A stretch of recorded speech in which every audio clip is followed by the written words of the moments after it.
Pablo Picasso once stated, "We all know that art is not truth. Art is a lie that makes us realise truth." From painting and poetry to symphonies and sculpture, the arts bring beauty and illumination to some, confusion and frustration to others. But what is art? The idea of a work of art, created by an artist, did not truly exist before the Renaissance. And what value do the arts still have? Do they still make us realise the truth, or are they increasingly rarefied and obsolete in this digital, disposable age? With me to discuss the wide spectrum of the arts are Stephen Merchant, graduate of the University of Warwick and award-winning writer. Thank you so much for having me. And Karl Pilkington, a man with no qualifications, very little education, but who is now known the world over as a man with a head like a fucking orange. Alright. Well, I suppose if I can pick up on something from your introduction, Ricky, you posed the question, in a sense, what is art? It's a very broad term. It's a very difficult one as well.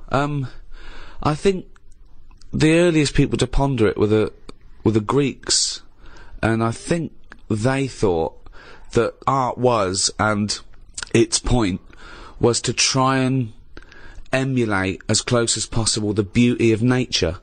So they knew art was a sort of, a quest for beauty, and I suppose they thought nature was pretty perfect in its aesthetic, and so the point of an artist was to try and tap into that.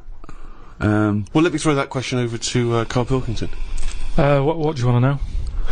Well, we were just trying to clarify what art is. Ricky's just referring back to the Greeks. It's just something for your eyes to look at. Right, It's just a change from the norm, innit? I mean, that's why I think most people have it. But then, the problem is, I'd never buy a piece of art. I don't see the point in buying something, because I know that my eyes will get bored of it eventually. Right. So it's better to keep it in a museum, like a lot of places, a lot of museums keep the stuff. They rotate it, because people get sick of looking at it. They shift the art around, don't they? People go, I'm sick of that now. They move it around the world, let someone else's eyes look at it. Well, that's more to get everyone the chance to see it, as opposed to the people who looked at it once and now sick of it. Oh, not the shitting Mona Lisa again. No, but how many times can you look at the same thing? I think there's a snobbery with art. I think people do go, well, have you seen the new one at the Louvre? Well, I think there should be a snobbery with art. Why? Because the world is full of idiots, and just because there's not safety in numbers with art, I think you should be a complete fascist when you're creating a work of art. I don't think it is open to utilitarian or democratic referendum. You end up with the X Factor winner that way. No, I know, but that pleases the masses. That's what I'm saying. When there was a painting knocking about when I was a kid, right, called The Blue Boy. Yeah. Now every house had one. Right? It turned out like it was just a bloke who had a load and he was flogging them to everyone. But the thing is, that sums up art to me. Someone's got a load, do you want one? Go on then, I've got a wall to fill. And they stick it on. It's not. No, what does that represent? Well, what's that going to bring to the room? It's just filling a gap. And that's what art is to me. It's filling a gap that would otherwise have now in it. But you're obsessed with the functionality of things. This is all you're ever obsessed with. What's its function? Things always need to get you from A to Z in some way, and art's not about that. Have you got much art in your house? Yes. Because it gives me pleasure, and I don't get tired of it. I don't get bored. Do you look at it every day? Well, it's there, isn't it? It just adds. Yeah, but other things are there. Dust is there, but surprisingly, I've not compared. I think I've to dust as often as I perhaps should. But.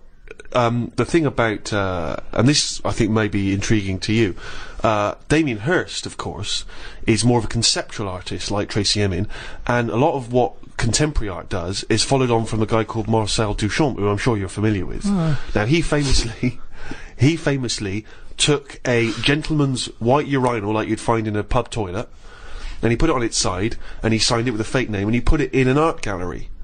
Now, he did that in about 1917, perhaps a bit later. It just annoys me, because there'll be snobby people who haven't got a clue, and they're looking at that and they go, oh yeah, see what he's trying to say. Well, that might make them think. They might. Damien Hirst, I don't feel angry with Damien Hirst, really, because he's getting away with it. But why does that annoy you?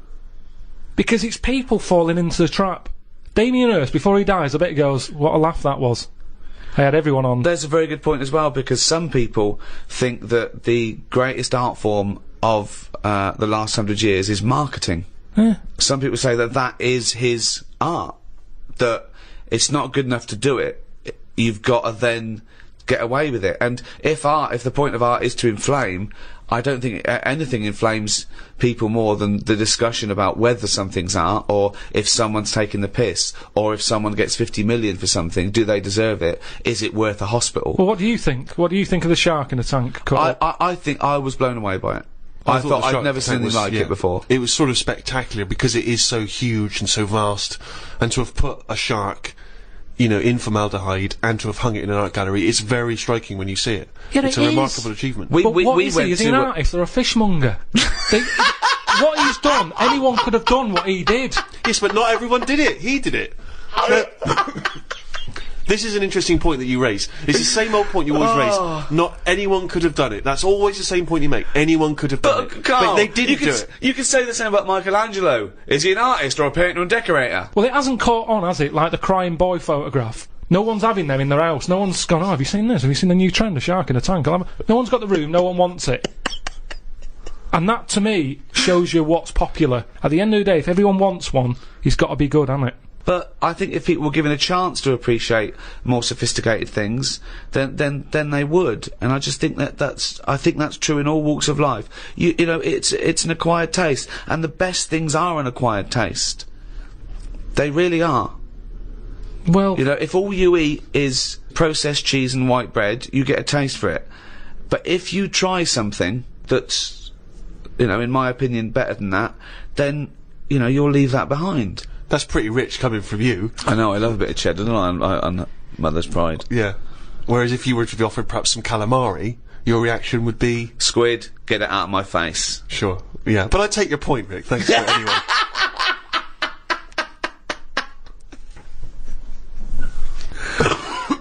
Calamari was an artist, by the way. I mean, I haven't got pictures in our flat because of that mirrored wall I've got. Yeah. Right? So, I mean, it's tiny. You've been in it. I've got windows on one wall, door to get in on the other, kitchen on the other, mirrored wall on the other. So there's nowhere space for there. art. There's no space for art. I'm intrigued how you sit at home. Where's the sofa? At home. Yeah. Facing the mirror. So you sit looking at yourself all night, Yeah. as opposed to a painting. Yeah, but at least that changes each day. No, it doesn't. It does. The picture No, changes. it's not. It's round and miserable every fucking day. No, honestly, it's good to, because you don't look at yourself otherwise, especially me. I haven't got any hair to comb or anything, so I don't look in the mirror as much as the normal person. So, whereas now, I'm looking there every day. So you're sat at home staring at yourself? No, because the telly's in front of the mirror. But are you not distracted by yourself? Yeah, you do. When the adverts are on, you look up, and if Suzanne's sat next to me, I tend to talk to her through the mirror. What do you mean? So why don't you look at her when you talk to her? Well, you don't have to turn your neck or anything. There's no neck usage going on. I can just look forward. I look at the telly, lift the eyes up, look in the mirror, look at me, look at her. What does she do? Look back at you we're in the used to mirror. it. There's nothing wrong with that. It's like there's more people in the room in a way. It's like, And they're further away. there's nothing odd about that. Why wouldn't you use... It doesn't matter. Your Sorry, eyes, remember, your why eyes wouldn't are you still... talk to your girlfriend via a mirror all the time? Is that your question? Well, no, I think it's quite normal. If your head is facing a mirror where you can see everything in that room, you know, it's a small flat, I can see everything that's going on in there without moving my head. Stephen Hawking would be well happy. So I can look forward, she's sat next to me. If I'm watching the telly, I can say something. Now, she's getting the sound from me still, because she's sat close. Yeah. But yeah, we're further away, but things look better from a distance anyway. So that's how you managed to keep this relationship alive? Maybe. You're such an odd little man. But no, it's not odd. You see, there was a woman on the estate who did use... have I told you about Miss Peggy before? No. It rings a bell. Go on. I think I told you ages ago, it's this fat woman who used to be on the estate. She had a three-wheeler bike. And her Push husband... bike, pedal bike? Yeah, like a tricycle thing, but a big one. Right. She used to sit her husband in the basket in the back. Cycle about, what have you. Yeah. She was known as Miss Piggy. Anyway. Oh, is this the one that she used to beat him up so your dad pretended to be a policeman? Yeah, that's it. Oh, That's yeah. the one, yeah. You remember? No, I don't remember this. Yeah, she used to always duff her husband up and that, and people in the area knew that she was being a bit tight on him. And my dad went round with his mate and sort of... But what's this got to do with the mirror? Anyway, well, the way she used to communicate, she used to always go in quick save and nick biscuits. And if anyone went up to her to say, stop nicking the biscuits, she'd pull out like a little mirror out of a bag, and she'd look in it, but talk to you via the mirror. Oh man! What? So she's insane. It's weird, isn't it? It was really weird. Like it used to scare me. It's like a Salvador Dali painting. you exist in there. Yeah. It's really So weird. hang on. So she used to talk to people through the mirror because she was mental. I couldn't sit, watch the telly, and look at me watching the telly in the mirror all night. No, That's no, weird. that would be Why? really weird. It's really weird, Carl. I'd be very conscious of myself. No, Conscious I of the way think I it sat. gives you confidence and that, and if you are Gives you sort of... confidence. Well, yeah, because you're seeing yourself more and you pick up what habits you do and stuff like that. So what have you changed through your viewing of yourself? I sort of grew a beard the other week, just something different to look at for a bit. And then you get sick of that, it's like a piece of art. Change that, have a bit of a shave. Can you see the back of the telly in the mirror? A little bit, yeah. If the flat's a mess, it's a mess twice.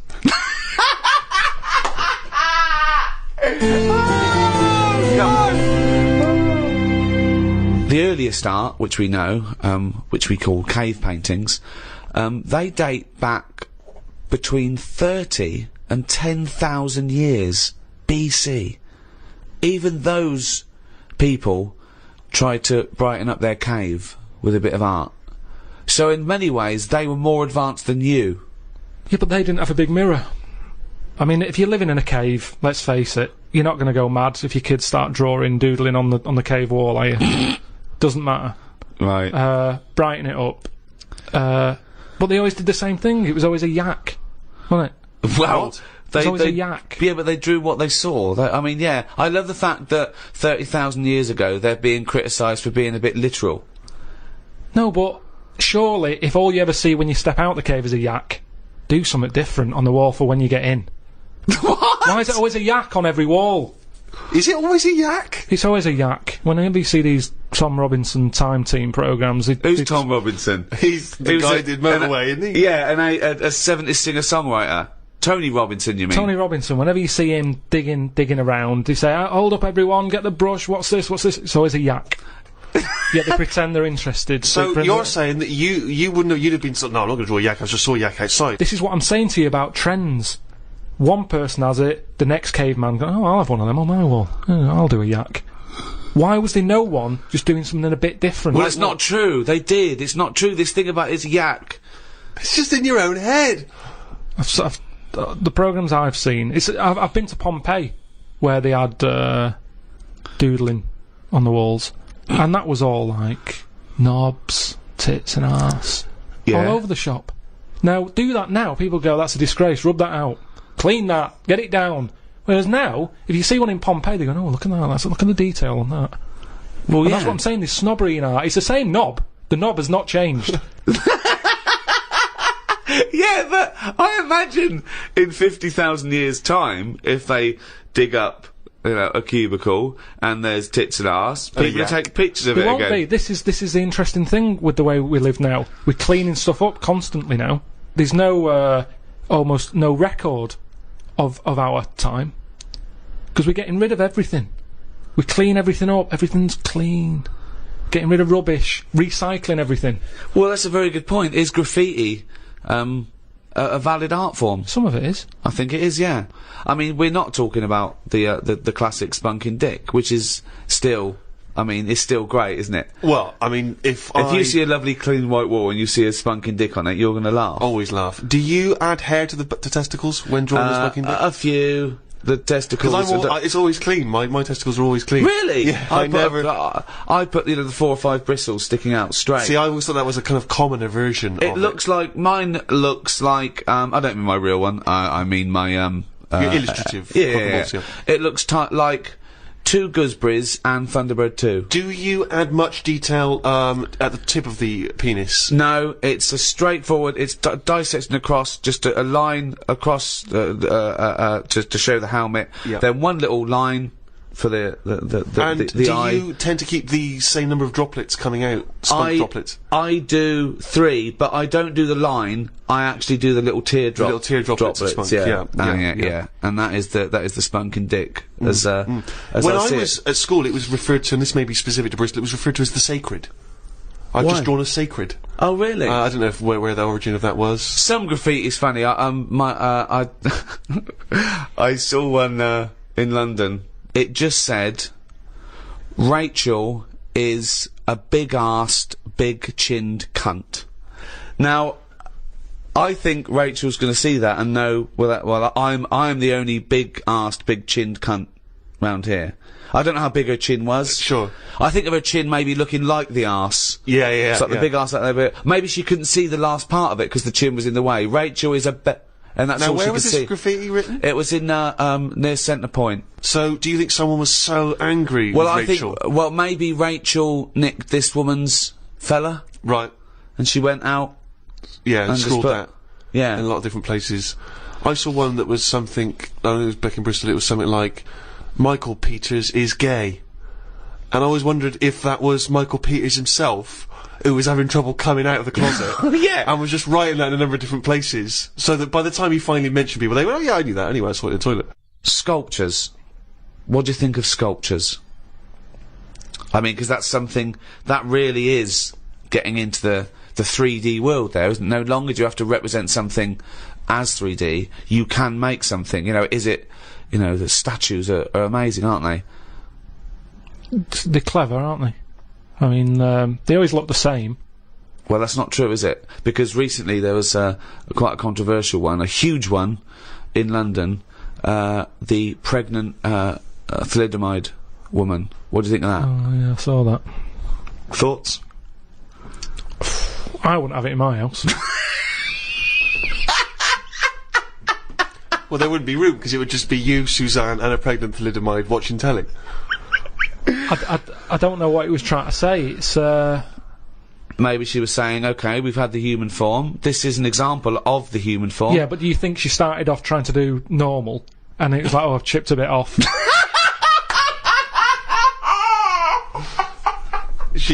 One of the arms got chipped Well, off. it makes you wonder, doesn't it?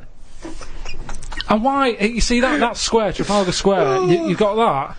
Nelson's column. He's got one arm and a leg missing or something, and a patch over his eye. Then you've got the thalidomide. Why can't they just do a full person?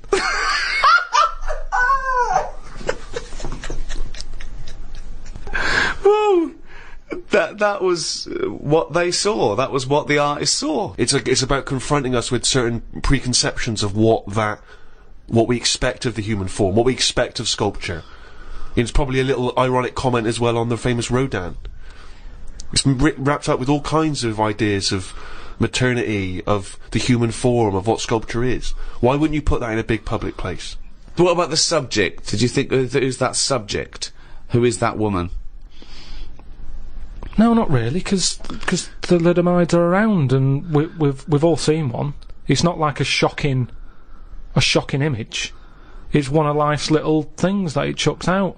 There's some out there, so it's not shocking, is it? I don't understand what you mean. I think what I thought is, it just goes to show we're sort of running out of ideas. What do you think of people who are so angry at art they try and censor it or they try and destroy it? Do you think art should ever be censored? It's where you put it. If it's in a gallery, then it doesn't have to be censored. If it's in Trafalgar Square, where everyone's wandering around having a nice time, you don't want a 12-foot cock. So it's all about where you put it. I think some art looks better because of where it is. Angel in the North, that's a bit of art, but it's a bit of a surprise, isn't it? You're driving along a miserable motorway. Yeah. Oh, what's that over there? Gives you something for your eyes to look at again. Motorways are the most boring place to drive. But you go, look, there's a bit of art over there. Yeah, but Stick that then Angel again, in should the you be North. looking at art when you're going at 70 miles an hour along a motorway? Well, yeah, because it's really big. You can keep your eye on it and Look in the mirror. It's not a problem. Wait till you go past it and look in the mirror like normal. So you like the Angel of the North, Because it's something in the middle of nothing. right? But if you put it somewhere else, Stick it in Trafalgar Square, you'd go, oh, more clutter. now you've spoken Karl, about, art and what impact does it have, blah, blah, blah. And as Ricky's just pointed out, of course, in some instances, art has been considered incredibly controversial, very provocative, and has been banned. Famously, one thinks of the Nazis banning and burning certain books, not all of which were just books, criticising them. It was often artistic works, things which they felt were subversive in some sense, and you get that in many repressive regimes, where people's artistic work is not allowed to express the way they feel about something. For Stalinist Russia, for instance, art there, literature, are not able to express its views because people see it as dangerous, as provocative. Well, yeah, the threat always comes from scholars, with, like, any dictatorship, and they know that. But not just scholars writing, scholarly texts, criticisms, but also people expressing themselves through poetry, through creativity. Well, yeah, things which are not direct. Dangerous. Yeah. They can be abstract, and yet they can still be subversive. Yeah, but I think if it's done in a way that isn't just like a lunatic, they get away with it. Like a nice poem, some people would read it in a different light. I might read it and go, I don't even know what they're going on about there. So, as long as it's done clever, get away with it, don't they? So it makes the artist better. But that's not often not the case, that's what I'm saying. Often, in these regimes, these things are repressed. No, but there's always, like, code words and that you can use and they can't have you on it. Such as? I don't know. I'm not into that sort of work. Right, well, so you've just made a statement there, but it's not backed up with any actual information. No, there was a good point there. No, there was a very good point there. The McCarthy era, where he was threatened by communism infiltrating the country, and he thought that entertainers might be a part of that, the conspiracy. It was a hotbed, and he made everyone come forward, writers, actors, say they're not a communist, and some people were out in the cold, and so people had to be a bit cleverer, like was it Arthur Miller, The Crucible? It's a metaphor. It's about witch hunts, but it's about the McCarthyism. So yes, good point. You can put coded messages CB into radio art. Was the same thing. Go on. Well, it's all the codes. As long as you've got codes. Okay, well, I thought you had I mean, I was trying to make your point sort of more valid than it obviously No, was. but if you need to refer to CB radio, that's the obvious. Well, that's what I can relate to. Sure. Yeah, we've done this. There's no point in CB radio. They go, how many candles are you burning? What? How old are you? 8. Okay, yeah. I mean, there's no point to those codes at all. So this is in no way relatable to The Crucible. Why would you be talking about one of the most respected plays of the 20th century, and suddenly this, in your head, reminds you of CB radio? Just having this code going on that only certain people know how to break. Everyone knew it. No, it's pointless. Not back then. They didn't. Pointless. I remember we were shown the cartoon version of Animal Farm when we were about like 15, 16. And we were discussing it afterwards about Napoleon. Oh yeah, great. Oh yeah, communism versus the poor proletariat and all this. And this bloke went, "You lot make me sick. It was just a nice film about some animals." Brilliant. Yeah. What's your take on that, Carl? No, go on. What's your point? Because you can see the irony there, can't you? I haven't seen it. No. If you want to do a serious point, don't use animals. No. Well, I disagree with you there, because we're going to get onto literature later, and I think my favourite is probably Charles Dickens, and I think the greatest story ever told is A Christmas Carol, and there's only one way that could ever be improved, and that is a Muppet Christmas Carol. That's absolutely right. Yeah. So, and I think that I think people could take a lesson from that and maybe do other films with the Muppets. A Muppet Schindler's List. Yeah. I mean, you could make it so moving, couldn't you? Schindler's List in space. Yeah. Well, I think it would certainly help bring that story to a wider audience. I think so. Yeah. A lot of people who are, like Karl, who were put off perhaps by the depressing black and white of it, they would suddenly see the Muppets singing and dancing. Miss Piggy's Choice. Miss Piggy's Choice, yeah. Well, have we talked about that? What? About things like that in art as well. Do you think that bringing something so serious to the masses, like films do, things like the Holocaust, and like Sophie's Choice, where she has to choose which child lives and dies. Why does she have to pick? Well, because the Nazis were horrible, nasty, evil people. And which one did she pick? I don't think that's the point. I don't think that's the point. I love the idea that this is not a betting game. No, but I imagine this is like Deal No Deal. It's kind of, you're down to the last two. Which one you're going to go for? Oh God. But why did you ask which one did she choose? Because even if he'd said the names Robert and Alison, what difference would it make? You don't know the story. Why is No, it because that then I'd ask more then. If he said Alison, I'd go, what was it with Alison? What did she have over Robert?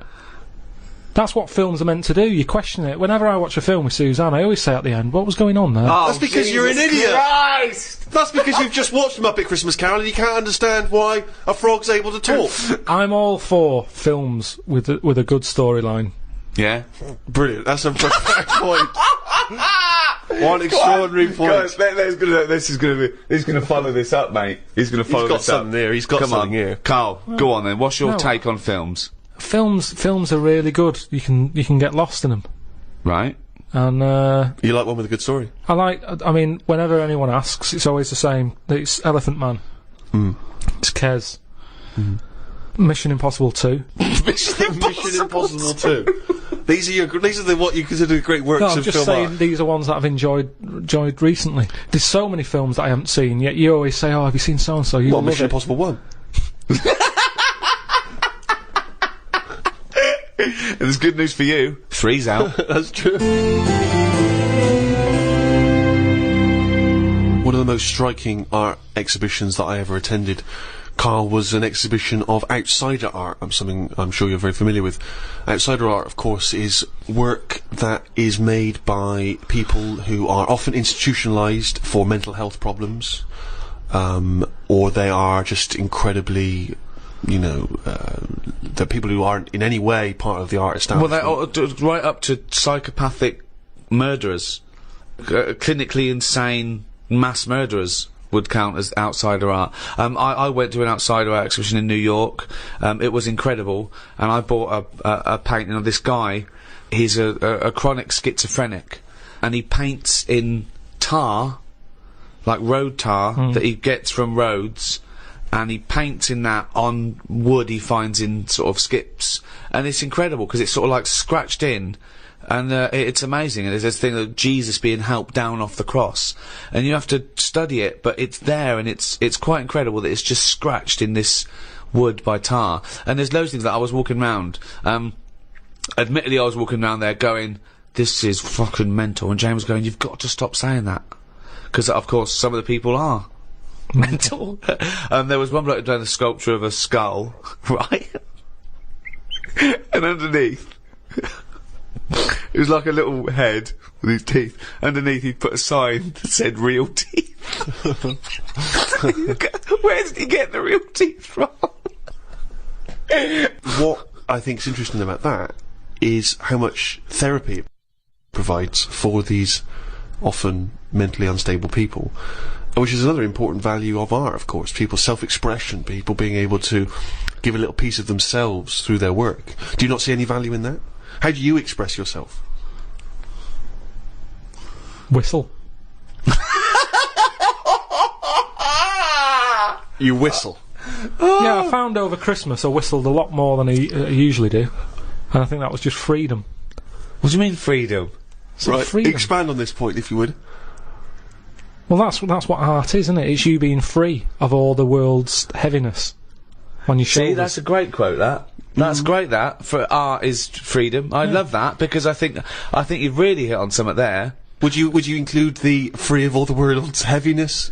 Well, I know what you meant. I know what you meant there. Would you I include mean, that one in it? I mean, I would include the world's heaviness in my freedom. You know, some artists are attracted to the dark side, the heaviness of the world. But I just want to return to you whistling as your Yeah. artistic expression of freedom. I mean, why did you find yourself whistling more? That's what was weird. So just few take us days through a See, typical day. When would the whistling begin? So this was that you spent Christmas down in Kent with Suzanne and her parents. Yeah. Yeah. Could I suggest something? Your freedom was thinking, I'm in my own place now, I'm going to annoy them. Well, it was mainly it's when we were playing Scrabble, and they were taking ages to have their go, and couldn't have the radio on because the boiler affects the radio. It works. It just gives something off every time it kicks in. The radio goes all staticky. Right. So I just was sort of supplying the soundtrack. I think you've really hit on something there. Would you include the free of all the world's heaviness? Well, I know what you meant. I know what you meant there. Would you include that one in it? I mean, I would include the world's heaviness in my freedom. You know, some artists are attracted to the dark side, the heaviness of the world. But I just want to return to you whistling as your artistic expression of freedom. I mean, why did you find yourself whistling more? That's what was weird. So just take us through a typical day. When would the whistling begin? So this was that you spent Christmas down in Kent with Suzanne and her parents. Yeah. Yeah. Could I suggest something? Your freedom was thinking, I'm in my own place now, I'm going to annoy them. Well, it was mainly, it's when we were playing Scrabble. And they were taking ages to have their go, and couldn't have the radio on because the boiler affects the radio. You got boiler problems down in Kent as well? It works, it just gives something off. Every time it kicks in, the radio goes all staticky. Right.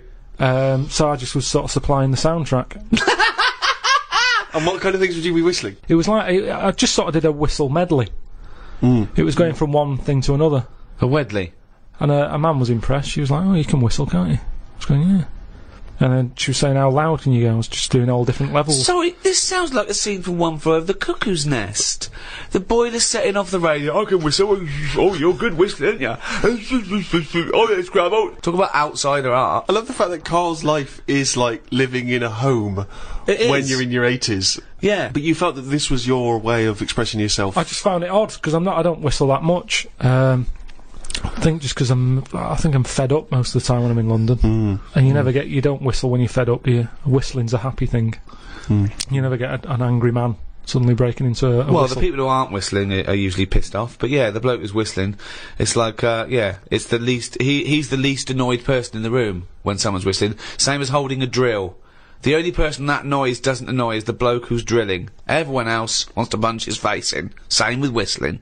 Whistling, there's no point in whistling. No, there is. No, there's not. The only point to whistling is in a bloke's changing room. Everyone's whistling, going, I'm not looking at your cock. If I'm whistling, I can't be looking at your cock.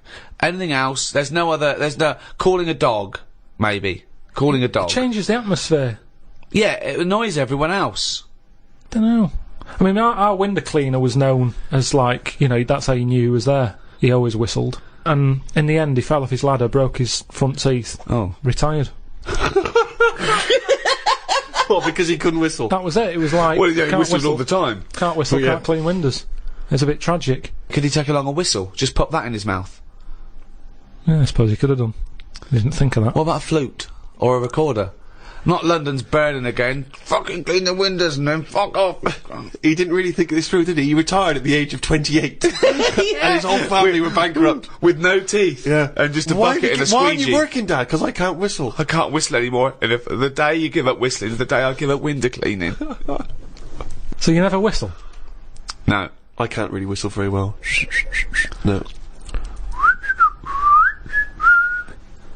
I don't whistle, but I can whistle better than that. What, you did this for hours on end while playing Scrabble? About 2 hours. 2 hours? Hell. Put my word down. And then, sorry, can we just hear that again? Can we hear it?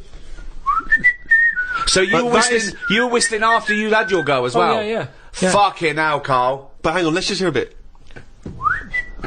That is Karl's self-expression. That is his artistic self-expression right there. A name. No tune, no nothing.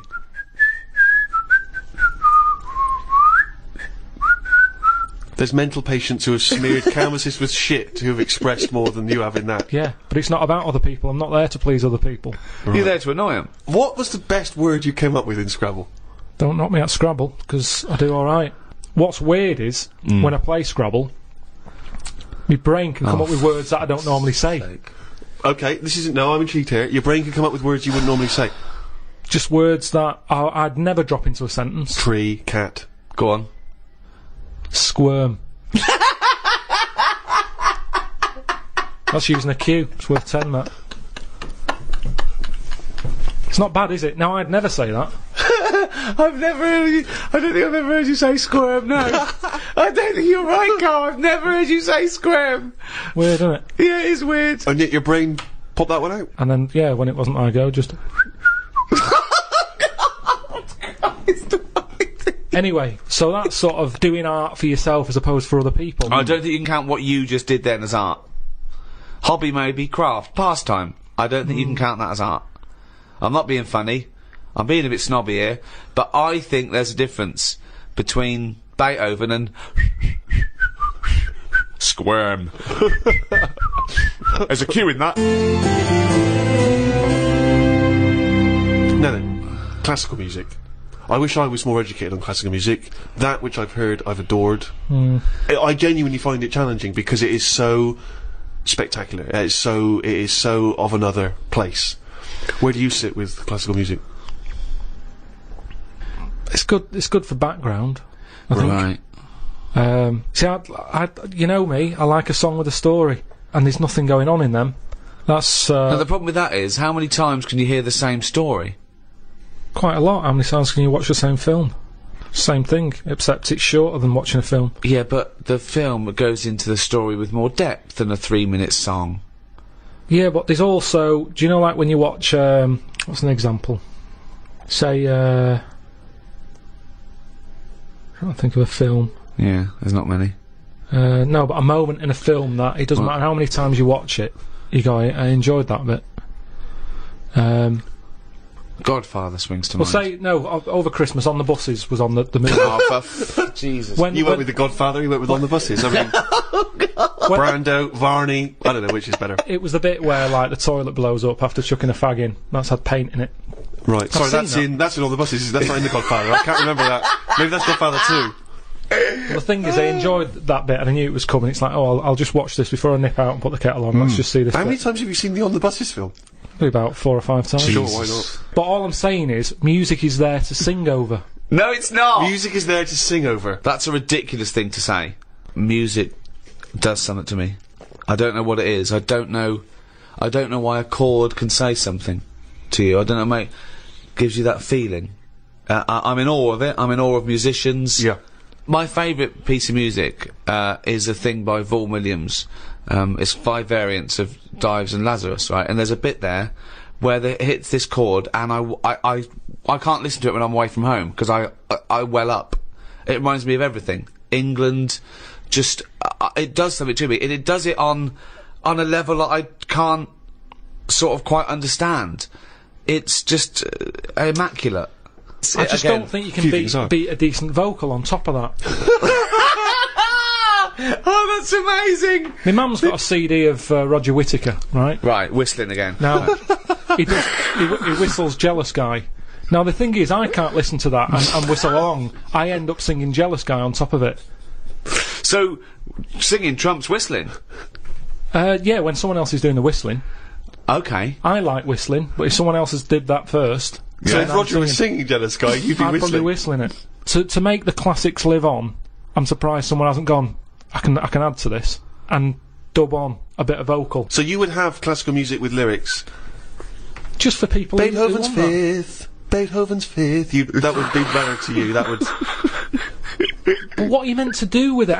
What do you do when you've got that on? Then do you whistle along? Or No, do I you don't whistle hum, along. Hum? I let it. Oh, Do you Karl, whistle along? I just don't know what to say. Why are you obliged to whistle? That's the only way you can enjoy music, if you can whistle along. Well, that's the same with anything. A good song, you join in, don't you? It's like, oh, I like this one. Yeah. No. So by that token, YMCA is one of the greatest of all tunes. I mean, it's not one of my favourites, but you can't knock it. It certainly gets the crowd up. I did DJing, and Why do you care that about was the more crowd? popular. Who are this crowd? Well, I'm just saying. Who are this crowd that you have to live in your head with? Fuck the crowd. Most of them are idiots. Although, admittedly, if I was doing a wedding DJing set, I probably would do YMCA over Vaughan Williams. And why is that? Because it's happier-go-lucky. It's done in 3 minutes. Classical music goes on for ages. It No, that's a fades good out, point. Who's got fades time? out, it comes back in again. Well, It's a good point. it's all over the shop. Are Yeah. you going or are you staying? It's over time, and I'm not saying we should get rid of it, and I might grow into it, because I think that's music for older people. Well, You're an idiot. I think Mozart would disagree, I think he did his first symphony when he was 5 or 6. Probably playing piano and writing music before you could read. When did the piano come out when he was a kid? What do you mean? If it was trendy to have a piano when he was a kid, it's like how kids now, they're messing about on Google at the age of 2. because the laptop is new. It's new to us. To them, it's like, well, it's Google, innit? What's your point? Because he was born at the right time. Beethoven. Yeah, he was No, born. Mozart. So you're saying that all 3-year-olds around the time of Mozart were brilliant? There would have been quite a lot of them. Mozart, Beethoven, all that. They're all Handel. They're all around the same time, aren't they? Just guessing. Wild stabs in the dark. Just names he's heard. Just names he's heard. So when Ricky was young, when I presume Rolf Harris's stylophone came out, everyone was composing on the stylophone. Yeah, exactly. It's all what you brought up with, isn't it? Nothing's hard if you're given it when you're a kid. Nothing's difficult. It can be taught all sorts. I haven't got room for a piano. It's too big for a pastime. A hobby shouldn't take up a whole corner of a room. It's so limited, isn't it? His scope, his imagination. But a piano, the idea that a piano in a house would be a frustration and annoyance. Music. That you could play harmony. But I'd worry about annoying other people with it as No, well. you don't. You whistle when you're playing Scrabble. You don't worry about annoying people at all. I'm sure people would rather have gentle piano music in the background than squirm. Squirm. So one of the earliest and most celebrated art forms that's, you know, along with painting and music still going today, is the play. And of course, the most famous and celebrated exponent of that is our very own William Shakespeare. Some say maybe the greatest literary genius in history. I'm not a fan. Right. And I'll tell you why I'm not a fan. One reason and one reason only. Sure. Nothing to do with the structure, his themes, fantastic. The pun. Right. Oh, I can't stand the pun. Yeah, but I mean, although Shakespeare did include a few puns in his work, I don't think you could...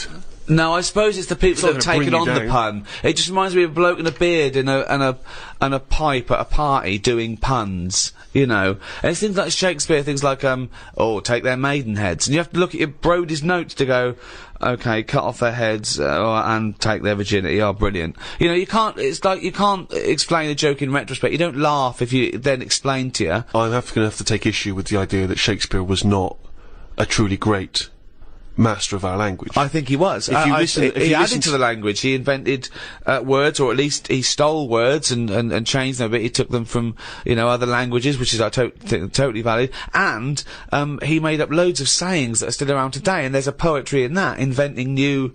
Actually, Karl, you like sayings, don't you? Got a list here of some of the sayings and phrases that Shakespeare made up. Really, in a pickle was his. Yeah. And we know what in a pickle Yeah, we means. know what it means. It's a saying I'd never use. Because when you're in a pickle, it's not something that you would say. No, if you're being if you're captured and you're being tortured for information, Yeah. you wouldn't, and you get access to a phone, you wouldn't go, MI5, I'm in a pickle. You'd be screaming, going, he's taking my teeth out. Much as I love Shakespeare, is when that play was first staged and someone said during the play, ooh, I'm in a pickle, did the audience understand, or were they baffled? Or was it like watching Ken Dodd when he goes, young bunctious? Exactly. Oh, terrible hilarious. Yeah. So Shakespeare is about as good as Ken Dodd. That's what we appear to have established. While you've been talking about that, I just was looking on the computer at the Pun of the Day website, because I feel like I take much of what you say about puns and agree with it. There's a couple that you might like. There was a sign on the lawn at a drug rehab centre that said, keep off the grass. Okay, now if the pun is the lowest form of wit, and let's face it, sarcasm isn't, sarcasm is up there compared to the pun, then the drug pun, I think, is one of the lowest of the low. Oh, people who congratulate themselves on getting drug references. Keep off the grass, will you? Grass, get it? Grass. You know, smoking the grass, yeah. Show me a piano falling down a mine shaft, and I'll show you a flat minor. Oh God. Okay. Good. Okay. Do you get that? Well, these are. I mean, that sums up puns, isn't it? It's things that kids get in a cracker. I think pun should be short for punch him in the mouth. Idioms are better. Go on then. What's an idiom? Is that a new word you made up? No, I think Karl know. Pilkington's a complete idiom. I found out what it was because I thought, oh, I like them. What are they? Right. And it's like little sayings. Yeah, that's right. That sum stuff up. Go on, give us an example of your favourite. Oh, can I just say one? Talking about sayings, Karl was getting fed up with something. He was fed up with not getting replies from something. He's having a hard time, you know. And I went, oh, the worm has turned. He went, What? Oh, the worm has turned. You know, you've... Stupid saying, isn't it? No, well, okay, tell him why you think that's a stupid saying. Because how do you know when a worm's turned? Of all the creatures that you could flip over and know it's turned, why pick a worm? It's the worst thing they could have picked to express something turning. But you're turning literally. It means changing, doesn't it? Changing your attitude. A new broom, turning over a new leaf. Yeah, but things are going to be different now, and I'm sick of it. Chameleon. No, but Chameleon is a brilliant thing to use for something to change. Chuck that in a sentence. There's nothing that you can link a worm to human life to. You're talking about something it's blind, isn't it? It's blind, it's deaf. Gay. It's got no features. Why is he having such a go at a worm? Just because it's a weird thing to use. Something that its arse is more, it does more than its head. That could be said of you, Karl, to be fair. We've talked about what art is, we've talked about painting, sculpture, we've talked about music briefly, we've talked about whistling over music to make it better. Poetry. A completely different type of art form there. Karl, what's your thoughts on poetry? I've never really been a fan of it. There's a surprise. I think it's sort of, it's alright for the person who's doing it. You know, you say that whistling is just for the whistler. But I think poetry's more like that, because sometimes you read it and you're thinking, what's he going on about? It's always a bit, I don't know, it's sold in a bad light. It's a bit sort of, a bit gay, innit? Right. Okay. I mean, it depends what sort you're talking about, because maybe there's poetry out there that I haven't heard. There's some poetry gayer than others. Yeah. War poetry can't be gay, can it? That was people... I haven't heard. Go on. People fighting in the trenches, and they can't be gay. They weren't gay. They were writing to their sweetheart. I don't know his name. It might have been a bloke. I don't know. But so was it a sort of a, what sort of poem was it? Was it sort of a limerick, sort of a? No, it was. Well, there's famous ones, Wilfred Owen and Siegfried Sassoon, and they're very moving. They're about, you know, what usually happens is that they talk about why are we here. This is, you know, we've been sold a lie here, you know, and they started seeing war in a different light from their point of view in the trenches. Famously, some of them died soon after the, you know. But I prefer a proper letter. No sort of crypticness. That's the problem with poems. Okay, so you'd have been disappointed to get Dulce et Decorum Est through the post, would you? You'd have just said, "What are you trying to say, mate? What's the weather like? When you're coming home? Did you get my socks?" Well, yeah. Sometimes life is a bit like that, and it's like, say what you mean. Right. Well, then you have just wiped all art off the face of the earth if you literally just say what you mean. No, I'm just saying in a letter. Say if I was a woman and my fella was fighting in a war. Right. What's your fella's name? Harry. Okay, so Harry. Oh, let me get this right. So when were you married? About 1935. 1935. So you've been married about 4 years. Yeah. Harry, why don't you go off? Oh, you're a woman, aren't you? You don't look like. Okay. So what did you see in Harry? Why did you like Harry? Was he? He just was like funny. Butch. He wasn't that butch, but that didn't matter back then, did it? In the war. No. And you took everyone. But what did you say when Harry said to you? Well, I thought it was coming because a lot of our friends ended up having. Did you just hug him and say "Don't go" or something? No point, because that would have just made it tough for him. So. What's the point? Just go with it. But if he had cried after he went. You cried after he went? That's what you do, innit? You wouldn't do it in front of him. He's got to go to battle. Okay, so your man goes off to battle. Right. Then I get a letter from the Colonel saying, "Oh, bit of bad news. Harry's dead." Now I get a letter in the post. He said what he meant, didn't he? In the Well, yeah, and they would do, wouldn't they? They wouldn't fanny around saying, "Oh, he was on the warpath and the cloud went dark." I go, "What? Just tell me what happened. I don't want a weather forecast." He got shot at the arse and the bullet came out his head. Right. Now, the Colonel, he would just tell me the basics. Now, because he sent his by Telegram.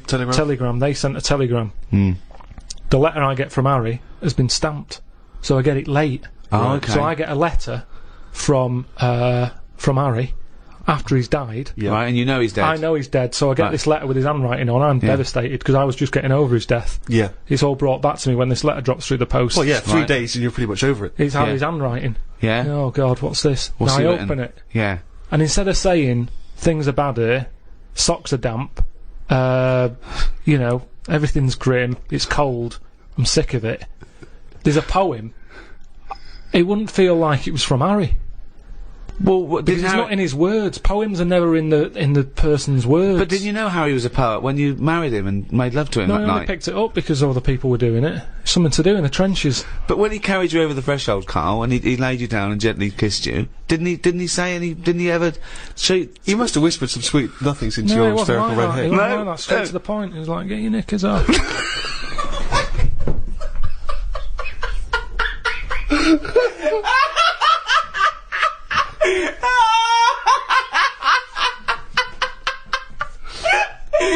That's one of the weirdest fucking scenarios I've ever heard. Why the fuck was the telegram coming before the letter? So specific. It wasn't like Harry. The fuck's Harry? Oh God! Oh God! Oh God! There are a few things gayer than poetry, though. I want to throw one into the pot. The continental breakfast. Oh. The continental breakfast. That annoys me when I see it. Who orders that? If you've got the choice of eggs, beans, burger, chips, sausages, Bacon. all that, you've paid for it already. If I was a waiter and someone said, what do you want for breakfast, mate? And the bloke went, oh, I'll just have a little bit of grapefruit juice and a croissant. I go, do you? Do you want some cum on that? Or you can go back to the hotel and suck a cock. Yeah. So, No, I'm with you there. What else is gayer than poetry? I remember when I was at school once, right? The worst thing you could be growing up was gay. Yeah. In school, it was the worst thing. It was and I remember I was about 14, 15. I was talking to this bloke. I talk about him on my stand-up. David Beasley. He's the one that said if you get captured by cannibals, they show you pornographic pictures when you're in the pot, so you get an erection. There's more meat to go around. So he was an idiot. He made Carl look smart. Wow. Really. Wow. He said, you know that thing that kids always do, what would you rather be, blind or deaf? Yeah. We did that, and we discussed that for a while, and he went, what would you rather be, blind or queer? Mm. And I went, well, I'd rather be gay, because... Still got all your sights, yeah. And he went, oh, would you? I went, well, yeah. Well, rather than be blind. I said, yeah. I said, also, if you were gay, you'd like being gay. He went, I wouldn't. I went, no, you would. I said, if you were gay, you would like being gay. He went, I wouldn't, Gervais. Sounds like you would. I went, well, if I was gay, I would like being gay. He went, well, I wouldn't. And he looked at me accusingly, and I went, no, nor would I, but gays would. Which made no sense at all. Right, yeah. Just yeah, the idea, but this is just like such a stonewall attitude that I'd rather be anything than gay. Yeah. Carl, thoughts? Blind or gay?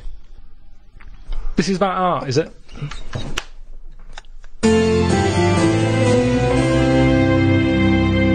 So there you have it, our comprehensive and definitive guide to the arts. Next in this series is philosophy. Well, I'm looking forward to that one enormously, Rick, because of course you have a honours degree from the University of London in philosophy. Yes, but I predict that that one will also be as big a load of bollocks as all the others we've done. Thank you. Just to remind you that you can still get the Ricky Gervais Guide to Medicine, the Ricky Gervais Guide to Natural History, and now, of course, the Ricky Gervais Guide to the Arts. And welcome back to the first in the third series of the Ricky Gervais Show, with me, Ricky Gervais, Stephen Merchant. Hello there. And the fool, the round-headed buffoon that is Karl Pilkington. Alright. We've been away filming our second series of extras, leaving Karl to his own devices in a sweltering London. We've had a heat wave here in the capital city, haven't we, Karl? It's been alright. It's been up to 100 degrees, record-breaking temperatures. Yeah. What have you been doing, though? Sort of enjoyed it a little bit, was out and about, Yeah? getting to see the place, having loads of walks, and that. I like to have walks, you know, watching what Like a people are doing. dog. Yeah, when he jumps off the couch and starts Exactly. scratching against the door. Suzanne thinks it's time. Another walk. It's just good thinking time, though, isn't it? As well, having a walk. You've got no other clutter going on around you. And you just think about a lot of stuff. And, you know, like say, with the weather being hot and stuff, a lot of insects knocking about. Right. So I've just been watching them.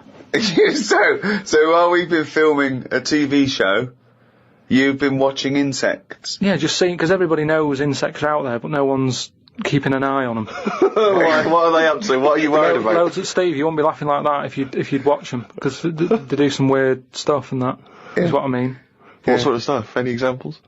I saw a bee have a heart attack. You saw a bee have a heart attack. Yeah. How were you sure it was a heart attack? Because what happened, I'd been Did it clutch its chest with all 6 legs? No, Were there some other little bee paramedics? No, I'd just been out in the park anyway, just looking at, you know, caterpillars knocking about, butterflies and stuff, so I was sort of aware. So when Suzanne goes to work, she goes, Carl, don't you waste the day. Just because you don't work at the radio station anymore, I want you to do some constructive stuff. And you go, yeah, I am, yeah. And so in your head suddenly goes... And he goes out, oh, there's a moth. But the thing is, so I'd been in the park and I was aware of the insects that are around us more than, like, most of the time. And I come out of the park, just crossing, like, sort of a busy road and what have you, and I saw this bee to the right of me, sort of in the air, and it was a big one, and I was a bit like, oh, let's watch that. And it just fell. It fell from the air in front of me, and it was on the pavement, and I thought, oh, what's going on here? And I looked at it for a bit, and it was really still, gave it a little kick, just to see if there was any movement. Nothing. Stone, sort of, what's the saying? Stone cold dead. Yeah, stone cold bee dead. So yeah, that I like was, the fact that this bee suddenly saw Carl and had a heart attack. Yeah. It'd never seen anything that round before. Yeah. It just thought it had approached him because he thought it was a sunflower. My God, it's a giant walking orange. Every dream has come true. no, but it just summed up life for me. I thought that's like us, isn't it? At the end of the day, they have heart attacks, stress. You put it down to stress, do you? Well, it's in London, isn't it? You know, everything has stresses from living here. And they are bald, aren't they? They've got fur all over, but they lose the... And always overweight. It was a fat, bald bee. So what did you... It fell to the floor and you instantly... You just kicked it. You didn't attempt No, to I waited revive a second and just looked at it to see if there was any, you know, leg movement or wing. And there was nothing. And then when I sort of kicked it, it was sort of hard. It had hardened already. It's just... Rigor mortis had had set in. Did it put you in a bad mood for the day? Because I know things like that can just send you over the edge for the day. Death and that does a bit. Suzanne doesn't like me talking about death. What riveting conversations do you come up with? No, just things like, one of our mates has had a baby recently, and I just was saying, oh, when that's sort of our age, we'll nearly be dead. Think of that. That's the first thing he says, there's a new life brought into the world. I know. But when he's our age, we'll be dead. Yeah. No, it's Maybe weird. they'll let you do the speech at the christening. Yeah, it's just, you know, so like I say, just insect life and that, it's interesting. You say it's interesting, but do you care about really finding out about them? Do you really care about what bees do or what ants do? You look at them and you make up your own world. For example, it had a heart attack, it's stress, it's overweight. You know nothing. I could probably, won't you look something up? You know, honeybees are fascinating. You know, honeybees, they've been around making honey for 100 million years. It's incredible. Their wings beat over 11,000 times a minute. And he's thinking, no wonder it had a heart attack. Yeah, exactly. But they're do you know, bees, like ants, are actually like specialised wasps. They're sort of developed from the same Family. Family, like. Well, yeah. It doesn't surprise me. Doesn't surprise you, though. Does it interest you in any way? Well, everything's linked to something, isn't it? It's like how they say we're from monkeys and that. Yeah. It's all the same sort of thing. Yeah. Well, yeah, I've been watching loads of stuff. I've been watching ants. You mentioned ants. I've had a lot of moths in the house. They're sort of sad. I mean, you say it like it was a garden party. No, Yeah. it's just all these things. You look at them. I mean, you go into the scientific bit saying, you know, it likes honey or whatever. It doesn't like honey. The reason they store honey is to get them through the winter when there's not, like, nectar, or nectar's hard to get and they store it. And they store too much, which is why we can skim a little bit off the top. We're like agents. Yeah, well, but all I'm saying is I look at more about what its life is like as opposed Well, no, you to... don't. You don't. You guess. You make it up. You don't look into it at all. No, but you can. A bit of guesswork is you're pretty close to the truth most of the time. Why? What do you mean? Well, that statement sums you up. A bit of guesswork is pretty close to the truth. Because if you watch something long enough, is what I'm saying, you can see that it's a bit clueless. It's the same way about ants, or, you know, they're hard workers and all that. I watch one, it's going back and forth all the time. They go one way and then they stop and go the other way. They try to look busy in front of the mates. But if you watch one long enough, it's back and forwards and it's like it's done nothing there. I'm going to carry this twig back and forth until I can knock off at 4. There's a lot of that going on. Is there? Because there's not. There's none of that going on. There is. No, like I say, the moth. Depressing little sort of thing. Why is it depressing? Just the way it hasn't got eyes, has it? You just look at it, it doesn't know what's going on. I just don't... I think if you haven't got eyes, you shouldn't have wings.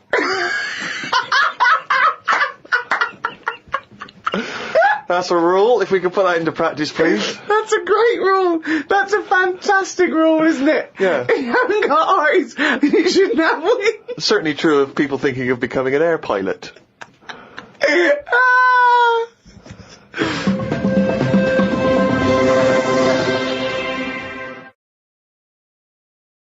You know, whilst you've been working and that, I've been travelling about a bit, just seeing the country and that. Went to Dorset, right? Nice beach there. And you know those huts you get? Like a hut on the beach and where you get changed? You can get changed in it, but they're better than that. It's like you can put a telly in it, sofa if you want. Oh, you don't mean the Victorian changing huts? Yeah, you mean those like... sort of things. It's sort of bigger than that. Yeah. And we were walking down there and there was a really sort of big fat family in one of them. There's about 4 of them. And you could tell that they've never had a game of anything, do you know what I mean? They just sit down there, eating ice creams, looking at the sea and what have you. And the weird thing is, the little fat kid, the youngest one, who must have been, I don't know, about 8, he was really fat, to the point of, you couldn't see his neck. Yeah. And he sat at the front of his mum and dad and his older sister. He sat there, and he had a frisbee, and I thought, look, they don't want to play with him. I mean, that's an active game to play, isn't it? Yeah. Frisbee. As we got closer, he was just using it to eat Maltesers out of. I just thought, even, again, you know, the one active thing he's got, he's using it to eat out of. Yeah. Extraordinary. And that just sums up what people are like, you know, when it comes to keeping fit and activities. Oh, that's fantastic. Were you sporty, Rick? I was, yeah. I loved it. I absolutely loved it. Were you good at it? I was good at some things. Was never good at rugby. Never good at cricket. Was alright at football. But those things were the more competitive things that were scary. So at my school, when you're surrounded by, like, people who the fun is hurting someone. Well, it's weird you say it, because I remember the first day I went to play cricket, my mum said, as I was leaving, I was really excited about playing cricket, she went, be careful, I was walking across a playing field once, a cricket ball hit me on the head, I was unconscious for 2 hours. Freaked me out. On the way to play cricket, I thought, okay, always scared of the ball, because it's obviously, as you say, rock solid. I remember a couple of seasons later, I had to play rugby for the first time. As I was leaving the house, she went, be careful with rugby. I knew a kid once broke his back playing it. I was terrified of rugby. I was terrified of rugby. Such a scary game. The ball came to me, I got rid of it immediately. It's mental. Yeah. I don't understand. What I remember is, I remember a teacher saying you've got to play it very carefully because you can get seriously injured, you can hurt yourself, you can be crippled for life. I remember thinking, why are we allowed to still play this game at school? I was worried about cracking heads. Yeah. And a finger in the eye. How is it not bad? That worried me all the time, a finger in the eye. But they removed the asbestos from schools in the 60s and 70s. Yeah. But rugby, it's allowed to play. It's mental. Yeah. See, I had a mate called Mark who liked playing cricket, right? And when I used to say to my mum, oh, I just want to go out with Mark and his dad to play cricket, and she never used to let me go. She'd go, I prefer, you didn't. And I used to always think that, it's because it's a dangerous sport, you can get hit on the head by the ball and it's hard. Put an eye out or whatever. But it was because his dad used to drive us to the place to play cricket, and he had, his eyelids were too big. So, he used to have to sort of have his head right back. Like one of those old-fashioned dolls. Where you can lean about they clunk back and clunk forward again. And she didn't like me getting in a car with him. Sorry, who's this? Whose eyelids are too big? So, growing up, you had a woman who had her head like a bag of spuds. I didn't know her. No, you had 2 kids at school with webbed hands and feet and big heads. Yeah.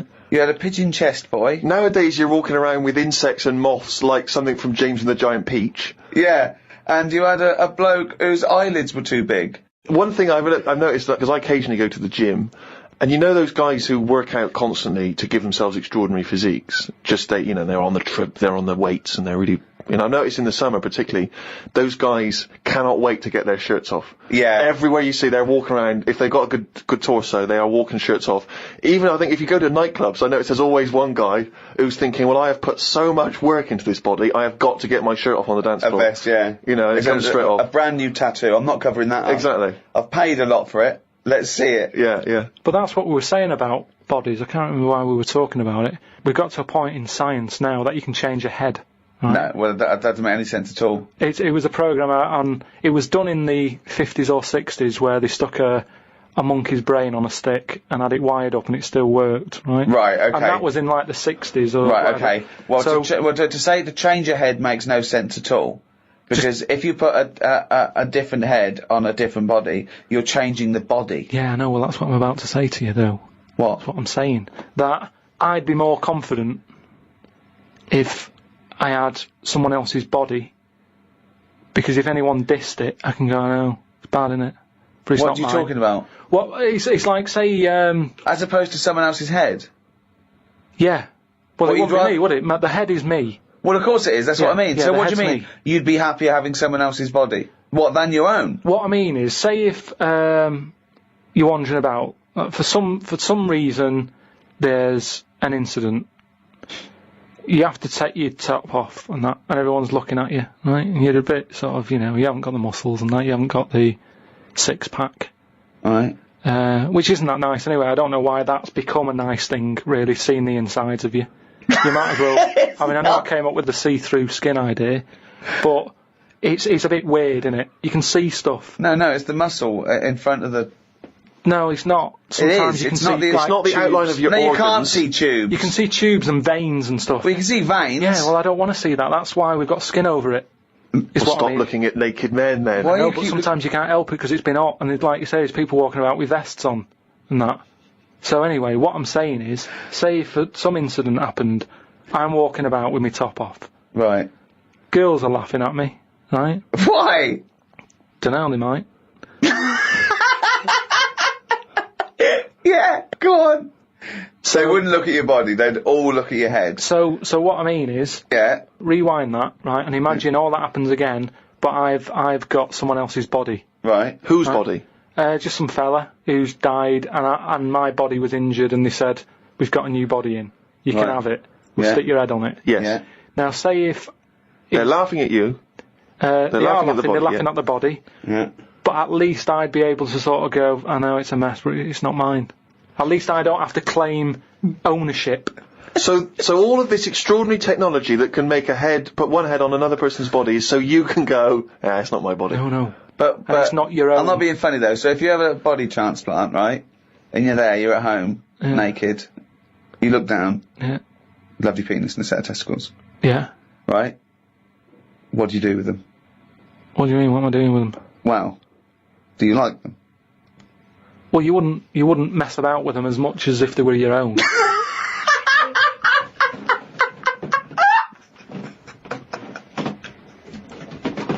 But if you did mess about with them, would you feel guilty that you were messing about with another man's testicles and penis? And it's the full body. Yeah. No, because they're not my hands either.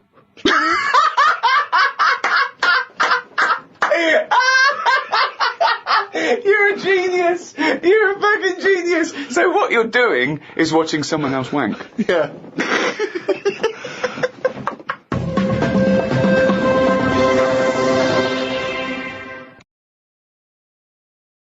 Well, one thing Karl has been doing over the past few months is writing his diary. He's kept that up. I don't know what he's had to write about. All he's been doing is looking at moths and ants and bees and going for walks. But I'm sure it's all in the diary. So, let's have a look at that. Oh, I don't believe it. He's only gone and written it down there. We went to the park and had a brew. Suzanne read the paper while I played with a ladybird. I mean, it's like a child, isn't it? It's like what a child would do. Suzanne read the paper while I played with a ladybird. His only friend is a beetle. It climbed up my arm. It struggled on me hairs. This is in detail then? Yeah. It kept stopping every now and then and was rubbing its head with its right arm. It did it about 4 times and always used its right arm. It rested for about 5 minutes, then flew off. Sunday. Had a bit of a to-do with Suzanne because she wanted a line today. I ate this. Once you're awake, you should get up. I got up and put the radio on really loud. She eventually got up. I told her insects don't have lines, so we shouldn't. Why are you obsessed with insects? You must be fucking unbearable to live with. You must be a nightmare. No, I've just started, because I've watched insects a lot, I don't want to keep going on about them because we're a bit insect heavy. But at the end of the day, if we copied insects, we wouldn't go far wrong. I don't know what you mean though. 1 minute you're saying they're great, then the next minute you'll slag them off. Yeah, I'll slag some of them off if I don't know what they're doing, but because I've studied them a bit longer, I just think they do it You haven't right. studied them though. He thinks he's like Darwin. But you just slagged them off again, don't you think that insects are doing stuff? They're not. It goes there, then it goes back again. The ant was messing about, but only that one. The others were carrying stuff. That's what I'm saying. There's snidey ones in everything. In everything in the world, you get a hierarchy. Oh, long words! Ooh. The bookshelf was dusty, so Suzanne asked me to dust it if I get a minute. I ended up looking at every book. Just the spine. Yeah. Just for a few seconds each. Yeah. Didn't open them. I looked in the dictionary to see if the word dictionary would be in the dictionary. I didn't think they would bother with it being on the front page, but it was in the book as well. It's a good point, though, isn't it? No, it's not a good point, because you didn't tell us anything. Dictionary is in the dictionary. Well, of course it is. Well, why? If you go, how do you spell dictionary, you look at the spine and you go, oh, there it is, D-I-C-C, and all that. So what does dictionary mean? It's a book full of words, isn't it? That's what it means. All books are full of words, you idiot. How to spell them. And if you don't know No, what it's it not is... how to spell them. Alright then, well... I'll just look up something. No. It's not a book full of words to tell us what... No. It's the meaning. Give us It's the definition of definitive dictionary. meaning. It's a book full of words if you want to know what the meanings are. But if you didn't know Well, that... I'm sorry, what was that sentence? Yeah, but what I'm saying is, if you didn't know that, then you wouldn't be looking in it, because you wouldn't know the book is about that. So, if you don't know the word dictionary and what it means, you wouldn't be looking at the dictionary, you'd be looking at an A to Z. Because you go, Why oh, leave there's it out, letters. though? Just because there's so many words in the world, I would have thought they wanted to cram as much as they can on a page, and if dictionary is already on the front... Is that why you suddenly used the word hierarchy for the first time ever? Did you find that in there? Did you see hierarchy in the dictionary?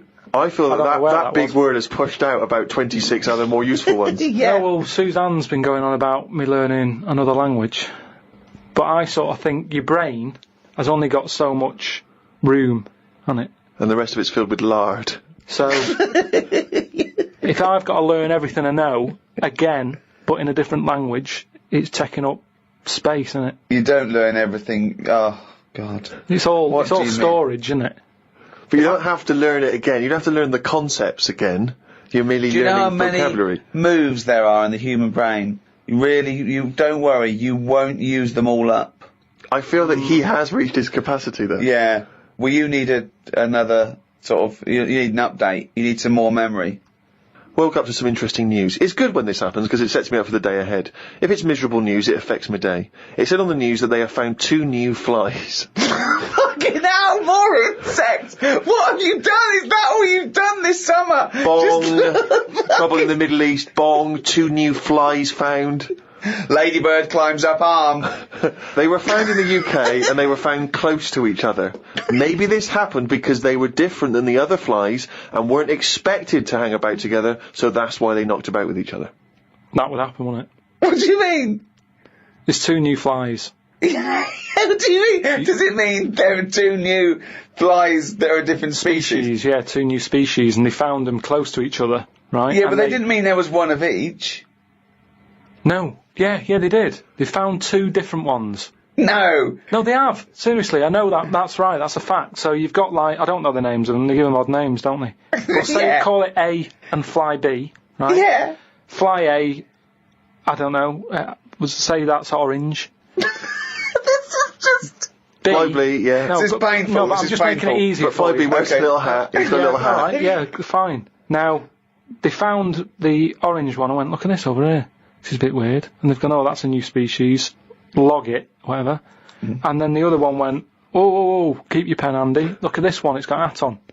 So then they found them both within the same distance. I don't know what that sentence means. Keep going. They No, found let him them try and both. finish. They found them both within the same distance. But without interrupting him, let him finish this point. Let me just make one thing clear. Karl Pilkington just said they found them both within the same distance. Think of that! Don't know what it means, but go on, let him finish this point. So what I mean is, they weren't knocking about with other normal houseflies because they were probably sort of going, oh, he's a bit weird. Leave it.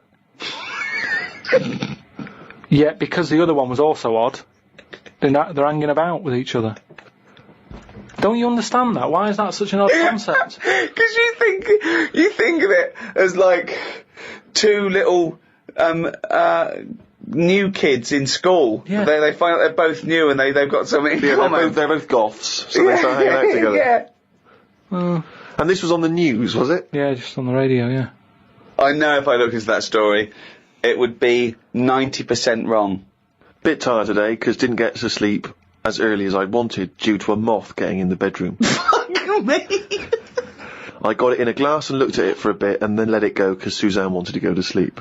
Looked up some interesting news.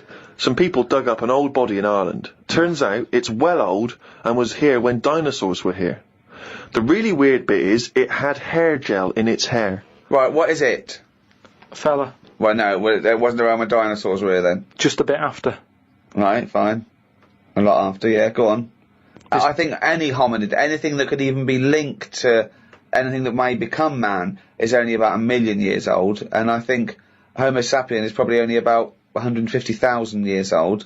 Dinosaurs are about 150 million to 250 million. Yeah, no, it's not the age bit, that's amazing. It's the fact of, there's a fella, won't have even had shoes on his feet, Right. and yet he was worried about his hairstyle. Right, well that's definitely not true either. This is unbelievable. Well, there was a man on the radio doing poetry, says Karl in his diary. I thought I'd have a go at doing a poem about today. Not really. Steve, I'm a little bit queasy. He hasn't really written a poem. He's written a small poem. No, he hasn't really. Yes. If moths had eyes... Fuck me! Let me read the poem, okay? Oh, fuck. You wouldn't interrupt T.S. Eliot. Okay.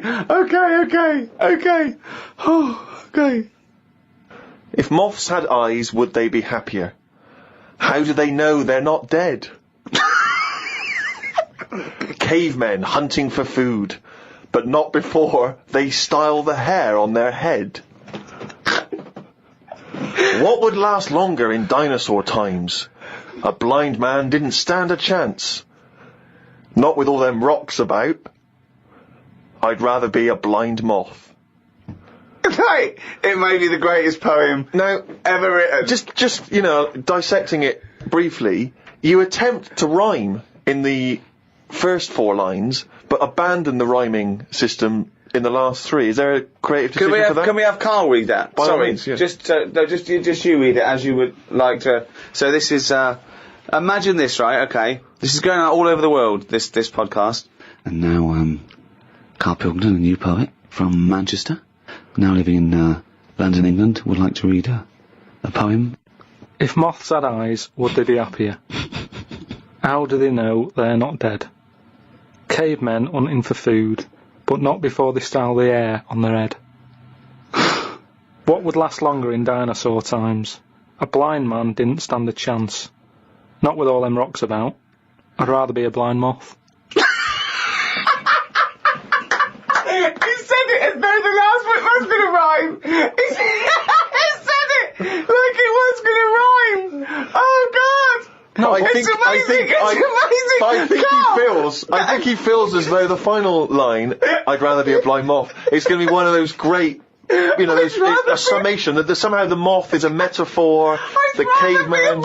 No, but there's all no I'm doing- metaphor in that. He really does mean he'd rather be a blind moth. Yeah, well, I'm just because I've looked at the day's news. Can we always do that, Carl? Can we always find a day, right, and always sum it up in your thoughts, a poem? Just like that. I love that structure. I love that structure. If there's any English students or professors or novelists or poets listening, please email us what they thought of that poem, why it's good, why it's bad. So, you know, give us your thoughts on that. I mean, we would love expert opinion, poets, English professors. Just email us at podcast@rickygervais.com. Now, Carl, apart from being a poet, you are an author now. You've written a book. You know, which surprised me and Steve, because as Steve said, we thought you'd read a book before you actually wrote one, but you've proved us wrong. And all your teachers wrong, and everyone in the world who thinks you're an idiot. It is actually a very good book. I mean, a lot of it is transcripts from, you know, the podcasts, but you've answered some of your critics, haven't you? And you've tried to prove some of your theories. It's everything about Carl. It is like... All the drawings. All the drawings. There's new stories, isn't there? I mean, there's so much effort. I can't believe it. He's been working on it for months. And it's out on the 18th of September, but you can order it now, can't you, on Amazon.com and Amazon.co.uk. What's that book called? It's called The World of Karl Pilkington.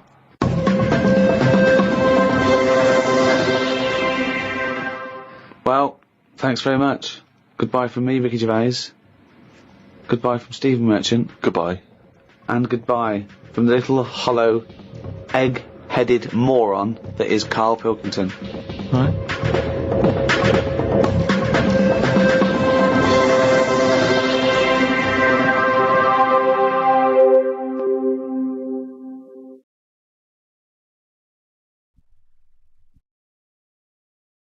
Audible hopes you've enjoyed this programme.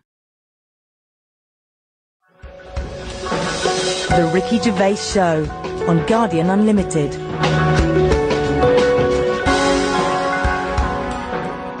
Hello, welcome to another podcast of the Ricky Gervais Show with me, Ricky Gervais, Steve Merchant. Hello. All right. And, of course, Karl Pilkington. Right. Rick, you'll be pleased to know we've already had some responses. You remember last week I mentioned that you can email us on podcast@rickygervais.com if you've got anything for Karl or you or I. And Simon and Mark have already emailed us in this link to something that was on the BBC News website. I don't know if you're familiar with this, but it's a remarkable story. Well, I'll give you the headline straight away, and you can draw your own conclusion. Lion mutilates 42 midgets in Cambodian ring fight. That's just the headline. That's a hell of a headline. That makes me want to know more about Yeah, the story. well, that's what a headline should do. I mean, I think we'd all read the news. We'd all take more interest in the news if they could open the BBC News at 6 o'clock every night. Bong. Lion mutilates 42 midgets in Cambodian ring fight. Bong. We'd definitely pay more attention. So this is the story. It's just extraordinary. Spectators cheered as entire Cambodian midget fighting league squared off against African lion. Now, I didn't even know there was a Cambodian midget fighting league. You're an ignoramus. Everyone, of course, has heard of the CMFL, which is genuinely what it's known as in Cambodia. Now, like you, I don't know who the Cambodian Midget Fighting League are normally fighting. I don't know what tournaments... I assume it's each other. Well, I assume each other. It's midget fighting, then? Yeah, well, let me just give you more information, and then we can dissect it afterwards. Tickets had been sold out 3 weeks before the much-anticipated fight. The fight was organised when an angry fan contested Yang Shamoni, president of the CMFL, claiming that one lion could defeat his entire league of 42 fighters. So this bloke is going to the president and going, I reckon a lion could get all your midgets. I reckon he could destroy all of your 42 midget fighters. Now, apparently, Shamoni, the president of the CMFL, he takes great pride in the league, and he's conveyed in a recent advertising campaign that his midgets will take on anything, man, beast, or machine. Now, I don't know what kind of machine, again, midgets are fighting. But don't the midgets have a say in A this? washing machine. I don't know. The midgets going, alright, keep it down. No, they won't fight anything. Well, we won't fight anything. We'll fight each other. We're sort of, like, equally matched.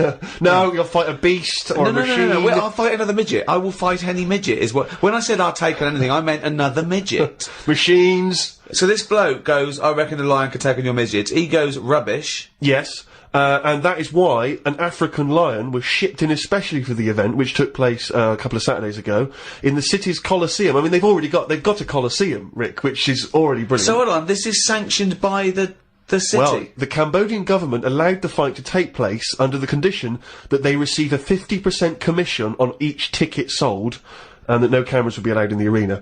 We'll take 50%, but, you know, for dignity's sake, there's no cameras. You know, we don't want to make this into a, you know, into a circus. Spectacle. Yeah. No. It's just lion versus midget, but, exactly. you know. Well, 42. Never forget, there was 42 midgets. Now, this is the tragedy element, and this is why we shouldn't be laughing, because the fight was ended. Don't tell me the lion gets hurt. Well, the fight was ended, Rick, after only 12 minutes, after which 28 of the midget fighters were declared dead. Right. While the other 14 suffered severe injuries, including broken bones, lost limbs, and they were basically unable to fight. But the lion wasn't hurt? It would have seemed that the lion was okay. Oh, good. Because the lion had no choice in this. No. See, that's I love it when a human takes on a beast and comes unstuck. Because that lion was scared and defending itself. Those little midgets were loving it. They wanted to go in. What do you mean they were loving it? You don't know that. Well, why would they do it? Well, what I find out... Well, I worried, you see, I don't know the ins and outs of this. I wonder if they were fighting against their will. I got the horrible feeling, because, with all due respect to any midgets listening, they must be fairly easy to round up. You could probably corral some midgets fairly easily. You know, you only need some regular full-size people, and it'd be easy to grab some midgets and take them away, whisk them away, put them in a cage. No, because... No, because they don't, because a lot of them stand on each other's shoulders and wear a long coat. Sure, but... And a hat, and you go, oh, that's not a midget. No, let him go. Well, those ones are getting away with it. They're fine. They're wandering around, you know, fine. Because who's voluntarily going to join the Cambodian Midget Fighting League? But midgets who want a bit of action, who want to fight other midgets. They're allowed, they want to fight. They can't get in real boxing matches because the fellas are too big for them. But they can go, well, I'll tell you what, let's have our own little fighting league, right? But if I was on the Cambodian Midget Fighting League, I'd be livid. I'd be thinking to myself, well, I can't believe I listened to my agent and he's put me up fighting a lion. I mean, I should have just taken Panto in Grimsby. I can't believe that I can't believe it. But hold on, though. I thought are they all really midgets, or are they lumping in dwarves with them? It's not specified, Rick, but But that annoys me when people say, oh, look at these midgets, and I go, hold on, no, they're making up the numbers with a couple of dwarfs there. That's clearly only 39 midgets and 3 dwarves. Sure. Well, that's amazing. Carl, what are your thoughts instantly? I mean, you're bound to have a take on that. Whose side am I meant to be on there? What? Well, I'd be on the lion side. I'd never go to a bullfight, but I love it when I see a matador gored to death. Because, again, the bull doesn't want to get in that ring and fight a bloke with swords, okay? So I love it. I think it's disgusting. And when someone says, a midget versus lion, I'm thinking, well, it's okay if the lion wins, to be honest, because they haven't got a choice. So, and I hate it when people go, oh, I went to a bullfight when I was in Spain, but it's the tradition, isn't it? Oh, well, there's loads of traditions that we don't adhere to anymore. So I say it shouldn't have happened, of course, but if it happens, I'm glad the lion isn't hurt. See, what's annoying me is I've sent money to Cambodia because apparently they're hungry and haven't got any energy. So what's going on? Well, it's much easier to fill up a midget than it is a regular Cambodian. You know, they're I just happy feel on like a Mars bar. I'm being cheated a bit. You were conned before with a charity, weren't you? Well, a few times, yeah. What about the old lady? What was that? I got stopped, and it's like they sort of drag you in by saying, "Have you got a gran?" And I said, "No, they died," and that. It's like, "Oh, did they die of the cold?" No, you know, ill. What have you? Just old age. He said, "Well, what happens with a lot of people's grans is they die in the cold, right?" So I was like, "Oh, that's bad, isn't it?" Anyway, so she's chatting and she's showing me pictures of these old women who look cold, right? Saying, "Look at her, that's Edna. You know, she's got no family. She can't pay the bills and all that." Yeah. So I'm like, "Oh yeah." Anyway, it goes on for about 15 minutes, and you feel bad. You give them your bank details, right? And what happens is every couple of months you get a letter from Edna. Well, it's not from her; it's typed up and what have you. But there's a picture of Edna, right? And it's saying, "Oh, this December, you know, Edna's going to be extra cold. It's cold outside. She can't afford to pay the heat and what have you." Yeah. Keep going, right? So you keep paying every month like £5, whatever. Get another letter a few months later, right? Edna's sat there. She's got a tan. What do you mean she's got a tan? Well, when they said, you know, she's cold, I thought they meant for the heating, not to send her on holiday for a month. She sat there with a tan. I'm not joking. Are you sure it wasn't just a sort of a slight problem in the printing? No, definitely. Sure, it She wasn't looked well happy. Sure, it wasn't liver failure. This is a terrible thing to say, but when I see those people approaching now with the clipboards on the street, I always get my mobile phone out and pretend to have a I've done conversation. that one. The number of fake conversations I've had walking past them now. Well, I felt sorry for them, right? Because I thought, you know, to be fair, I've got about 10 standing orders where I felt sorry from a court. Right, I thought they're doing a good deed. The least I can do. I find out they're on about £8 an hour. Are they? Yeah. They're not just doing it out of the kindness of their hearts. Well, I don't want to. I thought they were volunteers. I thought that was at least why I should feel guilty. If they're getting paid to do it. I don't know. I could be wrong. I think they do. What? I've heard they get paid and that. Well, if someone knows, maybe email us. Podcast at rickygervais.com is how you can get in touch with us. If you know if these guys are getting fleecing us twice. You know, I heard something. Carl thinks that. You think they're not? I don't know anything, but anything that will allow me. But to let's find out, because you know, I don't want to slag them off, because they're obviously doing a good thing. So we find this out. It's you know, this is an educational show. I tell you what, though, right? Because we've talked about homeless people before and that, and I walked past one the other day. He's always cheerful, right? But don't you think, right? If you had a company, it's worth taking them on, because they never have a lie in. Brilliant. I'm finding it quite exhausting now, because a lot of the homeless I've encountered recently, they're not even after my money. They're just looking for conversation. While I was walking along the other day, and I don't know what you're supposed to say to this, we were both walking, happened to be both passing a Chinese restaurant. He glanced in, he looked back around to me, he went, woman in there with 3 phones, 3 mobile phones, why does she need 3 mobile phones? Got nothing to say to that, got no opinion. Got absolutely no opinion of it. And I was thinking, what's going to, you know, and you know that thing when you sort of, suddenly you got across the road conveniently to just get out of it. But, and there was another mad woman who started going, she was walking past me, she went, do you want to come to my church? I went, no, I don't believe in God. She went, do you believe in God? Oh, 20 minutes. Conversation, 20 minutes. It was unbelievable. I got to a point where I was so angry with her, I was shouting out from across the other side of the room. I was the one who sounded like a nutter, going, there isn't a God! But you see, when does it become, like, bad to avoid people like that? Do you know what I mean? Because some people say you shouldn't, you know, that they're people like us who just had a bit of bad luck. Well, of course they are. Yeah, I know, but I remember one on our estate, right? And she was a bit, what's the word that you can use? Because I don't want to offend anyone. But I'd say, but sort of mental homeless. Is that a term? That's the official term. I think that is the new official term. It's mental homeless-itis. Right, so she lived on the estate and what have you, and she aged. How was she homeless if she lived on the estate? Well, she sort of decided to stay around there because I think people on the estate spoke to her more than people who had money. Do you know what I mean? Really? I was going to say, why would she choose an estate not to live in, as opposed to like a walled sort of lovely community? Yeah. Why not go to St John's Wood or? Yeah, or I'd hang around in maybe, say, the Maze in Hampton Court. Yeah, you know exactly, what I mean? No one's expecting to see a homeless person as they're trying to find their way around. Well, imagine the cash you'd make during the summer. The rich sort of Victorians used to keep sort of homeless in there as a little folly, and they used to pay them at the end if they stayed there for like 3 years. What do you mean there? Would they pay them It was to do fashionable to have a little homeless little hobbit in your outhouse. Seriously. And what did they have to do anything for the money? Run, dance, no, they just had to tigers? be there. No, they had to be there when they brought around. They go, look, that's our little cat weasel fella living in our folly. Yeah. And then they got money, you know, at the end of it. There's just like really rich sort of Victorians and stuff. That's a great idea. They should definitely bring that back. Because, you see, I would give a lot more to shelter and those kind of charities if I could have a homeless guy come and do my bidding. I could make him dance. And they had a really long beard and rags. Exactly. Yeah. And I could just make them do dances for me, or, you know... And he was somewhat magical, possibly. That would go, riddle-me-dee, fiddle-me-doo, what is my name, and who are you? Exactly. Yeah. And then, yeah. But anyway, so this mental There's a little idea for shelter if anyone's listening. Yeah. Mental homeless woman on the estate, and what she used to do, right, she acted quite normal, and she used to always push like a pram around with her, right? And everyone was like, she can't have a kid, can she? Right? And she was dead happy every day. She was up and down, walking up and down the road. Anyway, one day she sort of walked past, right? Turned round and looked in the pram. There was a bucket with a face on it.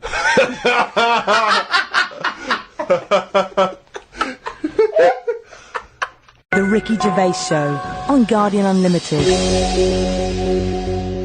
Rick, we've had an email here from a bloke. I think you're going to respect him, because I think you can tell straight away from his name that he's the kind of guy you'd want to hang out with. Go on. I know how much you love fun people. Yeah. Well, Paul, and he's calling himself this, Paul the Party Animal Parker. He's emailed in. He's given himself that moniker. Right, I assume they're in sort of like quote marks, They're are they? in speech marks, yeah. Paul Brilliant. Party Animal Parker. And he's calling himself that. Yeah. That I can't wait. So when you picture him, what are you thinking? Milhouse.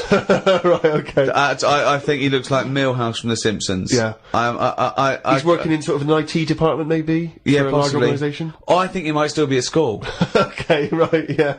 Yeah, I think. And this is the vital question. Do you believe him to be a party animal? I believe him to be a party animal is as much as a man with a long scarf that his mum knitted him to look like Doctor Who can be a party animal, yes. Do you think that when people are organising parties at his school, they're thinking the first person they got to get on the list and make sure he's guaranteed, You've got to take Paul the party animal. Parker. Because I bet he's got millions of affectations. I bet he wants to be known as the one that carries around a biscuit tin. Yeah. You know, he's got the scarf. He's the guy who only ever wears bowling shoes. It's his thing. It's his thing. He's a little bit kooky, it's his thing. But thank you very much indeed for your contribution. And it is very interesting what he sent in. He's found this on the web. I don't know why he's felt an affinity with this particular inventor. But anyway, there's a Serbian man, who has invented a sex machine for women. And he's appealing to Western women to test his device. He's from a town in, as I say, in Serbia. Serbia? I guess that's right. Is that right? Well, I don't know. What does it say? Well, it says a Serbian man, but is it called Serbia? Yeah. Yeah. What was all the Croatia-Serbia thing? Well, it doesn't matter now, does it? Okay. It doesn't matter now. It does to them. Otherwise they fought for nothing. What the hell do we know about world events? I mean, how long did that go on for? Months, I don't know. wasn't it? If they're inventing new countries, they can't expect me to keep up with current trends, can we? Anyway, this Serbian man has invented a sex machine for women, and he can't find any Serbian women to try it out, so he's looking now for Western women. He's taken out a patent on the ultimate sex machine. It runs on a 390-volt electric engine, simulates sex, and has a 7.5-inch artificial penis. He said, "My sex machine has an artificial penis that can make up to 180 moves in a minute." Now, I don't even know what that means. 180 moves? What? I mean, there's only really... Well, in and out, it's I in and out. imagine. It's largely Yeah. the function. Unless I've been doing it what wrong. he's all done. these months. What he's done is he's put a dildo on a Black and Decker. A man can only manage the intensity of movement for about 5 seconds normally, but this machine can do it for as long as the woman wants. But anyway, so he's looking for a woman who will test this out. But what I love, as soon as I read this, I was thinking, just imagining there going, "Oh, thanks for coming in, yeah, okay." So there's, what's gonna happen is there's a penis that's gonna pop out from here, and it's gonna have sex with you. I'm gonna stand behind the machine. I've got to stand behind here, there's a lot of dials and stuff, I don't want to bore you with. Well, why do you have to stand behind it? Just... I can't, it's technical stuff, but I got to be behind the machine. But there's no penis on the robot at the moment, it's just a hole. No, don't worry. What'll happen is, I'll switch the machine on, I'll go behind, and then a penis will appear. Will it be like a metal-looking penis? It will be a robotic penis, but it will seem like it's a regular fleshy human penis. So you're gonna so you're gonna go behind this robot, Go behind the machine. disappear, Yep. and then a fleshy-looking penis is That gonna will appear through the hole when I switch the machine on. Okay, and that'll be the real Yeah. robotic penis. But you won't see me for the duration of your section. So you've made this sort of like robotic penis look really realistic. It's really realistic. You will not be able to tell the difference between, say, the robot one and mine, for instance. Okay, well, I don't want to see yours. No, there's absolutely not. Because I've not come round here to have sex with a person. I know, you've come around to test the machine. Yeah, and that is exactly what you're going to get. Okay, Another well, piece of mechanical action. But what is the idea that on the front, maybe he's painted a picture of a robot's face. Yeah. And then when the machine begins, you know, rather like in one of those horror houses, like a kind of mansion in a spooky film, the eyes of the painting, they'll move. And the real eyes will appear, just staring out. But I don't think I can have sex with this machine unless you're actually in the room, just in case anything goes wrong. No. Don't worry, I'll be behind the machine, it'll be fine. It'll be safe, not a problem. Okay. But anyway, so yeah, Paul the Party Animal Parker sent that in, and knowing him, there'll be plenty more coming like that in future weeks. Carl, what do you think about that? The Machines and that. Yeah. Well, they've always been sort of. I mean, to a lot of people, sex is important, isn't it? You know what I mean? Not to you? Well, it serves a purpose. What purpose? No. Because you don't want to have kids, so what purpose? Just you know, Something to do in the something evening, to do, innit? when the telly's broke. But for years, like they've found stuff, haven't they? Machines from like Roman times that similar to that setup. No machines in Roman times. Like that though, the old sort of knob on a stick machine thing. The old Roman I love knob on a stick. I'm sorry, but I watch Time Aqueduct. Team every week, and Tony Robinson has never done an old knob on a stick machine. I just think of Julius Caesar sitting down and go, okay, aqueduct, we love that. Thanks for that. Straight roads, good idea. We can see the enemy coming. What have you got there? Well, I'm glad you've asked. Plumpticus. What have you got there? Wanklicus. What I've got here is a Yodie knob, and I've put that on the end of a stick. Oh, a stickus phallus. Okay, well done, Wanklicus. No. Well done. You are my new right-hand man, as they say. No, excellent. But they do stuff like that. You've been in the London Museum and that, and they've got sort of sex stuff from years ago. They've got like these metal pants that they used to wear. I don't know what that is. Metal pants? Yeah, sort of Is metal. that a chastity belt, you mean? They used to make women wear them so that they could... They had them for blokes as well, though. Metal pants for blokes? Yeah, Why? just- So he had little lots. So if he was away, he couldn't play away from home, and if he was away, she popped on a little. No, I just think they sort of like sexy metal pants. What? Oh, I don't know what you mean. What The are you sexy talking metal about? pants. Well, they'll have to look, because I haven't got it in front of me. It's just something I remember seeing, some sort of sexy metal pants that they used to wear. But what are you saying? Sexy metal pants? Because they That always was had not to British Museum, that was Soho. No, what I mean That was is on Compton Street, you were looking they in the always shop had window. to be ready for, like, battle and that, but these were a little bit sexy, but protective at the same time. I love that. Right, I'll have to look into I love it. the I'll idea have that to- that's all you remember from the British Museum. So Lancelot, are you ready to face the Black Knight? Yeah. What do you think of these? Huh? What do you think of these? Well, I don't really care. Just I just want to look good on the battlefield. Well, they're both protective. Will there be women watching, cheering us on? Well, you're not going to fight like that, are you? What about your I'm going to wear nothing except these sexy metal pants. But what about your chest is exposed? No, Nothing well, it's a good chest. I've been working out. Yeah, I know, but what I mean is, you want metal all I've over. actually been lifting up the round table every week. I just work out, do that about 4 times a day. But that machine, right? Why did it have to be a woman, or could they have got a little gay fella in? I Let don't me know. just check. It doesn't actually specify the small print here. I love that. Why do you want to see a little gay fella be? I don't want to see it. I'm just saying they're sort of more. Carl? Why do you want? don't wanna see Why it. do you want to Don't wanna watch a see it. gay man get buggered by a robot? I wasn't the one typing in gay machines on the internet, finding stuff out about them. It's not a Steve game was. machine. You just made it into a game machine. Yeah, he wanted to pleasure women with this machine. Oh. You're saying, can I see a little gay fella get a robotic cock up his arse? You're the one requesting that, Karl I don't want Pilkington. that, I'm just saying that. You're the one that wants to see gay men with metal stuff up their anus. What I'm saying is they're more up for a bit more experimentation than. What are you saying? Why is that the case? Why? Why'd you say that? No, just they just butt plugs and that. I mean, what I'm saying is. What, you can't just say butt plugs and that. I'm just saying that I reckon they'd be up for it. What do you know That's about I'm butt plugs? saying. I don't know anything about them. I just remember seeing an advert for some once in a sex shop. What are you doing? What are you doing? No, I wasn't. I was just walking past. I was walking past the sex shop and that, and Your you eyes you're sort of glancing, looking. glistening. Why were you walking past a sex shop? Just because I was on the way to work and that, and I passed one, and there was a little sort of one. It was open early, which I never understood. Right, it was about 8 o'clock in the morning. Right, I Who's thought, rushing out for butt plugs that early in the who morning, needs them now? Right, but I I sort must of get had a bagel and some poppers on the way to work. I walked past it, and it had like a little post-it note or postcard type thing, and it was like pop in now, buy an item, chuck in some free butt plugs. And I didn't know what they for. I'd never heard of them before. But all I'm saying is, I've since found out what they do with them. What And do if they they do that with them, then Yeah. give them a go on that.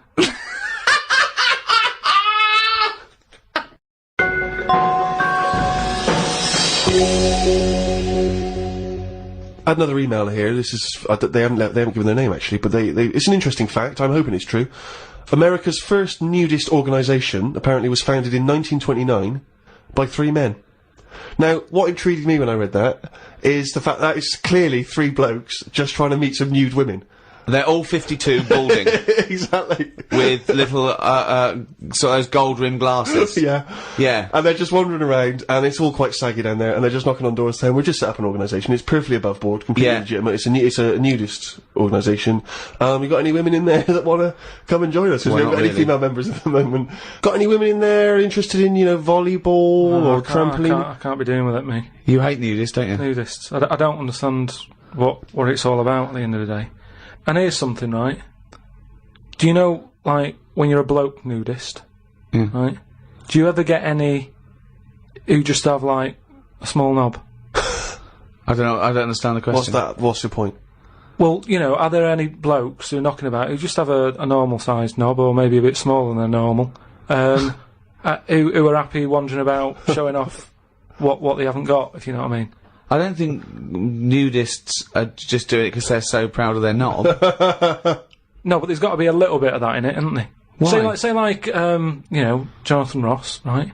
He's nipped to see you now and again and what have you. He's what? He sort of nipped in to see you now and again. He's always happy getting his knob out because he's known to have this big knob, right? What So do you mean he's showing known? it off. Why is Jonathan Ross known to have this big knob? No, he just talks about it a lot, doesn't he? He's always saying about, but you'd like this, wouldn't you? And all But that. that's like I'm known for being a great lover. I say it a lot. It's clearly not the case. What Yeah, evidence but- have you got that he's got a big No, knob? but the difference is he's happy to keep getting it out. It's different, sort of me walking about going, "Oh, I've got a big one" and all that, but no one ever sees it. But Jonathan, sort of, he's always getting it out, isn't he? Have you seen him get it out before? I saw. Well, he did get it out, but I wasn't looking. What do you mean you weren't looking? How do you know it was out?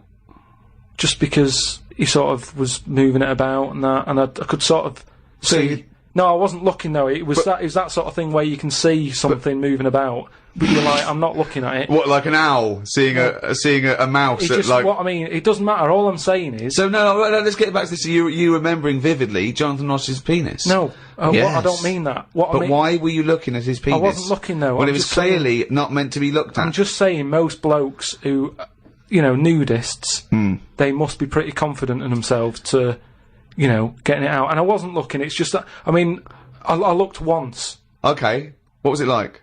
What? Sorry, you looked at Jonathan's once. No, or- Yeah. I was looking at another one. What? At the same what? time? No, Why no. are you looking at loads No. of men's What's penises? going on? No, Where are you because it's What going? is natural. this? It's natural. That's what I'm saying. What do you mean? This As is a bloke- Carl takes a sneaky look at No, no. menscocks.com. No, what I'm saying is, it's Where natural. was this happening? You were in a gym. No. A lot of guys are getting changed, and you No, were just checking out their you're at your bedroom window with a pair of binoculars, No. and there was a little fella across the road I getting was changed. at some night out once. Go right? on. So you were at heaven, and you were in the It was toilet. some night out, and some people come running on the stage, right? Some music started coming on, and these 4 people ran out. It was 2 women. So 2 you're at a gay blokes. strip club. It wasn't gay in that. It was just a normal night out. Well, some sort of party night out. Right. These people come running on, right? You got 2 women. You got 2 blokes. Right. They whipped their knickers off. The fellas whipped their undies off. At the same Now- time? Yeah, all at the same time. Was it like that, was it like a choreographed thing? like what's it? Chippendales. No, what like Cheryl Baker was in it. It was that thing where they sort of, on Eurovision Song Contest. Making your mind up Yeah. when Bucks Oh, Fizz Bucks ripped Fizz. off a larger skirt, conceding a smaller skirt. At no point did Bucks Fizz whip their knickers and pants When off. you said Cheryl Baker was in, I was thinking, what? Didn't she used to host Record Breakers? I don't remember that on So- there. so Tea that- Time on BBC One. So that happened, and all I'm saying is, right, before I had a look at the woman's bits, right, I just had a little cheeky glance at the fellas. Why? Just checking it out, just seeing is everything normal down Why there. weren't your eyes drawn instantly to the ladies' bits? No, don't believe me, I had a look at that. All I'm saying But you is, went to the guys first. I didn't know how long pants were going to be left off for.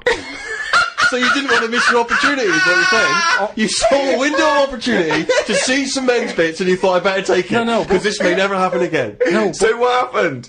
So there's had a 2 look. women, 2 men, right? I don't know what sort of event this is where you're looking at anyone get their knickers and pants off. I don't know why you're looking at all. So you go right. There's knickers and pants off. Right. Let's check out the knob and testicles first. you're telling me you've never, like, when you've been in a gym or anything, you've not just sort of turned your head, had a look, and gone, all right, yeah, that's all right. Yeah. Sorry, let's just get this question right. Have we ever been in a gym and just taken a sneaky glance at a man's genitals? Is that your question to us? Right, for me, it's the same as when you see someone who's a bit odd, 2 heads or whatever. Well, I'll be honest. If I was in a gym and a bloke came in with 2 heads, I'd look. I'd get a sneaky glance in the mirror. I'd go. Sorry, but you'd look at his genitals or his 2 heads? There's 2 heads. Or would you sneakily look at the heads and then think, I wonder if he's got 2 cocks? And just... I'd have to have a look there. If I'll tell you what, and now I admit it, if I'm ever in a gym and a naked man with 2 heads walks in, I probably will check out the genitals as well, just to make sure that he's got 2 of everything. Can I tell you the thing that always freaks me out? I do sometimes go to the gym, and I live in North London, and the thing that always freaks me out is if there's an elderly man, often quite short, and I say this only so you can picture something in your mind's eye, because I live in North London. There's quite a lot of old elderly Jewish gentlemen, wander around, and I'm always freaked out because there's at least two I'm aware of who've got very, very large penises. And I always find that really disturbing, because sometimes you can't help but notice, because it's like Godzilla coming through the changing room. Do you know what I mean? And it's swinging there, and it never seems right that he's an old guy, he's kind of a little overweight, quite short, and he's got a massive piece of action going on between his legs. And I always get, dare I say it, a little bit jealous. Because for a tall man, I feel I've been a little bit shortchanged. Oh, wow. So Well, that, I do admit, that's the only instance where my eye has been naturally drawn to it. Do you know what annoys me in gyms? Where people walk round happily naked all the time whistling. They get weighed naked, pop a towel on and take off 3 ounces. How exact have those measurements got to be? Yeah. Do you know what I mean? Pop a towel on. I mean, unless you're going on the space shuttle, I reckon you could give or take a couple of stone. Yeah, a couple exactly, of ounces. yeah. Absolutely right. Well, we've put that to bed. The Ricky Gervais Show on Guardian Unlimited. Right, Carl. Go on. It's that time again. You better be ready. Oh, chimpanzee that monkey news. Right. Well, this week, what we're covering is, do you know, like they say, monkeys are pretty close to humans. Well, when you say monkeys, you mean apes, I assume, Well, and when you say apes, you mean whatever, chimpanzees. monkeys and that. Well, no, because they're different species. They're all what they've primates. done, But they've done a lot of tests and that. Like I said, we've talked about the one that went into space. that was We've rubbish. had ones that have worked in train stations. No. So the Barbers? next, Was there a barber one? there was a barber one. He started off sweeping, didn't he? But he didn't immediately go in Straight cut into, hair, but he worked his way up, yeah. They do apprenticeship. They do a lot of stuff. I've seen the salon. He was probably the top student. But the thing is, I mean, in a way, this is linked to the one in the salon. He could cut hair, but he'd never be allowed to work on the till, right? But these tests that they've been doing now, Why? Are they not trustworthy? well, they've had problems understanding money, right? But they've got one recently that they've been teaching about the value of money and showing it that to get this money you've got to work hard, you've got to save your money, and when it's saved, No, up, it's all bollocks. you can do what you want with that money. Yeah, it wouldn't But happen. at the end of the day, these monkeys aren't on that much money. Yeah, So- and they wouldn't. You could never. you So- could never teach a monkey the value of money. So the thing is, they've said to these monkeys, look, there's your money. They haven't said anything You're to the only getting monkeys. so They much have, Rick. money, Please listen to the news. but It's the news. it's important that they know how to spend that money, right? It's basic rules, really. It's what you teach a human about money, innit? It's what you teach kids. The So value of invest money. wisely. Invest and all that. Sorry, who's they teaching got these monkeys? past, Well, so, Carl, stop. Just some people and that. But who? Where are these The monkeys? monkey people. But where are these monkeys? Where are these I monkeys think it's in San Francisco. where are these monkeys though? What are they in a shop? What are they doing? Are they in homes? What are they doing? Just in the like- zoo? Well, probably just in like some sort of science place where science people are checking out monkeys' brains and that and seeing how they work. But they're happy. They're not. This cutting is them that. different to the news at 10. So listen. Well, yeah, but you can't interrupt the newscasters for one thing, Rick. Please. Sorry, go on.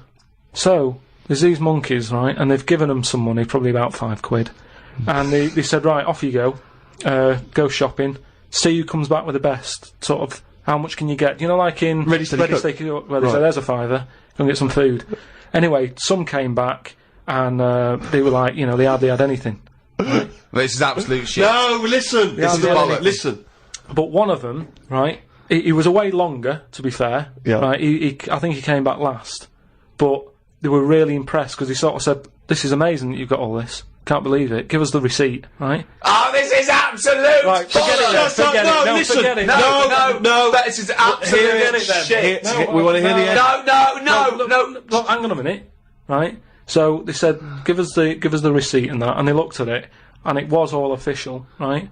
And they went through it all, and what they were really impressed by is the way that they always went for the sort of slightly older veg, where you get 2 lots for the price of one. Right, you're absolute. So, and it just goes to show, This is right, absolute bollocks. Well, There's forget it no then. way. If you're not There's gonna- no way forget a it. chimp went It's not- shopping and right. knew what he was buying.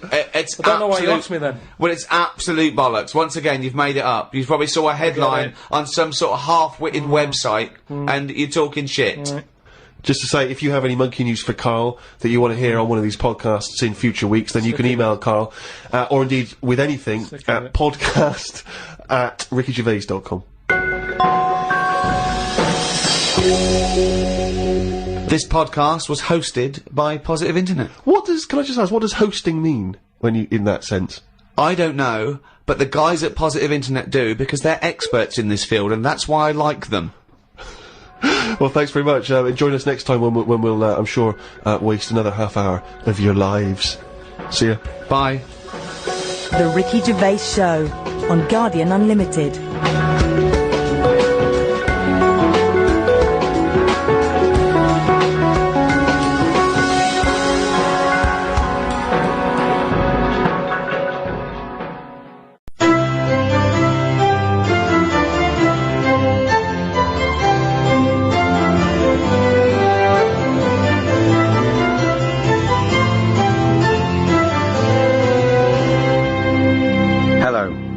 I'm Ricky Gervais. To some, society is a cage, trapping and oppressing free-thinking individuals. But to others, society offers essential structure and regulation, preventing anarchy and the worst excesses of human behaviour.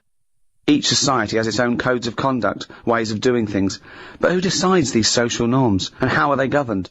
From the formative democracy of ancient Greece to the communist totalitarianism of Soviet Russia, history has shown us that there are as many forms of society as there are people to populate them. To discuss society and our place within it, I'm joined by Stephen Merchant, award-winning writer and graduate of the University of Warwick. Hello. And Karl Pilkington. You know the score, little round-headed twat. Right. In ancient Greece, every year 500 people would be selected from that Grecian society, and they would have to sit there that year, and they would propose laws, and everyone else would vote on them, and that was their obligation. They were obliged to be one of that 500, if they'd be like jury duty, called up, and then they had to propose their ideas, and then the rest of the citizens voted on it. Now, if you're in that position, alright, you're called up, what rules and laws are you instigating? You might go, right, I want an egalitarian society. I want freedom for people. I don't want slavery. I don't want any sort of oppression. Would that be high on your list? Well, you could say, you know, when I worked at Cordon Bleu, there was times when I thought, being treated like a slave here. You weren't though, because you were being paid and you were free. So. What do you mean? I wasn't free. I was on like from 9 till 6. Yeah, you had the choice to leave the job. Slaves didn't have the choice to leave. They wouldn't go. They go. I didn't have any actually, choice. Actually, Mr. Jackson, I'm thinking of leaving your employment. No, the money's no good, and I don't like the dwellings.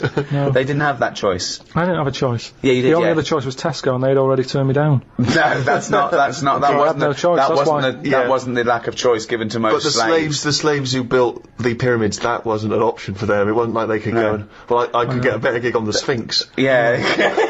Yeah. I'm just saying. No, you're not saying anything. You're saying absolute drivel again. Here's a little Greek proverb for you. A society grows great when old men plant trees whose shade they know they shall never sit in. What do you think of that? That's amazing. Can you say it again? Say it again. A society grows great when old men plant trees whose shade they know they shall never sit in. Do you understand? Yeah. Just saying, they're planting a seed, they grow a tree, but trees take ages. Yeah. It takes a long time. Yeah. That old fella's not going to get any joy out of that.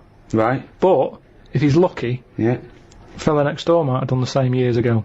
So it's all about, sort of, planting a seed, looking after each other. That's great, actually. It's not. I don't think it's directly what it means. It's almost the point. Yeah. That's good. Yeah, I think he means that future generations. But yeah, if the next door neighbour had done that, then yeah, that works as well. But you seem to agree that that's a good point. Do you agree that seems a good point to you?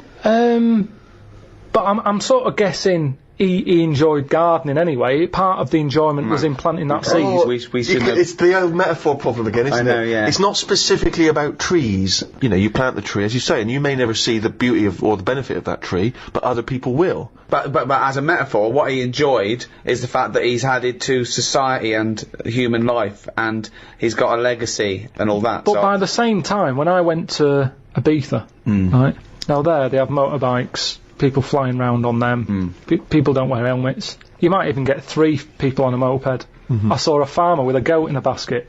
They don't care. They're whizzing around at high speeds. A lot of deaths there. Yeah. And they'll have a lot of those areas where someone's come off, been killed, people put flowers there. Yeah. And because that happens a lot, it's a lovely green island. Now here, we're saying wear an helmet. Well, you're saying that all the deaths make it nice because there's flowers. It makes it lovely. Because there's loads of flowers So everywhere. with death comes beauty. So that's another metaphor, you can have that one. That was one of the most tortuous things I've ever... That was extraordinary. But look at London. That was extraordinary, Carl. Right, Carl. Well, look at London, though. Let me finish my point. Let him finish his point. I'm intrigued. Right, London, councillor with his clipboard, need a speed bump here, I saw someone doing 35. Put some traffic lights there and a pedestrian crossing. Pelican crossing there as well. And a speed camera. Right. Horrible and grey. Okay. No flowers. But you still see flowers left behind where people have died in terrible accidents. They're not you very see that good all the ones. time. It's stuck to a lamppost with elastic band round them. They don't look nice. He's knows the quality of flowers. Yeah, but the point is Some 15-year-old got run down and you're disappointed at the quality of the flowers. Look at this, Suzanne. Fella lost his head here. Geraniums? Geraniums? Fella lost bloody head? Well, that's So we have to encourage that, gun crime so that people get shot in inner cities and then we can put flowers up and beautify the area. Is that what No, you're but saying? if an area's nicer to look in, nicer to be in, if it's nicer looking, you don't get people speeding around like lunatics. Because they go, I'm not in a rush, I'd quite like to slow down This there and is look so at the flowers. complicated. So now what you're saying is because an area is grey and gloomy, people speed around to get out of it. In the course of doing that, they knock people down, but then flowers are put up, which then makes the area beautiful, thus stopping people driving around at speed so death no longer occurs. Well, they keep getting out of their cars to put down flowers and they get knocked down. Yeah. By other people on their way to put some flowers down. Yeah. Just sometimes people have to die, don't they? There was a fella outside our house who had a lamppost. He had a helmet on, but his head come off. You made me laugh at a man's head coming up because the way you said it. But that's the thing. he had a, oh God! There's a man outside in a house. He had a lamppost, he had a helmet on, but his head come off. So you're saying that because in that one instance, the helmet did not save his life. His head was in great condition. It's just not attached to his body. And that's what I'm saying to you. Sometimes people have to die. How far do you take all this stuff of you know, safety gear and slowing down and wear bright clothes at night, and it's just too much. Very important point, you see. We give people crash helmets, we give them, you know, seat belts, we make them wear that, right?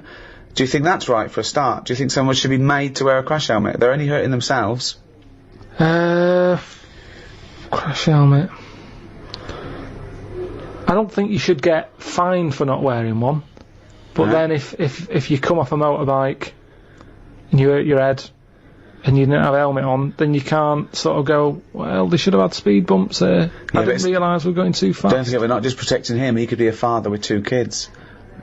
So you're going, oh, let him, if he doesn't want to wear a crash helmet, let him get brain damage. Is that what you're saying? I'm just saying, we're over the top in this country. No, but when it comes you're to that saying, sort of if you're thing. saying no, if he doesn't want to wear a crash helmet, let him not wear a crash helmet.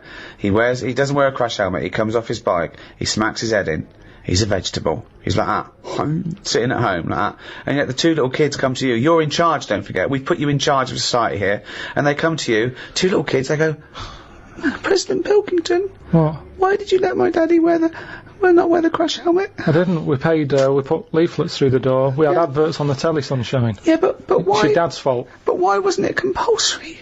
Because he wanted. It's not the world we live in, Sonny. Yeah, now I haven't got a daddy. Has he got an helmet at all? Have you seen an helmet knocking about? No, he's a vegetable now. Yeah, he didn't want to wear a crash helmet, but why didn't you make him wear a crash helmet? It wasn't just him, it was us. Why did you turn my daddy into a vegetable? Where's your mum?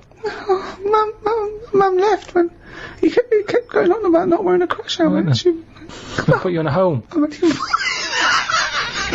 I just think, you see, this is the problem. Everyone's looking for someone to blame. Yes, but this is interesting though because you were particularly callous to that little 4-year-old boy. He seemed so sweet and adorable. Yeah. But why wasn't he giving this stick to his dad? Well, his dad's dead. He's a vegetable. He's dead. He's good as dead to him. His dad went within the law. It was not the law to wear a crash helmet anymore, because you said, forget it, I don't want a nanny state. I don't want... If you wear a crash helmet or not. He wasn't a responsible parent. He hadn't thought it through. But this is your job. Some people aren't responsible. Society keeps them on track. This was you were in charge. You should have made him wear a crash helmet. He had 2 kids. We've heard from one of the kids. What's the other one's attitude? Is he younger? He's a bit younger. Is he even younger still? Yeah. President Pilkington. Oh. My brother's crying now because you shouted at him.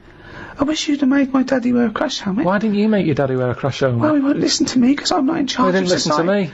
Yeah, He but seems like a bit of a numbnut, to be no, he honest. did listen to you. What did he because do you for made a a new living? rule saying people don't have to Right. wear crash helmets. Right. What, And he listened what- to you. Did he pop shoes on in the morning when he went out? Or did Yeah. I need to be here to tell him to do that as well? No, there's certain Oh, things so he you has got do. some common sense then? Well, there's enough, yeah. Oh, right, interesting. So he can be bothered with his trainers, but he can be bothered with helmet. I haven't got a daddy. Jesus. Wow, you are cruel to this kid. You It's are just, mean this, spirit all to I'm this saying kid. is, there should be a leaflet. I don't even know how he got in number 10, this little kid. The thing is, But he's got in. You should have at least the courtesy to listen to his point. forget all, I'm sick and tired of having adverts on the telly. Don't smoke, wear an helmet, slow down, watch your kidneys, look after your I liver. haven't seen that one. No, I don't know why. Why can't they just put a leaflet through saying, hello everyone, use your common sense? Yeah. That's all I'm asking. because- That's what I take Because out some as people don't president. have common sense. Everyone's some got people common are sense. fucking idiots, Yeah, They mate. should, it's not my fault That's then. why there's, that's Not why my there is fault. a government. If we let people, they'd be fucking idiots. They'd be eating turkey Twizzlers and fucking watching Big Brother and X Factor But they all are day. doing, they are and then doing. letting their kids run riot in But the they street. are doing. Some families do just eat turkey Twizzlers. Yeah. There is little knobheads on bikes playing out till God knows what Exactly. hour. So it's happening anyway. But Yeah, then- but that's no argument, is it? It's happening anyway. That's no argument, Carl. It's what we've talked about here. Social responsibility. The reason people get into politics is because they feel it's their obligation to change those things. This is your approach. I wash my hands of the whole affair. Yeah, I'd hope that the people who don't wear an helmet sort of do themselves in, and that's cleared them off. That's one problem sorted. So you think you're being Darwinian? You're thinking survival of the fittest. The idiots will soon, but they don't, because they're not just the victims. The dead person isn't the victim. It's the a very good example is okay, we've talked about it before. People who smoke know that it's dangerous. We know now that smoking gives you cancer, but why is that still legal? And yet people know that and they still smoke. Fat people know that they're going to get out of breath and clammy, and yet they still eat more. They get depressed, they're eating more. They know that they're going to be constipated for a year and a half, but they're still shoving in chocolate cake instead of carrots. But because that's what I'm saying. Why don't we stop them? Why don't we stop fat people eating? If you've got a smackhead and you really love him, you intervene, you grab him, you put in a cupboard, you go, you're not coming out. He goes mad for about a year, then he thanks you for it. Yeah. So lock fat people in a cupboard. And just Can't put get carrots in. under the door. What? The thing is, there's got to be some Carl, responsibility. grab Ricky. There's a cupboard over there. You've got to take some responsibility, haven't you? Now, if it's your own fat kid, stick him in your cupboard. But what I'm saying is, as a counsellor, I'm not spending taxpayers' money on cupboards to put the fat kid in. So, back at the Chosen 500 in ancient Greece, right, you're one of them. What other things? I like that saying, the one about do to others as you'd like to be treated yourself. Yeah. Yeah, that's a good one.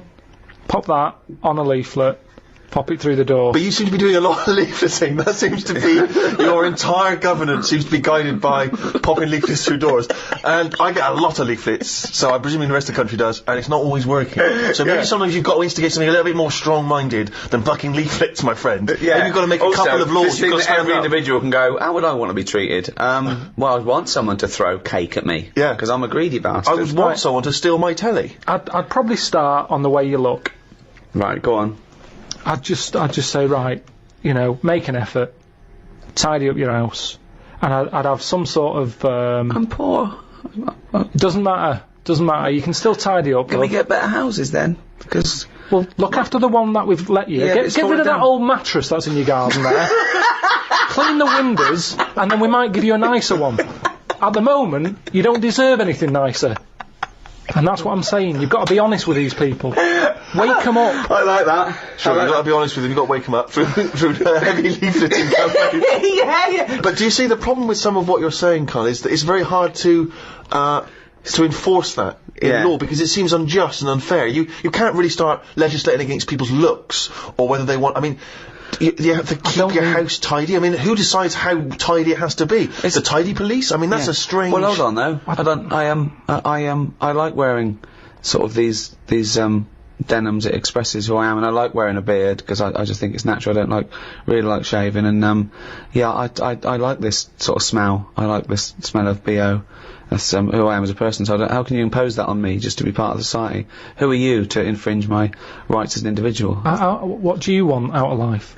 Well, no, I think I just like to say I don't want to conform. I don't want to just shave and wear a suit and I keep myself to myself, and I like to just grow a beard and eat porridge with my hands. I'm not hurting anyone, so I don't know why I have to conform to that society. Well, there's nothing I can do for you. You're wasting my time, really.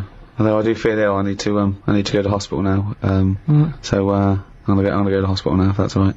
Is there care for me? Well, what's up with you? I've got diseases from like eating with my hands, and there's things growing in my beard. Right. So will you clean that up for me now? No, because it's all been brought on yourself. Well, no, but that's irrelevant. A lot of people bring things on themselves, but you can't just like ignore them because it's just part of it's a bad society. So how do they learn then? I don't know why I'm being punished for being stupid. How do they learn then? Well, I don't understand why I've got to worry about you. I've got proper ill people. Well, you had a kid whinging at me this morning because his dad was a Hmong.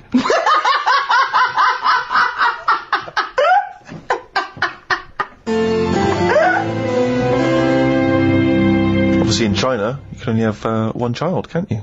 Is that something you feel we should bring in here? Yeah, I think we've got to, I don't know about one kid. I just sort of concentrate on who can have a kid. Okay. As opposed to, if someone's got a load of money and they're good at looking after kids, let Madonna have as many as she wants. But if it's someone who's... social engineering you want to do there. but hold on though. Well, what use are they then? If you're bringing them into a poor family, what's the point? What good is that for anyone?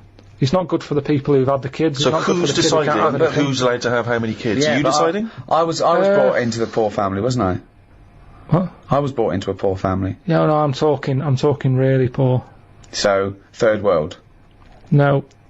What, poorer than that? Poorer than no money at all? No, somewhere in the middle again. You've gone too far the other way. Okay, why has it always got to go the other way? Cornwall. I just mean like the people who I've told you about on the estate sometimes, who had that one who chased cars and stuff. He wasn't happy. They didn't care if he was there or not. What's the point? Right. So hang on. So let's imagine that Ricky and I, our husband and wife, we've come in, right? What's your questions to us to establish whether we are allowed to have a couple of kids? Hello. Thanks for coming. Me and my husband, we can't have children. Why not? Because he's got no sperm at all. Okay. He had one sperm and it was ridiculous. It was awful. It just came out like a dead anchovy. Right. And you're meant to have 300 million tiny ones, and he had one big one. It was horrible. I had to pull it out. It was like a leech. And also it was no. I haven't got a vagina, so there was no. Completely smooth down there, like an action man. Yeah, it was just that. I don't know. But we love children, and we wondered if we could have a child. What do you do for a living? What do you do? What's your work? I'm a rapist. Right. And I dispose of the bodies. Right. Well, fill out this form. I should have clarified. A rapist murderer. Yeah. Fill out the form. Yeah. He does it in the wrong order as well, I must say. So, number of times I've disposed of the body. He said, I hadn't made that one. I just wondered what else you need to know about us. Because even though that was our little joke, by the way. He doesn't rape. I work in an office. He works in an office in the town. But I'm a housewife. She's a housewife. I'm making a little nest for when we adopt a little child. We don't earn a great deal of money, but we're good parents. We're very good parents. What's that based on? Well, we're good people, I mean, aside from a few naughty jokes. We're God-fearing people. We believe that God is watching all of us, and we believe in the Old Testament. And sometimes he tells us to kill and rape. Yeah, sometimes he does, yeah. Particularly, we've stoned a couple of homosexuals this week alone. We're joking again. We're joking again. We don't believe in God. We're from an atheist and believe that our time on earth is all we have, and then when we die we become worms meat. Right. Well, you filled out. But we've already painted the back bedroom. That's ready for the little child. We painted it black. Because we want our child to be a Satanist. Joking again. Little joke Joking again. We want him to be an accountant. Yeah. Gay accountant. Some would say the same thing. Only joking, of course. I think there's too much in society where people are pressured to be heterosexual, so we're going to try and make ours a homosexual. So we don't care whether you get a homosexual or a heterosexual, but I'll tell you, by the time he's 14, he will be as queer as the Ace of Spades. Right, so you filled out the form. Fill out the form. Yeah, we'll put that in, get it processed. Right. Okay, but what kind of questions are you going to ask us? None really. No. Just my job. You're happy. You're It's my happy job with us? to pass the forms on. We've passed the interview. Because that's the sort of world we live in now. God. We don't want a child. We don't want a child, actually. But do you know where we could buy a knife and a sack?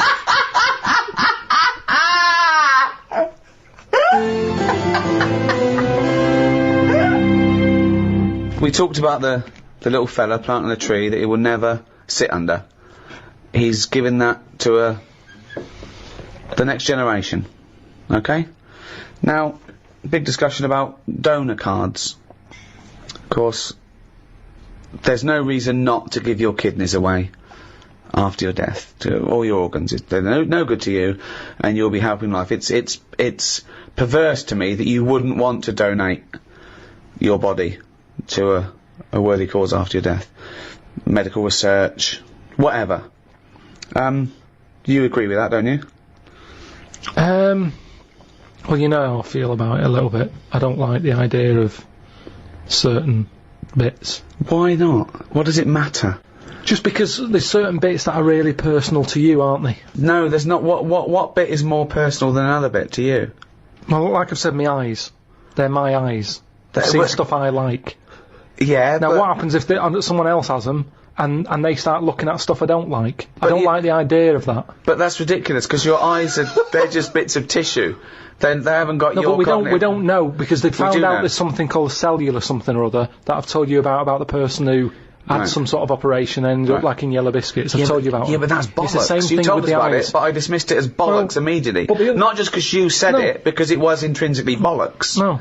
But it could work the other way anyway, where the person who has my eyes starts, like, looking at ants and insects and stuff. I might It's all carry on. bollocks. Again, this is all bollocks. Got none of your memories, none of your thoughts, none of your reasoning, nothing of you, none of your personality. They're just a collection of cells that now have light going through them and making this new person see. They're a lens.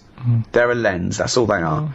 So there's no reason why, you know, this was the crazy thing, isn't it, when people started saying that they wanted their organs to go to a particular race of person, and obviously that's illegal. Also, it shouldn't be the choice, really. I think you should have that opting out, that you have to say that you don't want your organs given after, and if you die, then they assume that those organs are up for grabs, because there's a shortage. So what do you think of that? Like I say, they can have certain bits. They're not having the eyes. I think that's fair. What, can they have the cock and balls? I prefer it if they didn't. You're saying no one's going to have my eyes or my cock and bollocks. What if the tables were turned? Yeah. What if someone said, Carl, you've lost your cock and bollocks in a terrible accident. It's alright, we put some flowers at the scene of it. It's brightened that area up. But, we've found a donor who's happy to give you his cock and bollocks. He's dead, but his cock and bollocks we kept on ice. Would you accept them? They're absolutely lovely match. Better than yours. Yeah. Bigger, younger. Yeah, go on then, I'll have them. You'd have So you would, you'd have someone else's cock and bollocks, but then you wouldn't donate yours to someone else. What about this? What if you discovered later, right, that the person who donated the cock and bollocks, right, was a sex pervert? was a homosexual sex pervert? I don't think, though, that I'd bother looking into the history of these cock and bollocks. It's not like, you know... You'd accept them willy-nilly, but what if you just found out by chance? That was his name, willy-nilly. That was his stage name. And What if you found out by chance? How do I find out by chance? What's the scenario They there? say, well, the doctor goes, I should tell you, I know you believe in a load of shit about Yellow Biscuits and bollocks like that, so I'll just tell you, in case anything goes weird, this was a sex pervert's cock and bollocks, so if you find that you're sticking these through letterboxes, don't worry, it's not your fault. It's where they wanted to have gone. That's Would it concern you if you accepted the cock and bollocks that had a past like that?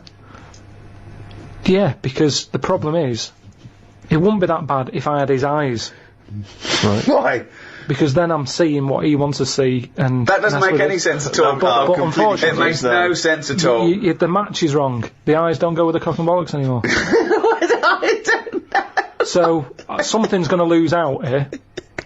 Either the cock and bollocks, they're not going to get what they want anymore, or the eyes are going to be upset.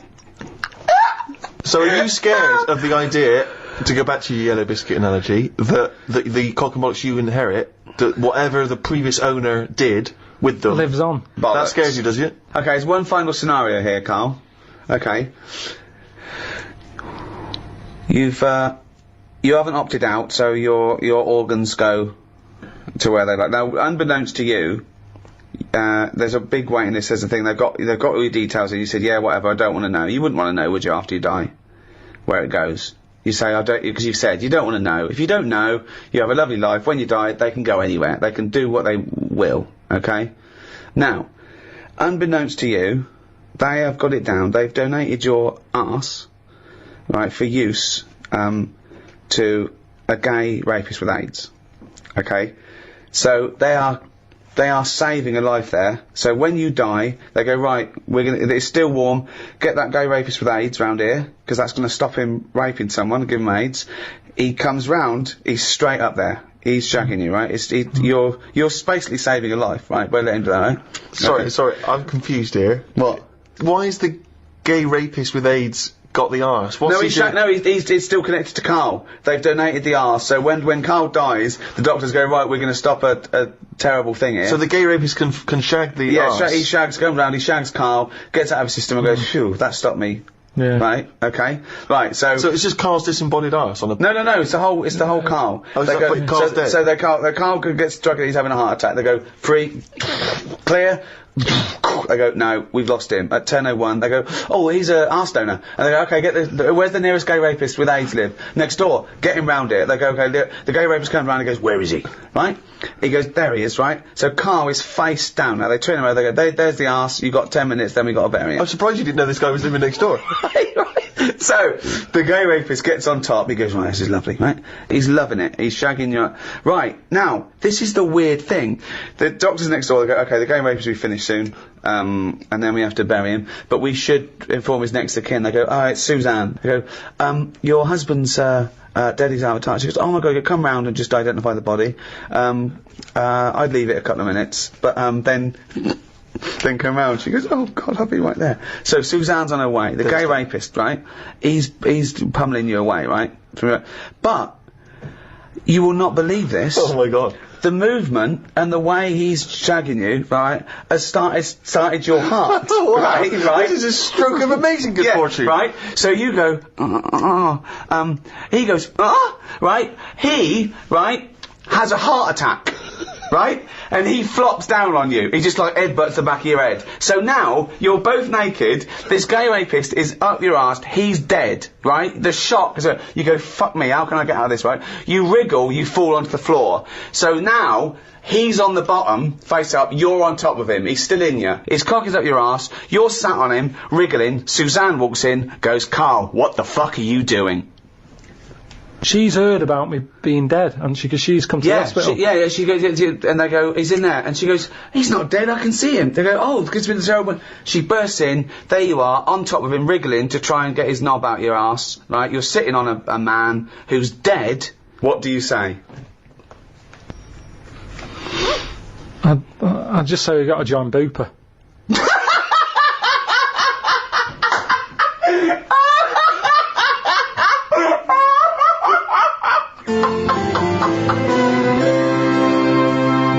Very hard, isn't it, to imagine yourself a different period in time and how you would have reacted. Now, if you think about America in the 1950s, black people still very much second-class citizens. You've obviously heard of the famous Rosa Parks incident, in which she was obliged to move on the bus from where she was sat to somewhere else, and she chose not to, and she was arrested for it. Became very much a sort of figurehead of the civil rights movement. Had you been travelling on that bus, what would you do? And am I far from where I'm getting off? So once again, you can't just nip out at the next stop so you can wash your hands of the whole affair. No, you're on that bus, you've still got a number of stops. You live further away than Rosa does, because you've got a lovely big house, whereas obviously she doesn't have a lovely place, she can't afford it. So you've got to stay on that bus. You've seen this now, you've seen this bus driver demanding that she gets up, gives up that seat. Maybe she's given up that seat for you. Maybe you've got on that bus as a privileged white man, and she refuses to get up on your behalf. I'd probably go, it's alright, I'm standing, I'm alright. But why would you say that? Because you're thinking of the modern day Karl, you're not thinking of the man from the 1950s. Well, we don't have to go back in time, or we can go to a country now where you'd see an injustice, where you were outnumbered by the law of the land. What if Suzanne wasn't allowed to sit with you on buses? What if now a law came in that women were second-class citizens and she can't come with you? Wouldn't you go, no, fuck that, she's sitting with me? I'd say we're only going around the block. We've been to the shopping centre. Be home in 15 minutes. Can you take that bag with you? Because there's no one sat next to you down here. I'm a bit crammed in up here. There's more blokes on the bus. I'll see you in a minute. It's not a big issue. I've done it on the train, where I've booked tickets and they've ended up being different tickets. And I've gone, I'll see you in an hour and a half. I've got an iPod. But so you went first class and she was in the that's luck. That's luck. That's circumstance. One is policy. Surely you can see the difference between a principle and a bit of luck. But it's what you get used to at the end of the day. I mean, I'm not walking past and slapping them on the back of the head. I'm getting on, and it's just that's where they sit, that's where we sit. Like men and women going into a separate toilet. Carl, let's put this to I mean, obviously, this is too much for your head to... You're on a bus, right, and there's a few white people, and they're... I'm the driver. And they're being racist to a black kid. Right, I'd go, if I'm driving, I'd go, listen, lads, stop that, will you? If you're going to be racist, can you get off at the next stop and do it there? Well, you know, we've all had a tough day. It's the end of the day. We just all want to go home. We've all been working. Right. He's not in your way. He's sat in his own seat. Sit back. Calm down. Had enough. But what if they said, no, we usually sit there, we want that seat? Would you think either black kid's a troublemaker? Or just would you go, come on, just move, mate, it'd be peaceful? I'd go, what do you want to do? Do you want to move so this is calm down? Or No, you shouldn't say that. He doesn't matter if he wants to move or not. It's his right not to move. Do what you want, then. If you want to stay there and fight your own corner. No. He wants to stay there. Don't you surely you want to be on the side of right. I'm just doing my job here. I'm sat driving a bus. I'm driving a bus for 30 quid a week here. I'm getting a load of grief off some people at the end of the day. But think bigger than the bus rule. It's not just a bus thing, alright? Just imagine that you're not a bus driver. Alright? No, but that's what we're talking about here. But yes, Ricky's trying to make a point. It's an analogy again. It's about you taking some kind of responsibility that could put you in harm's way. Yeah. That could mean that you've got to stand up to danger or to bullies or to aggression. If someone's attacking Suzanne, she goes, Carl, help. You go, no, I could get her here. Because I know the full story here. But this is what I'm saying about Rosie. What's it? I'm just saying she sat on the bus. How did it work? She got on the bus, she sat where she wanted. No, I'll tell you how it worked. The middle section of the bus, black people could sit there, but it was up to the driver's discretion to change where black people could sit, depending on the number of white passengers that got on. So she sat in a seat, so more and more white passengers get on, so this bloke decides, well no, actually this is no longer the black section, there is no black section, because there's enough white people, you've got to stand up. Right. And she decided, no, I'm not going to get up. It's my right to be able to sit on this bus, as a person, as a human being, not whether or black or white. And that was why she got arrested. Well, she lost in the end, didn't she? What do you mean she lost in the end? There's a black president. Yeah, but it's not because of her getting on a bus. That's just because times changed. Yes, in a way it is. I don't know. Because she became a spearhead of the civil rights movement that was spearheaded by Martin Luther King. But all those little things go towards change. On a different bus, on a different day, it might not have turned out that way. That's what I'm saying. It might have been, you know, someone else who goes, get off, who's been in a right mood, might have been in the pub all afternoon. And she's there going, I'm not moving, and he's fed up, he's up to here with it. Sorry, so she's pissed up now? She's pissed up now. No, the person sat next to her. Yeah. Might have even been a black bloke who's been working hard, and he's like, I don't want this. But it's interesting you say that. The bus pulls over, the police are called in. But you say this, it's interesting you say that, because in the Rosa Parks incident, there were a number of other black men, all of whom did stand up. I think 5 of them were there, and 4 of them stood up, and she stayed sat down. So there was 4 people there who did choose the easier route, the easier life, and she stayed sat down, and she's the one who went to prison, and she's the one who's remembered, because of what she did on that day. It's difficult, isn't it? If I was on there, I'd weigh her up. You know, is this woman doing this as like a good cause, or is she just a trouble causer? Because she just seemed like, you know, I'll do what I want. Now that's fine. You'll always get people who do what they want, and they do change the little rules along the way. But I bet when she was doing it, it wasn't like a big stand up, this is the day I'm going to do it. It's just happened to, she was fed up that day, she didn't want to get up. Lazy. She might just go around law breaking all the time, and she's remembered now because she'd made a change about bus seats. Well, when she got up that morning, did she say I'm going to do that, or has she been fly tipping before she got on the bus? This is what I'm saying. Is she just a you know? No, she's not a troublemaker. She's someone who already had a burgeoning interest in the civil rights. I mean, I really thought the Rosa Parks incident was pretty cut and dry. The fact that Carl's managed to find an ambiguity in it is extraordinary. I love it. Tell me something else about Rosie Parks. Oh, for God's sake. I don't know what she's got to do to win you round, Carl. Honestly, I didn't realise it would be this difficult. Carl, Thomas Jefferson, you know who he is, once observed, a nation as a society forms a moral person, and every member of it is personally responsible for his society. But Jefferson's fellow countryman, as you know, the American writer and intellectual Randolph Bourne, noted some years later, society is one vast conspiracy for carving one into a kind of statue it likes, and then placing it in the most convenient niche it has. So one saying, no, this is why we're moral people. The society is great for us. It turns us into responsible people, okay? And we should love that society and make sure it's perpetuated. But Bourne said, no, it's just a way to mould someone into what it likes and put it into a little box so it can't hurt anyone. Yeah. Okay, yeah, that's not, again, it's... No, both of them are right. Both of them are right, but they're contradictory. They're both opinions. They're certainly opinions. But I mean, I don't know why I am the way I am. It just happens, doesn't it? You know, I don't like killing a fly. No one would stop me if I did. But there's something in me that goes, don't do that. Right, so this is a very important theory, because you're basically saying, well, you could be saying one of two things. You could be saying that goodness is innate. Not likely. No.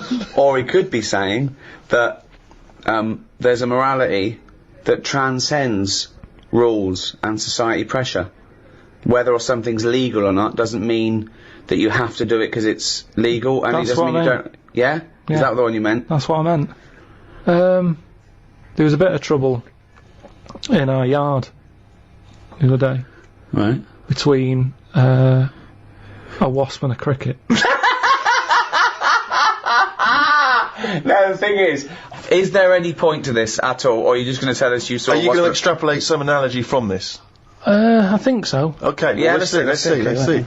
So there's a wasp... Yeah, well, so look at the whole scenario. It's the whole scenario, right? As you said, so just to clarify, as you said, it was kicking off. Right, okay. Whole scenario. So you're looking out your window. No, I'm in the kitchen by the sink. Yeah. Washing up, we've got a new sink. We've got a dishwasher as well, but I said, well, I'll use a sink, we paid for it. Let's give it a go. So you're like a Luddite threatened by the technology. You're thinking your worth will be taken away, your reason in the world will be taken away by the dishwasher. So no, Suzanne, we've got a dishwasher, but I am going to carry on. You're going to need me. I want to show I'm needed. I wanted to use it. It's like, I don't understand it if someone's got a really nice car but they have a chauffeur. Drive it. It's yours. Enjoy it. Enjoy your car. Well, I feel a gear change. Yeah, but you don't drive. No, I know. Yeah, so that's alright. But what I'm saying is, I've got a sink, I've got a dishwasher. What am I doing? If I put the dishwasher on, what am I going to do? I'm just going to sit down and do nothing. Probably. Wash up then. Do something useful. I do a better job than the machine does. Well, get rid of the machine altogether then? No, because sometimes I might want to go for a walk or something. Well, why don't you go for a walk all the time? It's good for you. I'd had a walk in the morning. Anyway. So, I'm washing up. That was all the prelude to the wasp and the cricket story. It better be fucking good to top that. His life's so complicated. For a man who does nothing at all, right, his life is so complicated. No, because it's the same thing. The kitchen's fairly new. Alright, you're washing up for Christ's sake. You're using a new sink, the dishwasher's there, it's not doing anything, it's not even plugged in, it's pointless. What's going on? I'm washing up the few plates. Right. The kitchen door's open. Right. Suzanne says, oh my god, look at that. What? There's a wasp and a cricket having a wrestle. I've never seen it before. Right. Wait! Are you sure this wasn't Mexican television and it actually was a sporting event? 2 people dressed up. Yeah. So they're there wrestling, and I was like, well, stop them then.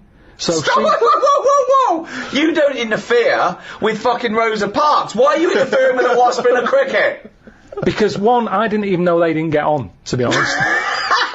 So this is much much bigger metaphor than black and white. Because listen, this is more important than apartheid and segregation, Tim. I didn't even know they didn't get on, to be honest. Because they were sort of wrestling. I said, and my hands were wet, so I couldn't do anything. I always overdo it with the fairy liquid. Yeah, sure. So she's there. I say, separate them. Poor Suzanne! So she uses a tea towel, flicks them. Flick. Clever. Right. Good Right. thinking. The wasp goes its own way. The cricket's sort of jumping about a bit. But who was fighting who? So I'm sort of saying that is really weird, because wasps are changing quicker than anything else that I keep my eye on. Okay, well that's just your theory and it's not based on anything. Well, I told you a couple of years back I saw one eating chicken. They shouldn't be doing it. So anyway, so now they're causing trouble with a cricket. Whoa, how do you know it was the wasp's fault? This is prejudice. Why do you think it was the wasp's fault? What if the cricket would have started it? What if the cricket's got a society that go, we hate wasps, we hate their stripes. We hate them. If they come here, fight them. If everyone comes down here, fight them. How do you know it wasn't the cricket that started that? Well, I suppose at that time I didn't, but since... Oh, subsequent information's Oh, come okay, through. sorry. Okay, So It's anyway, like Columbo, isn't it? We saw the- yeah. so I saw all that, we broke it up, the cricket was sort of shaking a bit. Definitely not! Definitely not! It was shaking a little bit. Yeah. So I sort of prodded it, put a little leaf over it because it was a hot day. Thought I'd put a leaf there so it doesn't get overheated. I love I'll this, keep an eye like on it's it. done the marathon. It's got a little, it's got Mars on the leaf, written on the leaf, and now it's just walking over the little medal. So Suzanne, I'd leave it for a bit. Leave Get it. on. What did About you say? half an hour, about left it for half an hour. What did Suzanne want to do? She wanted to interfere, did she? What did she want to do? Just sort of like... No, she just sort of said leave it, stop messing with it. It's probably a little bit knocked out, a little bit stunned. Sure, let's Right. get on with our lives, she said. Yeah. So I put the leaf on it. You've got in too much very liquid. Why don't we use the dishwasher? We go- Cost us 400 quid, you dopey bald cunt. So we go off, and half an hour later I get back in. I said I'm going to go and see the Where'd you cricket. go? Where did you go? Just for a walk. But hold on, why didn't you put the dish in the dishwasher and go for a walk? I don't understand. So now now as a dishwasher sitting there bone idle, you're washing up when you could be walking, and then you're still Well, it's walking. a good job I didn't go for a walk though, wasn't it? Because how would that have turned out?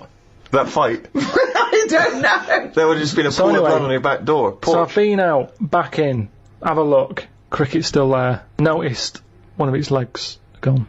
Oh. Don't know if the wasp did that or the tea towel flick. Or it was already disabled, and that's why the wasp thought this is an easy one. What if the wasp was helping it? It wasn't, no, honestly. But what It if was, it's going, it was excuse such a me, Mr. Wasp, commotion. because we're such friends and humans don't understand us and anyone interfered will definitely don't understand us, right? He's not an entomologist, Well, right? this is when I got the computer out, Right. had a look, and it's a, what was it called? I Brilliant. can't remember. What happened is, the wasp apparently does this a lot, and it stings them in the head.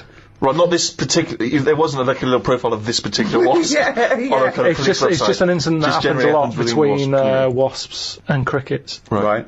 So it stung it in the head, and what happens is, it's that whole thing that we've talked about before, where it lays an egg. Right. So I was sort of having a look, seeing if I could see any sort of holes in its head. And it just kept sort of moving its one leg, like, oh, I can't handle this. What So means moving his one leg? it was sort of just moving its one leg quite slowly, like it's just But come it's only out got from one an leg, but it's operation. lost one leg, you said? Yeah, it's lost one. Yeah, he's moving 5 legs slowly. No, it's just it's one big one. He's got one big leg. One big leg at the back now. It's normally got 2 that it uses to jump. Oh, I see, so, okay. So it's now it's Right. only got one. It's sort of like, oh, it looks groggy. Is it not a grasshopper if it's jump? Is it not what colour was it? Is it like... Sort of beige. Oh, it's probably a cricket, yeah.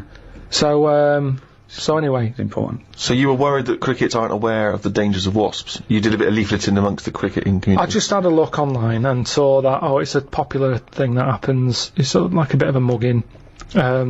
He said you can leave them for about half an hour. They normally come round and they don't know they've had an egg put in their head.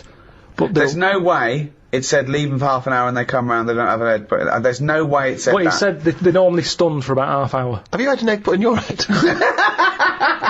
Fucking ostrich egg, by the look of it, it's coming out the top. So anyway, I picked it up, I placed it under a little tree. I said it's in the shade again. No wasps can see it there. Let's just leave it. But you've just left that cricket to now die in agony when that maggot goes round his head and comes out a wasp and leaves the carcass. Well, this is when Suzanne came up and said it wasn't moving.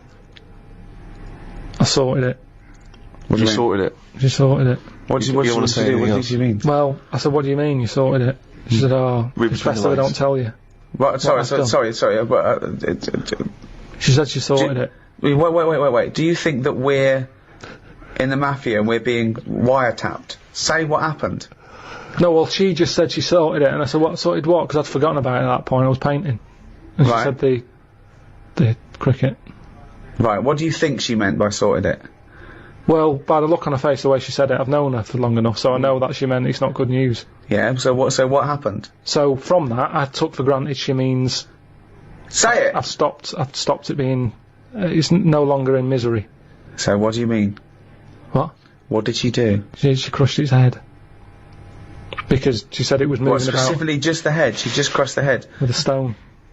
She got a tiny head-shaped stone and Squashed it because that's where all the action is, isn't it? So she said it was too cruel watching it sort of shaking about with its one leg and stuff. You had to kill it. I imagine I had this vision that one day Suzanne what? just having to say to his parents, I sorted it. I sorted it. I had to put him out of his misery.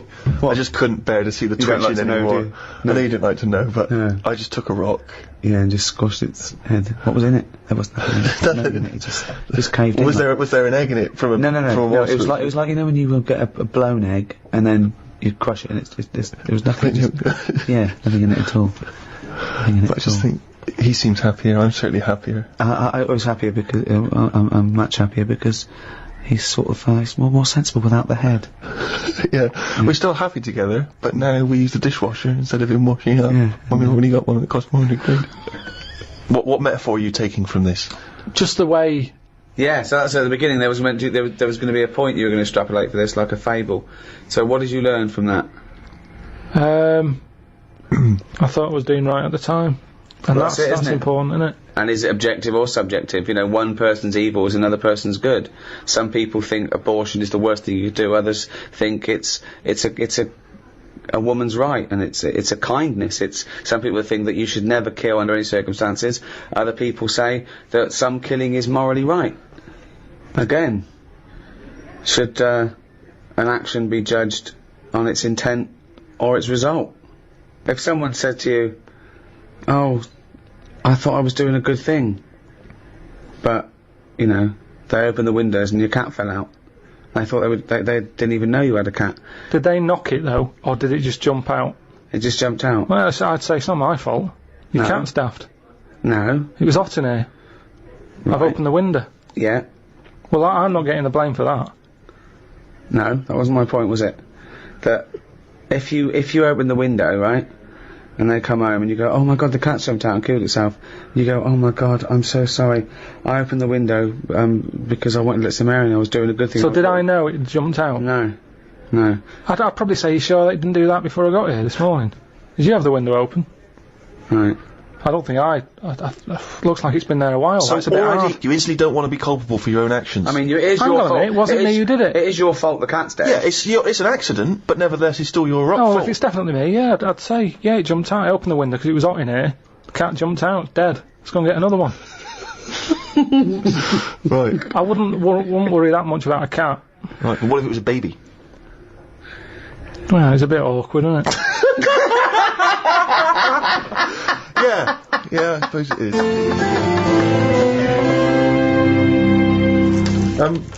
Carl, I'd like to ask you, if I may, stop twiddling that. Now, this is interesting, because you were fiddling with a bit of plastic there, and it was annoying me, and I know that a lot of things annoy Ricky, get very infuriating for him. Social etiquette. Now, that's a very, that's not obviously inscribed by law. These are just things which have built up in society. So, for instance, it's impolite to sneeze and then shake someone's hand. Yeah. It's, Or sneeze straight in their face and go, "Oh, sorry, I've got swine flu." now, those things are obviously good practice in terms of avoiding the spread of disease, so that makes sense. But other things Also, are it just more might just be arbitrary. disgusting.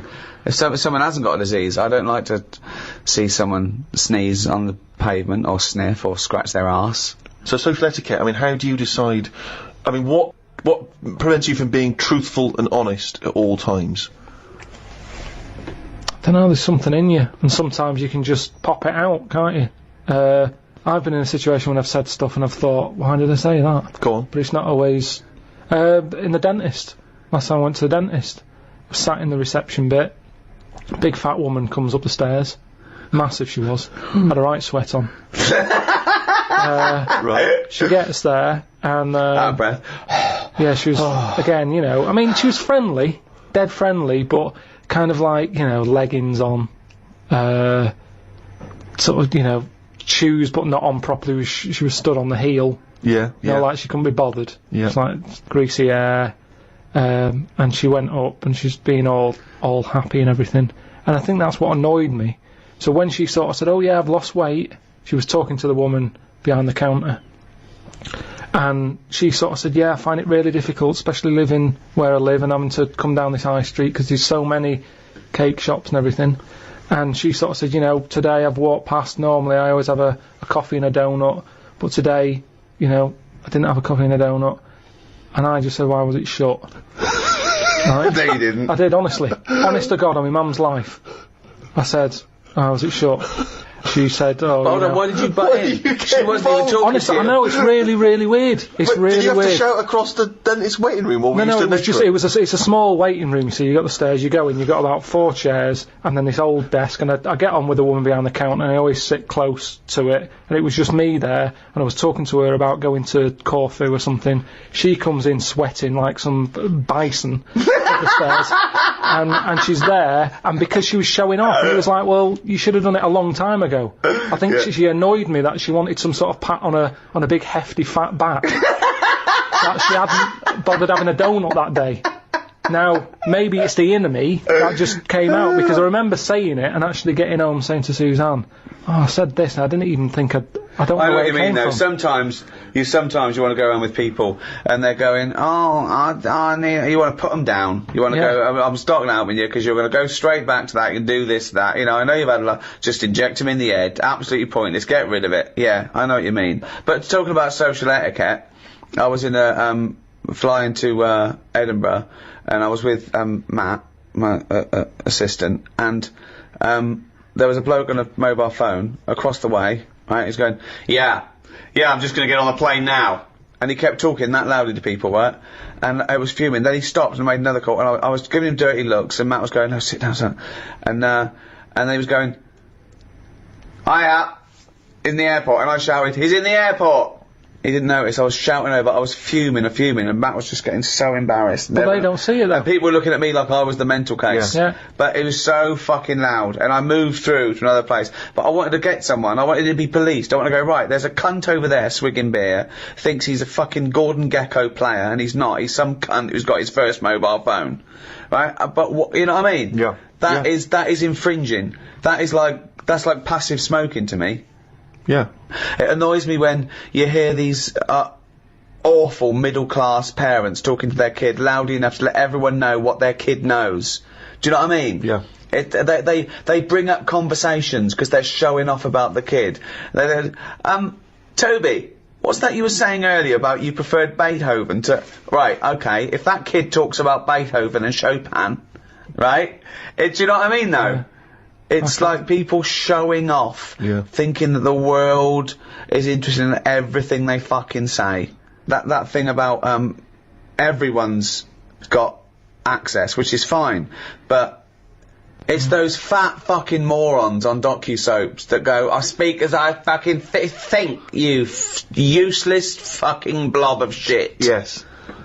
Have an education, research, think, discuss, then offer your opinion. And stop your kids chewing on a fucking big ball of fat. Your leg. Got someone specific in mind there?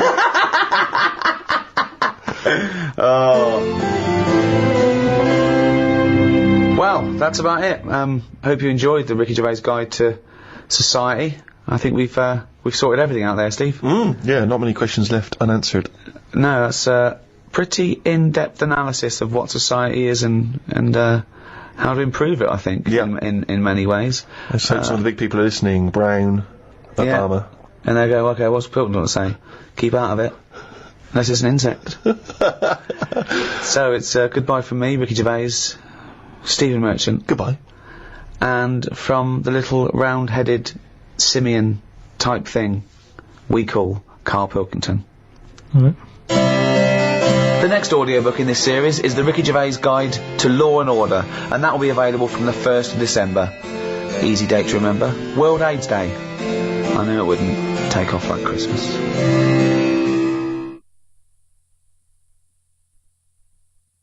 Audible hopes you have enjoyed.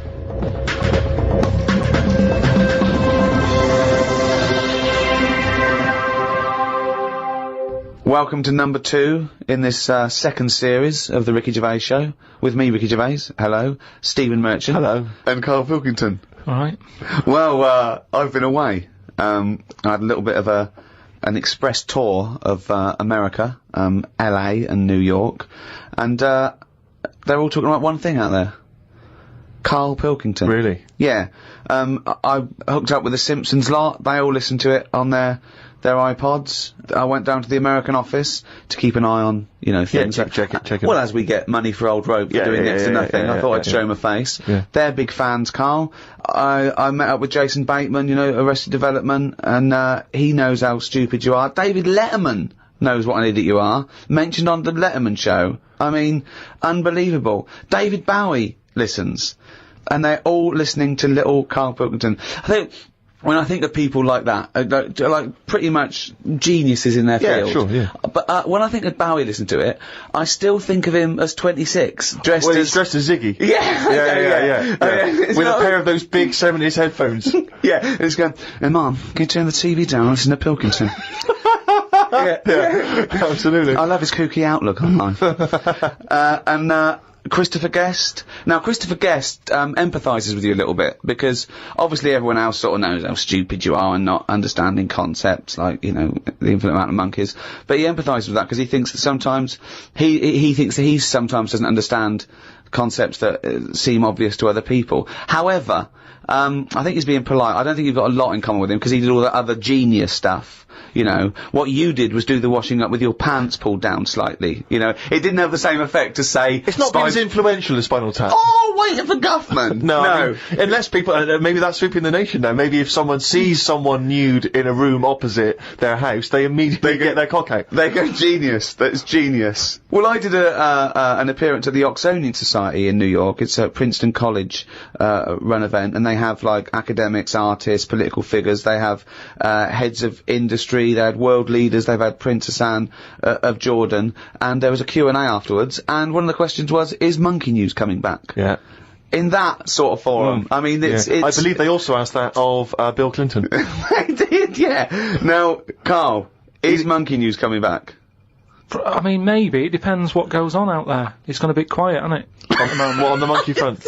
Yeah, I don't know if they're aware or whatever that it's being covered, but it's just like, there's no point. You can't make news, can you? All these news channels, that's the problem with it. They've committed to saying we're a news channel. You got to find news. Well, don't do it like that. Sure. I'd say put something else on. If there's now what's going on Cartoons. in the world. Just. Is there often no news in the world? On the planet Earth with 6 billion people? Is there ever a day when they go, no, nothing? But I'm just saying, the news is, what is it, about half an hour long? It depends! There's news channels that are 24 hours. But yeah, you're thinking of one specific news programme that's on in your house. Yeah, but I'm just saying it's half an hour. How much of that? No. I've told you that not all news programmes are half an hour by definition, but you go anyway, it's half an hour. Again, you didn't listen to me. Why do you think all news programmes are half an hour? They're not. I'm just saying, how much of that do we actually need to know about? But we don't need to know about any news. I mean, outside sort of dangerous situations, it's interesting, it's entertainment. People want to be aware, people want to be hooked up. I mean, I don't, watch the news much or read papers, but it's funny, when I'm away, I do. I suppose it's because you want to feel connected with what's yours. It's that feeling of being part of society, isn't it? No, but there's places, say like there's places where they don't have telly, right? And they're not watching the news. They're still getting on with life. Yes, they are, and they're bogged down with their own problems, which is the way it should be. Say, like at the moment, I've got a leak in the bathroom, right? Have you? It's doing me head in. So, I put the telly on to get away from all that, and then you put the news on, they go, oh, there's bad weather in what's it? You go, oh, don't tell me that as well. I like it when you hear about inventions that are coming out, or, stuff they're doing in science. But you told me the other day that you thought everything that needs to be invented has been invented. Something they said in 1900. But, so what do you think? Yeah, I mean, they are sort of playing around now. Like they've said they've made like a heart now that can be bunged into a body if yours isn't working and keep you going.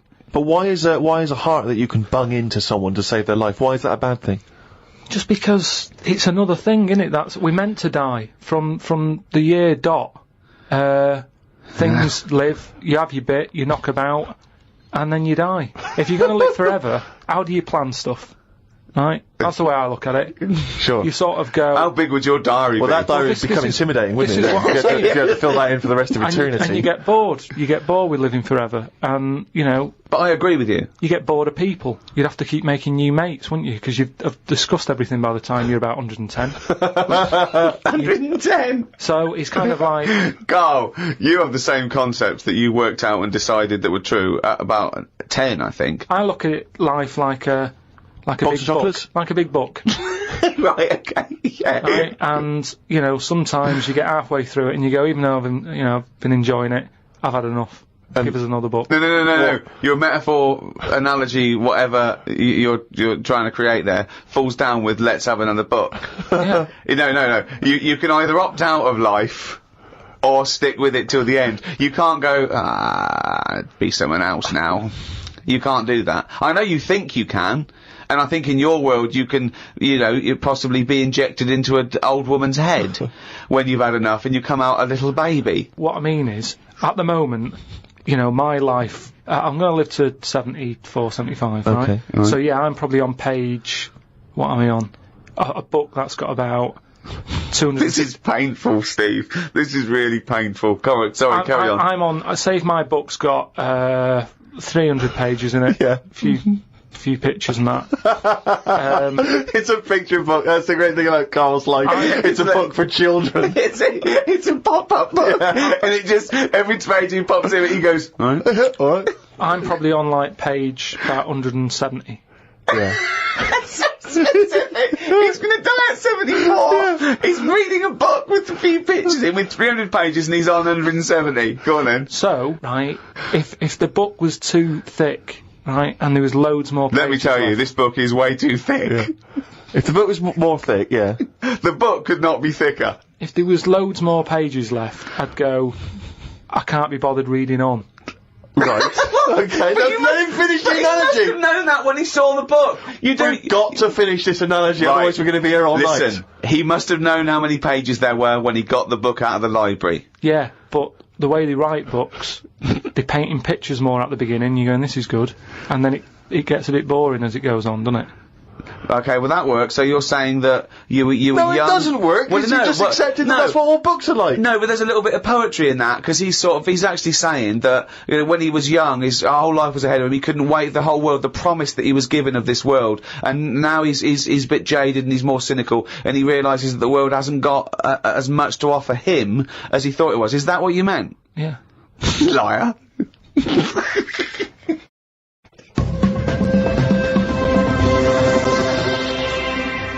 Well, Rick, you're not the only one who's been away. I know you've been off working, but Yeah. I, at long last, have taken a bit of leisure time.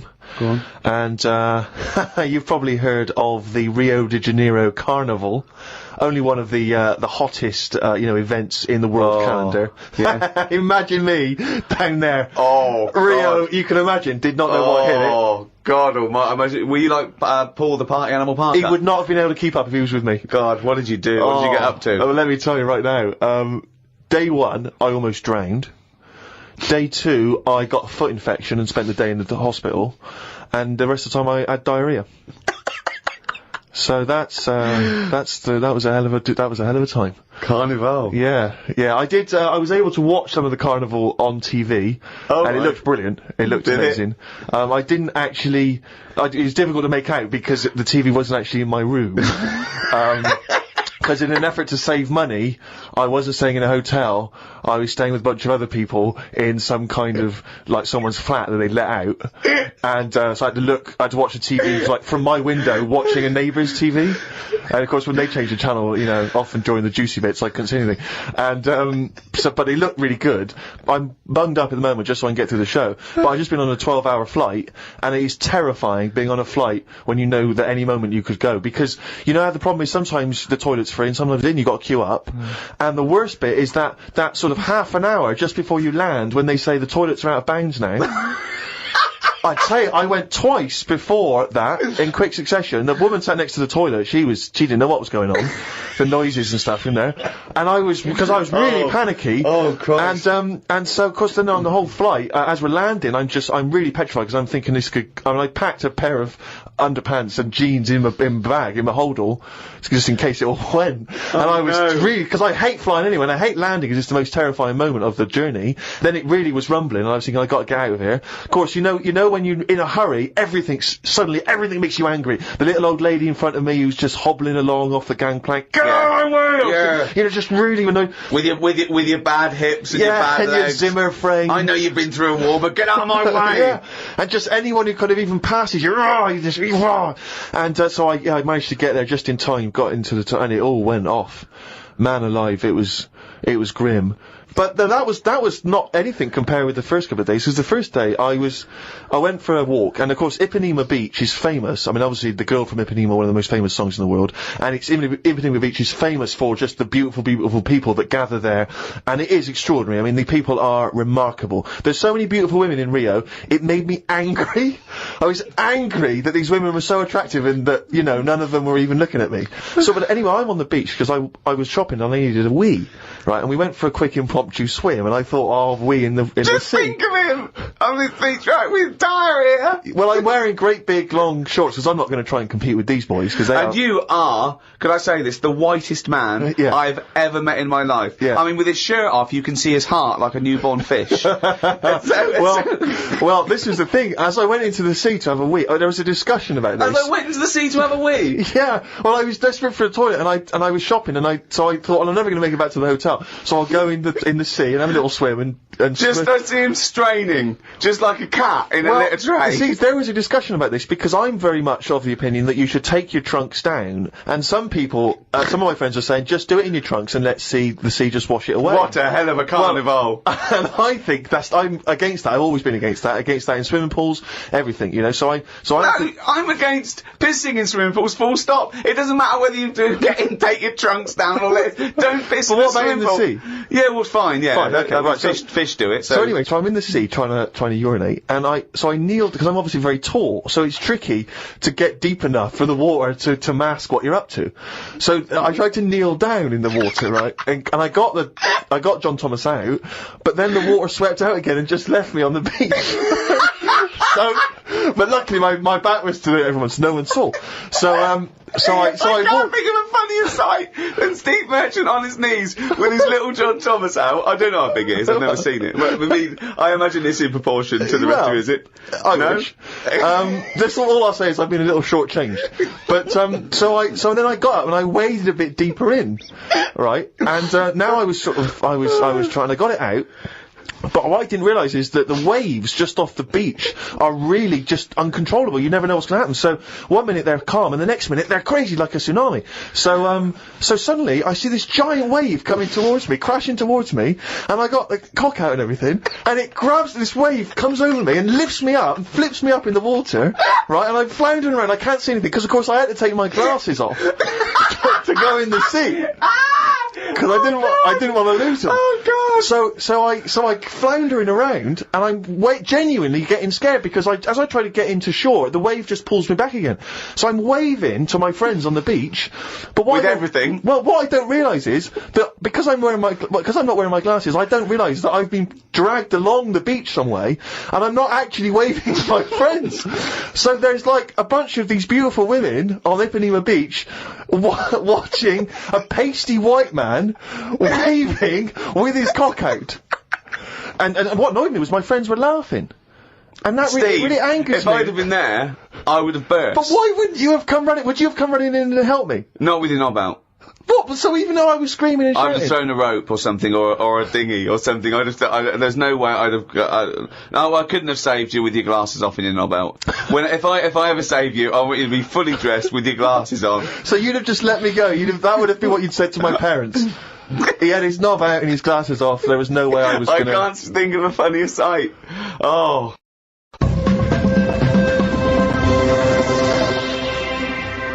Oh, chimpanzee, that is He's written it down again! Yeah, this is where we read extracts from Karl's diary. We've had to wrestle it from him. He's never happy, but, you know, that's the way it goes when you're doing, a show as popular as this. And I'm going straight now to this entry.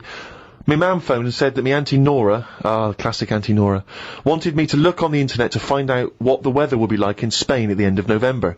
I don't know where she gets her money from. 2 months ago, she was asking me dad how much it would be to get her back garden astroturfed, because she's sick and tired of the grass getting out of What does she want to do? Start a football team? Why does she want a back garden astroturf? She likes the sort of green look, but she doesn't like the headache that comes with it, so she's just looking into getting that false grass put in there. Brilliant. Don't know how much it is, but... Went round to Ricky's and had some chicken curry that Ricky's girlfriend Jane had made. Ricky and Jane were going on holiday for a few days and had arranged for Glyn to come in and make sure the cat was okay while they were away. I'm sick of that cat. I was surprised that they hadn't paid for the little shit to go away with them on first class. Blimey, getting a bit vitriolic in the, diary. Why doesn't he like the fact that I've got a cat and I love the cat? Why? It's just everything in that house that you've got gets sort of special treatment, and it's a cat, and it What do you mean annoys you get me. special treatment? Sometimes we put food down for it, and sometimes it gets on our lap and we stroke it. You don't just stroke it, you massage it. You massage its back, you go, no, you're stressed out. Well, no, it's good. No, I'm not saying you stressed out. At no point did I say you stressed out. You said, what the fuck are you doing for? Is it stressed out or something? I like touching my cat. To be honest with you, I don't like Ricky's cat. I can't believe Because every time I go around there, it goes straight for Magoolis. Yeah, instantly. He'd probably seen you in the sea and thought, well, if he's waving it about, I'll have a bit of that. But it's like the lizard thing you've got. It's just sat there. You've bought a big box, right, to be in. Right, it's a salamander, so it's an amphibian. It's not a box, it's a big vivarium. Yeah, but what I'm saying is... And if you're going to criticise someone for just sitting there, having a round head and doing nothing with its life, people who live in glass houses, we've done this one. Do you know what gets me though, right, Steve? When I was there, I was looking at it, and I thought, is it dead? Right, because he's just sat there like... And it was thinking exactly the same fucking thing. He sat there, not moving, right? And then on the top of the box is like a box full of crickets and stuff. That's it. It's food. Yeah. Right? But they were more active than the thing that it was going to feed. Get rid of the lizards. Keep them in there. More entertaining. Don't understand it. A few months back, a girl who was having a kid showed me one of them scans of the kid that was in her.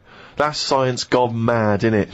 I couldn't think of anything nice to say, as it looked like a frog. Do you know why we've got to that point?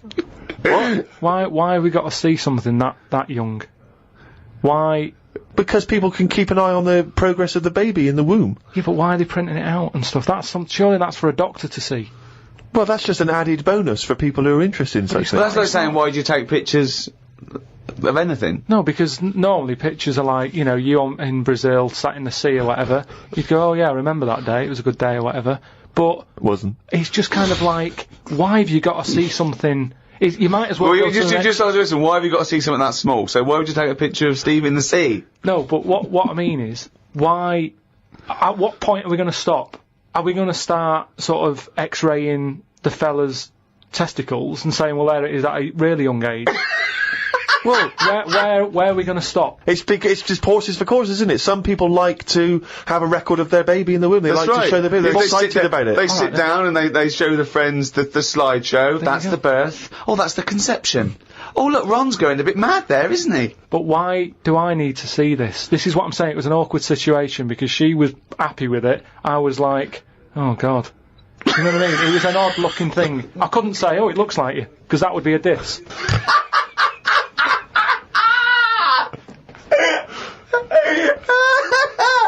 Oh, Christ! Met Suzanne at Euston Station. I said I would sort out the tea tonight, so I called the curry house.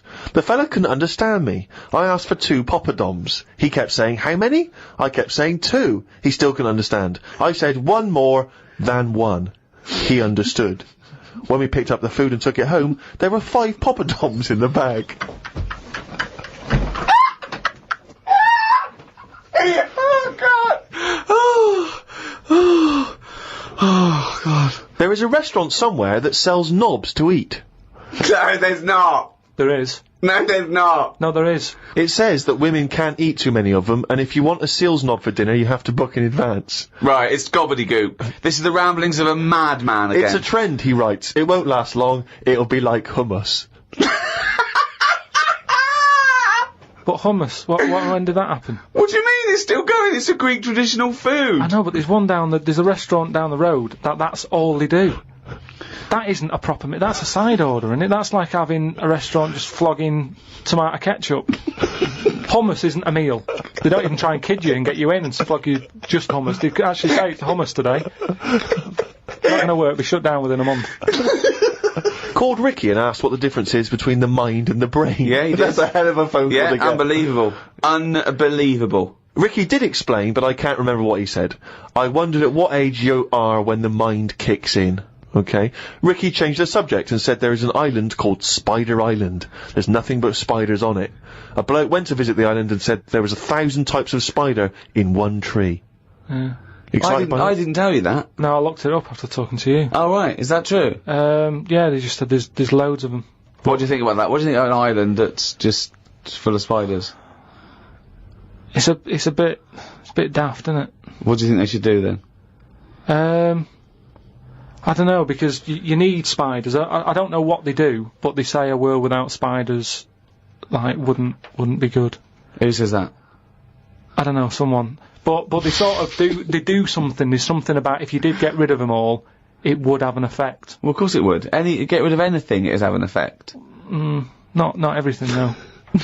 Like I've said, jellyfish and what have you. Well, no. The world wouldn't change. Well, it would. No, it wouldn't. Well, it would, because it's part of the ecosystem, so they're something's food, aren't they? No, but it's 97% water or something. Yeah. So, how much are they doing? Just give them another 3%, make them water. And that's more useful.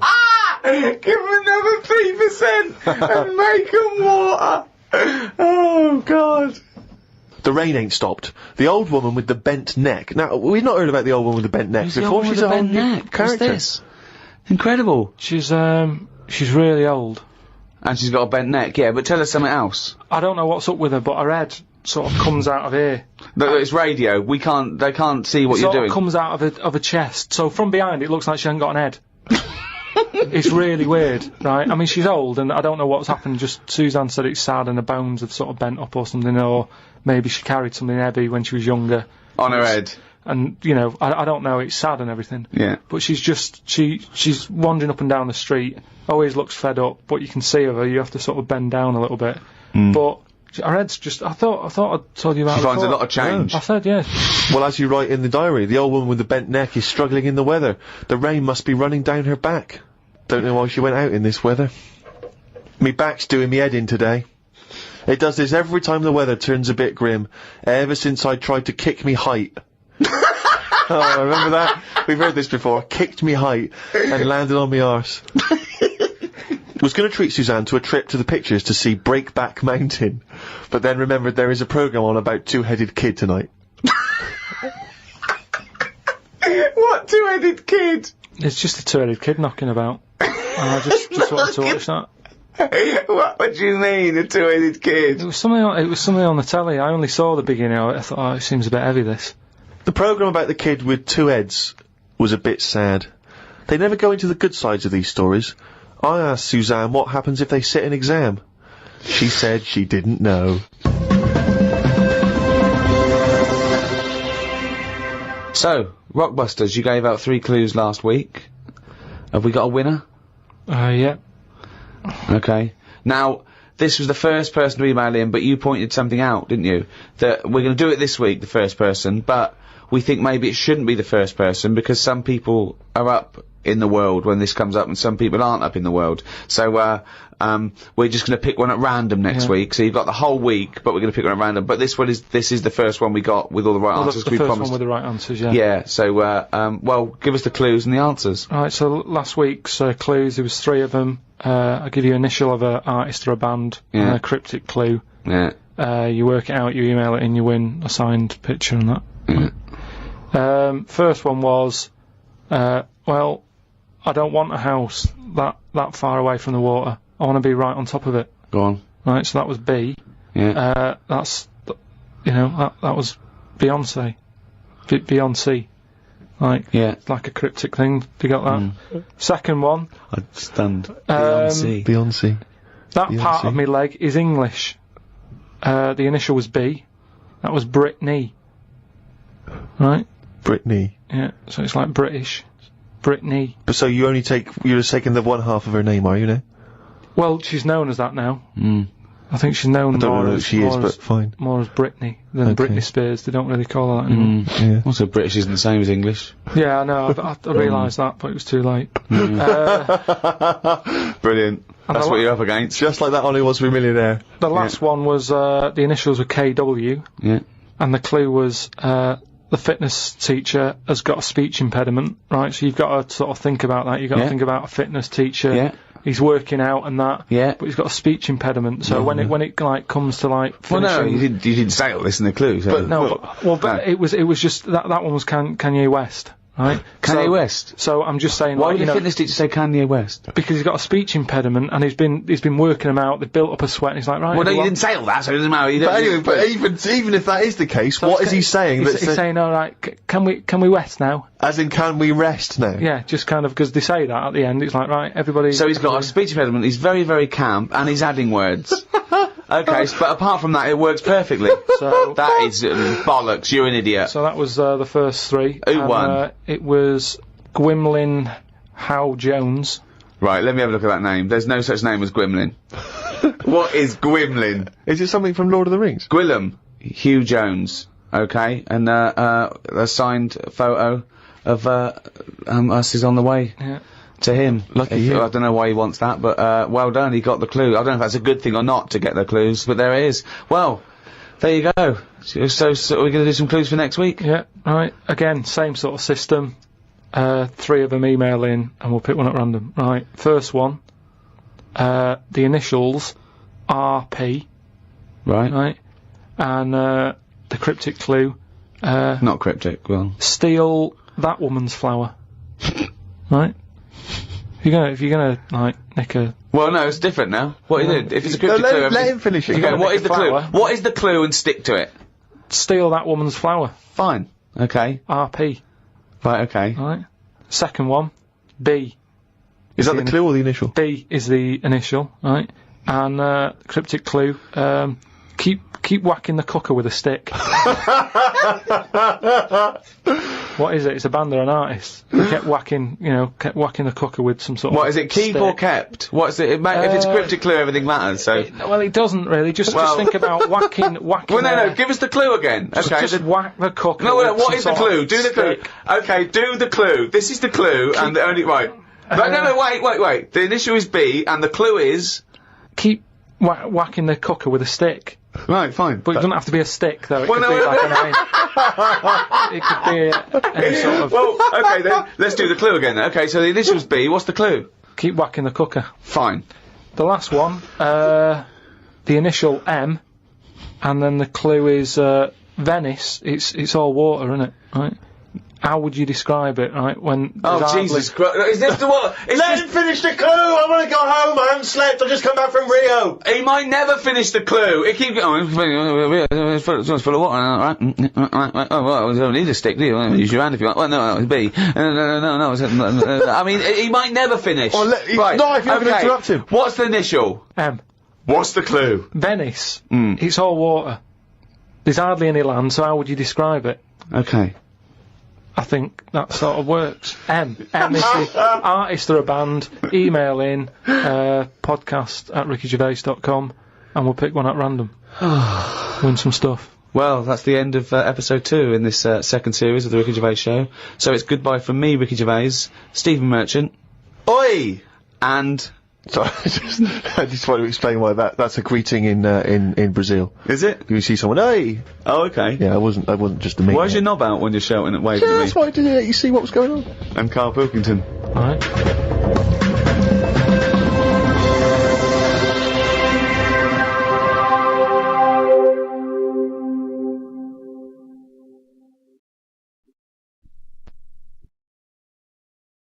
Audible hopes you've enjoyed this programme.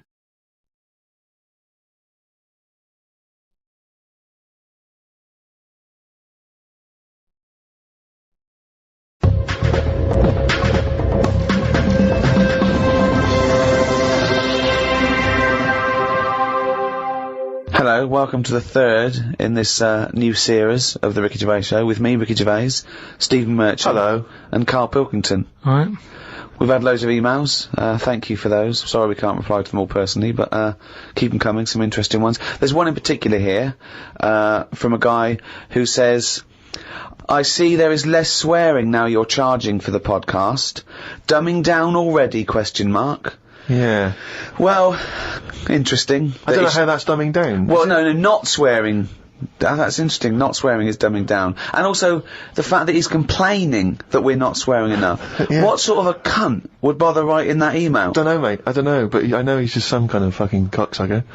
What have you got, Annie? Well, now, of course, a couple of weeks back, you gave the rather long-winded but fascinating sort of brain teaser, conundrum, philosophical question about the heaven and hell doors. And there's been a number of responses to that. I know. Explain your error. Well, I got it. I realised as soon as we put it out there that I should have said, assume no prior knowledge. Otherwise, you can just say, hold up a cat and say, is this a dog? Or you can say, what's my name? But they don't know anything about you. That's the thing. They only know about themselves, and I should have said that. Yeah. So are you willing to just now say that you've embarrassed yourself? I've embarrassed myself. I should have said, it's only about the, you can ask questions. Well, do you know what? It's a bigger man than many that can admit that mistake. Or a man that's banged to rights and obviously caught out and has no choice. Well, it's quite interesting to sort of wade through the emails and find out the kind of people that are listening, get a sense of the different listeners. And I know you, Rick, have met some of the big celebrity names that have listened to the show, and it's sort of because you've actually met them. But it's now we've got celebrities who are just emailing in, just letting us know. This one is from a guy called Aaron. He says, my name's Aaron Douglas, and I play Chief Tyrol on TV's Battlestar Galactica. Oh, right. And he listens to the show in his trailer. Now, I don't watch Battlestar Galactica. I hear it's very good. Yeah, but it's nice to know that... I don't watch it. I don't watch any of those things, but that's... But it's nice that Chief Tyrol, and for those of you that watch Battlestar Galactica, I'm sure that means something. But nice that he got in touch. But I'm just thinking, who would you, in an ideal world, Rick, who would be your ideal listener, a celebrity listener? Well, it's not so much celebrities for me. I like the idea that captains of industry or scientists or people actually doing something worthwhile are listening. That's what excites me, because they hear... we've had a couple of emails from people who are doing, PhDs and psychologists and that excites me more. That these academics are listening. I mean, who's the weirdest person you think that, who should have more time on their hands? Stephen Hawking. Imagine Stephen Hawking listening to this show. He's putting together the formulation for the universe, but he's going to listen to a little bit of monkey news from Karl Pilkington. Imagine Stephen Hawking emailing us at podcast@rickygervais.com. I mean, that would just blow our minds, wouldn't it? He's got time to do that. That he's got the inclination to bother doing that. He's always online, though, isn't he? He's always hooked up. Is he? Well, he's always got that little computer on. Why not? Sure, that's one of the perks. You can just bung an email out whenever. I'm not having a go. That's what I'm thinking. He's sat there with his little computer. Out of all the people in the world to have a chat with, I'd probably like to have a chat with him about space and that, because I can't get my head round it. Carl, you can't get your head round frozen foods.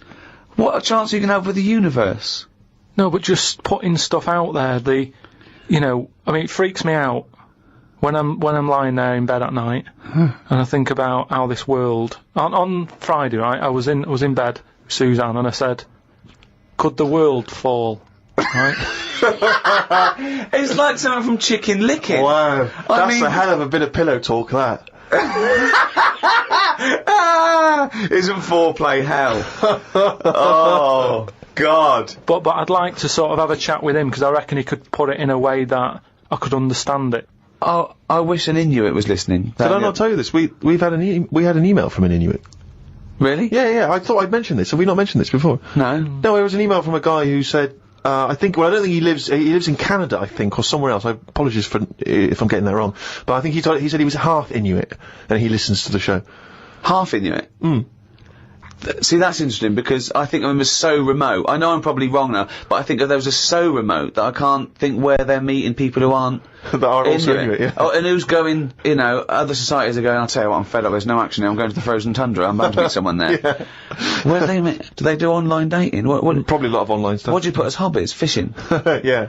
Skinning stuff. Skinning stuff, yeah. What stuff to skin?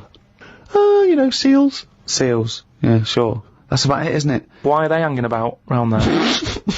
Why aren't seals going, do you know what, it's cold, I'm sick of it here. It's windy all the time, what have you, and I'm getting a club on the head. Do you know what I mean? Yeah. Because they're meant to be quite bright in terms of animals and that, aren't they? Yeah. So why are they knocking about them parts? I don't know. Say, like, if seals died out, right? Would that be a problem? We've done We've this. been through this before, Carl. Everything has a knock-on effect. Even a seal, that's sort of in between something already. It's between a fish and a dog, isn't it? I knew you were going to say dog. It's not between a fish and a dog. What do you think evolution does?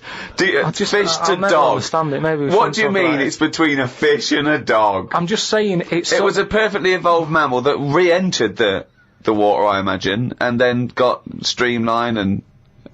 I mean, it's between a fish and a dog. But why not have one and the other? Why not have, like, you know, you've got a dog, you've got a fish. No, it's anything not in the between a middle. fish and a dog. It's not between a fish and a dog. I don't know what between means. I don't know what... This is it again about saving everything all the time. What is it doing? What's he doing? Everyone's feeling sorry for him all the time. Save the seal and all that. What's it doing? Why are we saving it? Let's just ask that question. What's it doing? I don't know what to say. It's between a fish and a dog. That bloke, the Eskimo who emailed in, Inuit. would he be in a igloo thing?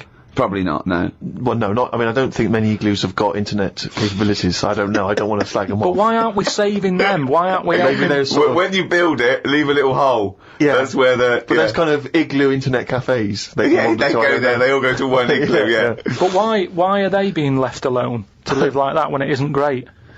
What? Well, we're always eager to help everyone in the world, aren't we? We're always like going, oh, look, them people are fed up, let's build the city up for them, give them a, you know, coffee shop and all the rest of it. They're being left alone. Frappuccinos for them. They're being left alone in igloos and stuff. Yeah. Why isn't anyone saying... But they're not asking for help. They're happy. Well, they're not necessarily happy, but that's the way they live. That's where they choose to live. But why hasn't anyone just gone over and gone, do you know what, we can make it a bit better for you? Well, they have. I've never had a leaflet through the door saying help an Eskimo out, or, you know, clothing for Eskimos. The most remote people in the world, eventually someone gets them some whiskey and fags, and that's the end of them as a culture. It happens all around the world. There can be this idyllic world where there's no stress, and soon they're watching Come Dancing on telly, knocking back some whiskey and smoking 40 fags a day. But they're not moving, Surely are they? Dancing on Ice. yeah. But what I mean is, like, Oxfam collects clothes for people in Africa where it's warm, probably don't need a jacket. Nothing for Eskimos where it's freezing, where they'd be quite happy to get a jumper in the post. Right, okay. So what are you suggesting? To Africa we send, parasols and sun Bikinis. cream? Yeah. You're an idiot.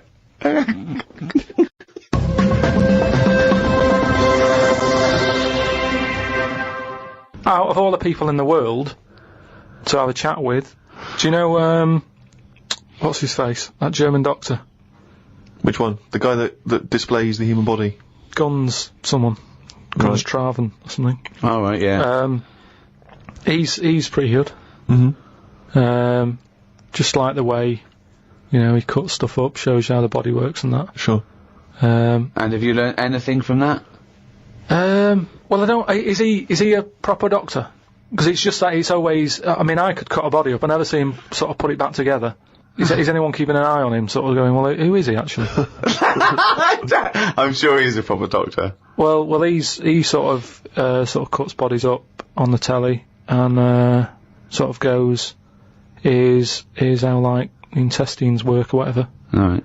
And he just he holds them up, fills them with food, and he goes, look, they go fatter. And I mean, he doesn't answer everything. Like, he doesn't say, I don't understand why the intestines have to be that long. I don't know why it just can't go from the throat to the belly, exit, straight dark line down, out the arse. You must know. Well, no, because the way he dragged it out and it was like miles long. Yeah. Pointless. No, it's not pointless. It's Just have a straight, do you know what I mean? Straight down. It's to increase the surface area for absorption. So, a foot long intestine, you wouldn't absorb much food. Whereas, you go down, you know... Yeah, but just have more points in it where it has to go through some sort of filter. What are you talking about? Again, the evolution sort of worked this out for us. It really works. I don't think you're going to improve on it. In your mind, you some kind of kerplunk style No, but what I mean is that's probably that long because years ago they were eating dinosaur, and that might have took a lot of indigestion or something. I don't know how chewy it was. It might have been quite fatty, dinosaur meat, and it needs to go through all that. Now we're eating like yogurt. So I mean, we don't need anything that is doing that much work anymore. All the food is mashed up. Auntie Nora, right? All her food is mashed.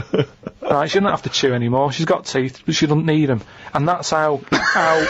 She's got teeth, but she don't need them. No, but that's how we're she could have her intestines removed then. Well, no, but this is that what I'm sort saying. Our other problem, wouldn't it? We're changing everything all the time, aren't we? I mean, there's some fella who was looking at on the internet, identical twins, right? They were sort of sick of looking like each other, so they were like, "What can we do?" Right? And one of the twins said, "You have my arm," right? And he had his arm taken off and stuck on his twin, so his twin's got like 3 arms. No, it's not true. It's on the website. No, it's not true.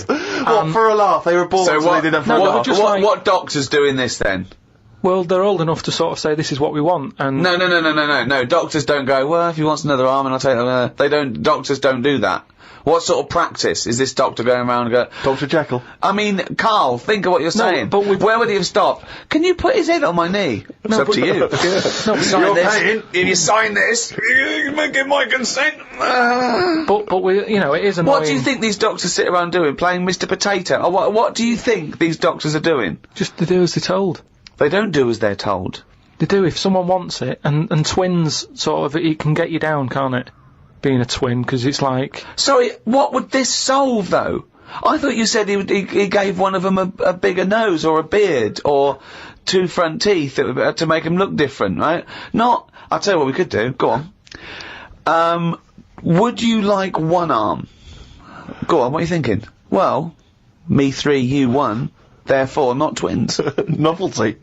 I mean, you are a mental man. But they can do it now, can't they? There's no sort of... There's no line drawn anymore. They don't go, you're crazy, we're not going to do that. Yeah, in Saw 2, not in the real world. No, they don't do things like this. Alright, there's another bloke, right? I don't know the sort of full ins and outs of it. Go on, you surprised me.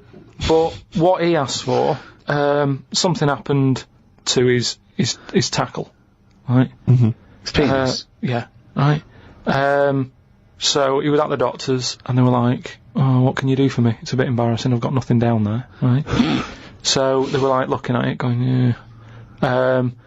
Doctor, I don't know if he started like rubbing his chin with his finger or something. Looked down. He's thinking, got an idea.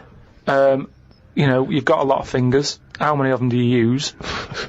The patient's like, "Yeah, I see what you're thinking." They cut off one of his fingers, sewn that on to where his tackle is. He's happy. Well, that's different though, isn't it? Well, that's where they've really taken tissue. No, but I assume they fashioned it into more of a knob than a finger. No, I still think it's there with like a little knuckle and fingernail and that. Well, I assure you it isn't. They've probably used the finger as a basis to then build up some sort of knob-based organ. If you were doing that, use a sausage. I mean, why lose a finger for... Well, I'll tell you why. Because your finger has your tissue, your blood type, and therefore would graft near your testicles. A sausage is a thing that's made by a butcher out of offal, okay, that really can't be grafted onto any part of the human body. That's why they very rarely use any meat products in surgery. I know, yeah. Well, I mean, why not use a sausage? You're a mental case.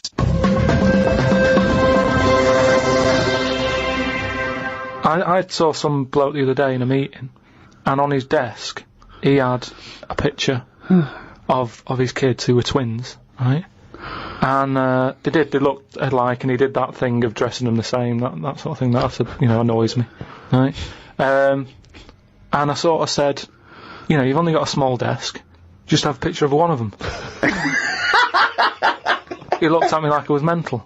It's just That's weird, isn't it? amazing. It's not. I think it's it's sort of common sense. You know what you've come up with there? No solution to anything. That's what you've come up with there. You've come up with the best no solution I've ever heard in my life. Or it's solutions to problems that don't exist. No, because more room on the desk, isn't it? Yeah, it's no solution to a problem that didn't exist in the first place. Well done.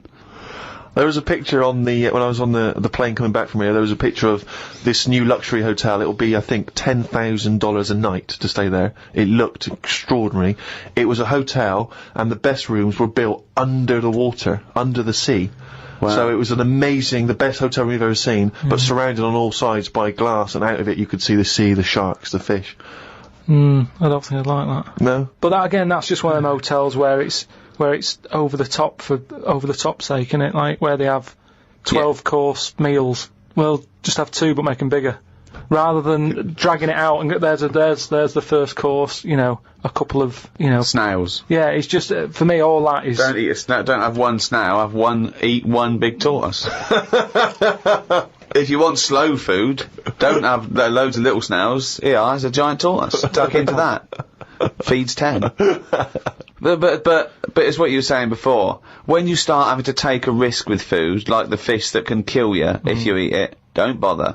There's apparently a delicacy in Japan, again, someone could verify this, where they eat a live little octopus.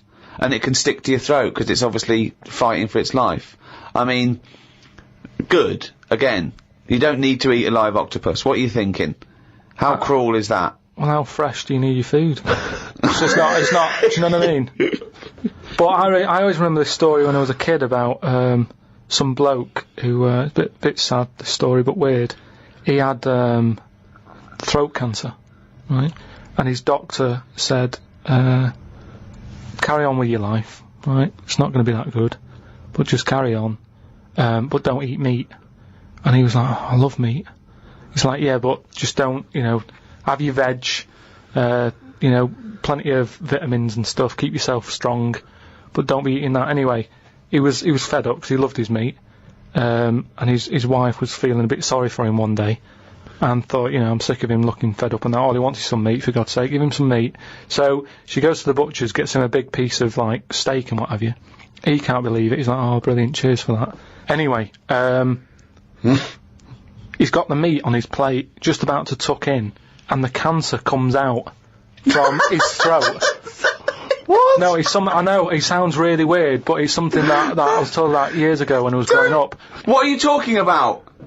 It was just some bad illness, some cancer thing, and it was coming out waiting for the meat. It was sort of dying. Again, a lot of your medical knowledge is from the film Alien. So this guy with throat cancer, okay, as opposed to it being a disease of the cell. It was like a living... The alien. It was alien. So it was the animal. It was the little animal cancer. That's why he wasn't allowed to eat meat. He wasn't allowed to eat meat. So it's sitting there. So it's actually sitting there in the throat. I'll tell you what I'd have done if I'd have had some cancer in my throat. I'd go, there you go, rid of that. What are you talking about? So what happened?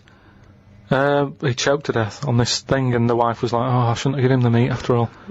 Just that's a bollock story. It's all. There's loads of weird stuff like that. There happens in medical stuff.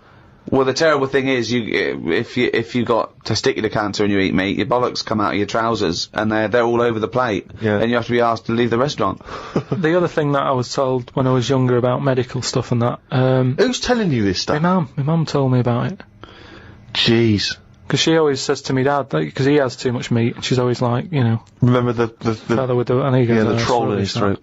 But my gran, she had something wrong with her eyes, and they sort of took them out, and they were just dangling on her cheek, and she could still see through them. They were operating on her. Well, yeah, you would have, yeah. They sort of say... No, she wouldn't have been conscious, though. No, they were then, because it's something to do with the eyes, and it's like... No, it's no good operating on eyes if your eyes are asleep. What do you mean, your eyes are asleep? It's like a heart, isn't it? You want to keep them awake. No, so what do you mean you want to keep them awake? What, heart surgery is blokes awake?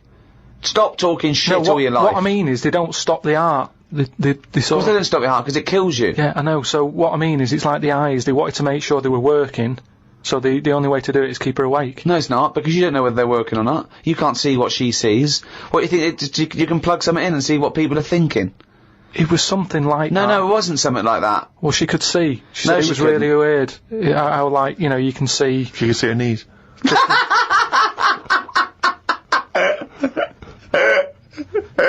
That is bollocks.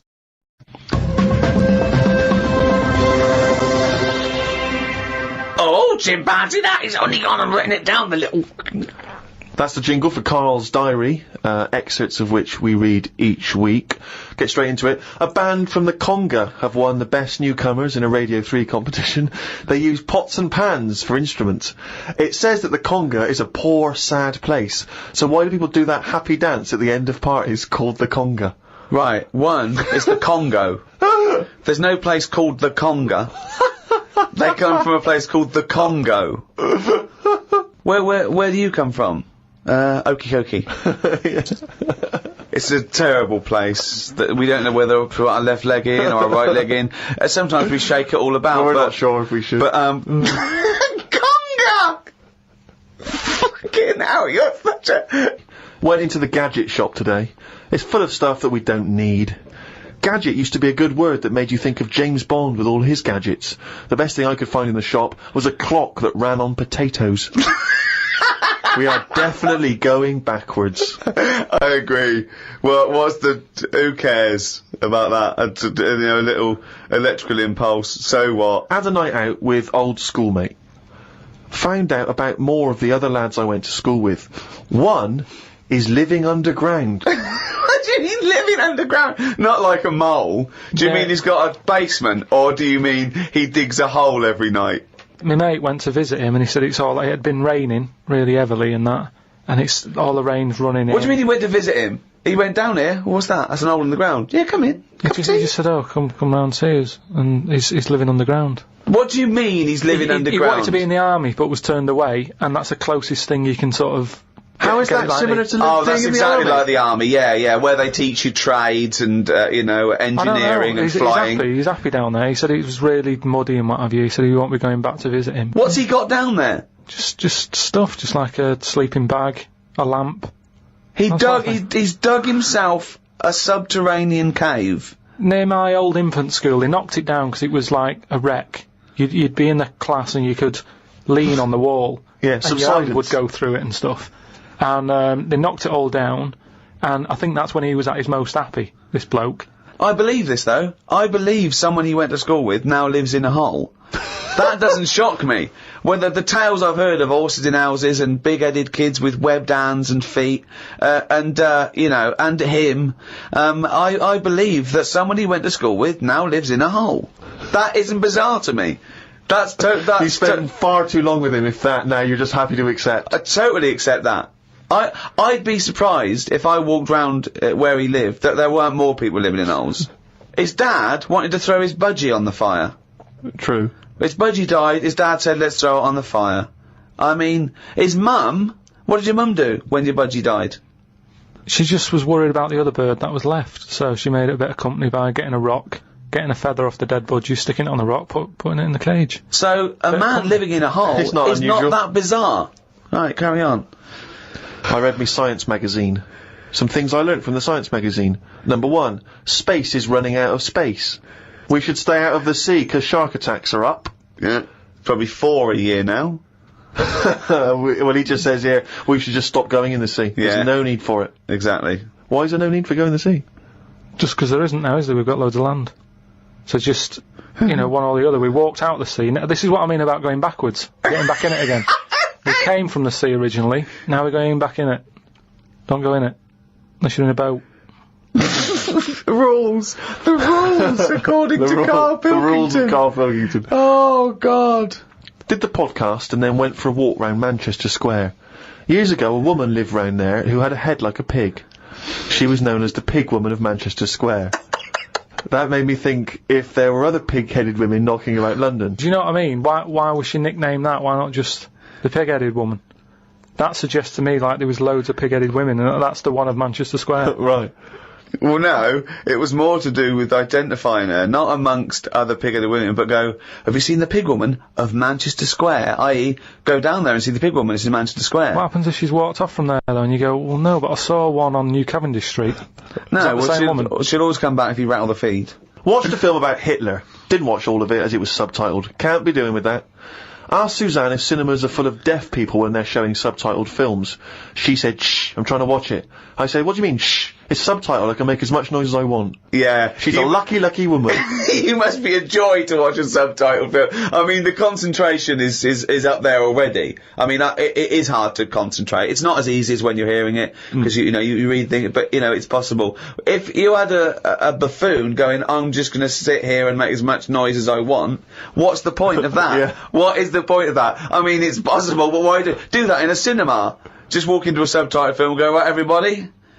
Let's all do the conga. Well, yeah, or during ballet. Ballet, they're just dancing. You don't need to listen to the words, just have a conversation. We're having our bathroom done. The bathroom man was round at 9 this morning. We weren't allowed to use the shower because it all had to be bone dry before we could use his waterproof filler. Not that waterproof then. Went for a brew with Ricky. We talked about monkeys and how they are closer to humans than they are to apes, and how bees will drink cider to get off their heads. Now and again there is a bee that lets the drinking get in the way of the work, and other bees sting it to death. Blimey. Yeah, well, there's bees. They love a drink, and they will drink pure alcohol. They drink 100%. They drink ethanol. I don't know why. They love getting off it and they fall down and they're drunk, right? A bee can take in the equivalent of 20 litres of wine, right? But some bees get addicted in the same sort of percentage as human addiction, like 10% of bees, they can't get enough of it. They take ethanol, they take cider apples and that. And then when they get back to the hive, they go in a bit pissed and they've got guard bees and they go, come on, we've all had a drink. Bouncers. Yeah. They sort of are, right? And they push them away and push them away again. Then the next time they go, right, I've had enough. And they give it a good hiding. And Karl couldn't get over this. I saw his face, but I knew that he was thinking of that bee with sort of like eyes rolling round his head, a little bit belligerent with his jacket on backwards. Yeah. And the bouncer going, come on, son, we've all had enough. Let's move away, Yeah. move away. You're not coming in, right? You're wearing trainers. Yeah, you're wearing 3 pairs of trainers, and I'm sick of it. But what I did find out, because I went home and went on the computer trying to find out about drunk bees knocking about, they're not actually meant to fly. It's only because they don't know. Fly. Well, no, but they're if they were told that you're not actually designed to fly, they wouldn't bother. No, this is that thing that goes around that aerodynamically, on the face of it, looking at the size of the wings and the body proportions and everything, that it's a surprise that they can fly. Okay, it's not that no one's ever told them they can't, and as soon as someone tells me you're not meant to fly, they all fall out of the sky going, oh, what are we doing? Like in a cartoon. No, but it's something about the confidence and that. At the moment, nobody's saying It's nothing to do with the confidence. There is no such thing as confidence in bees. A bee never loses its nerve. That's not why it drinks. Because what are you drinking for? I'm just not confident anymore. There's no point to turn to the bottle. I can't go up there again. You're an idiot.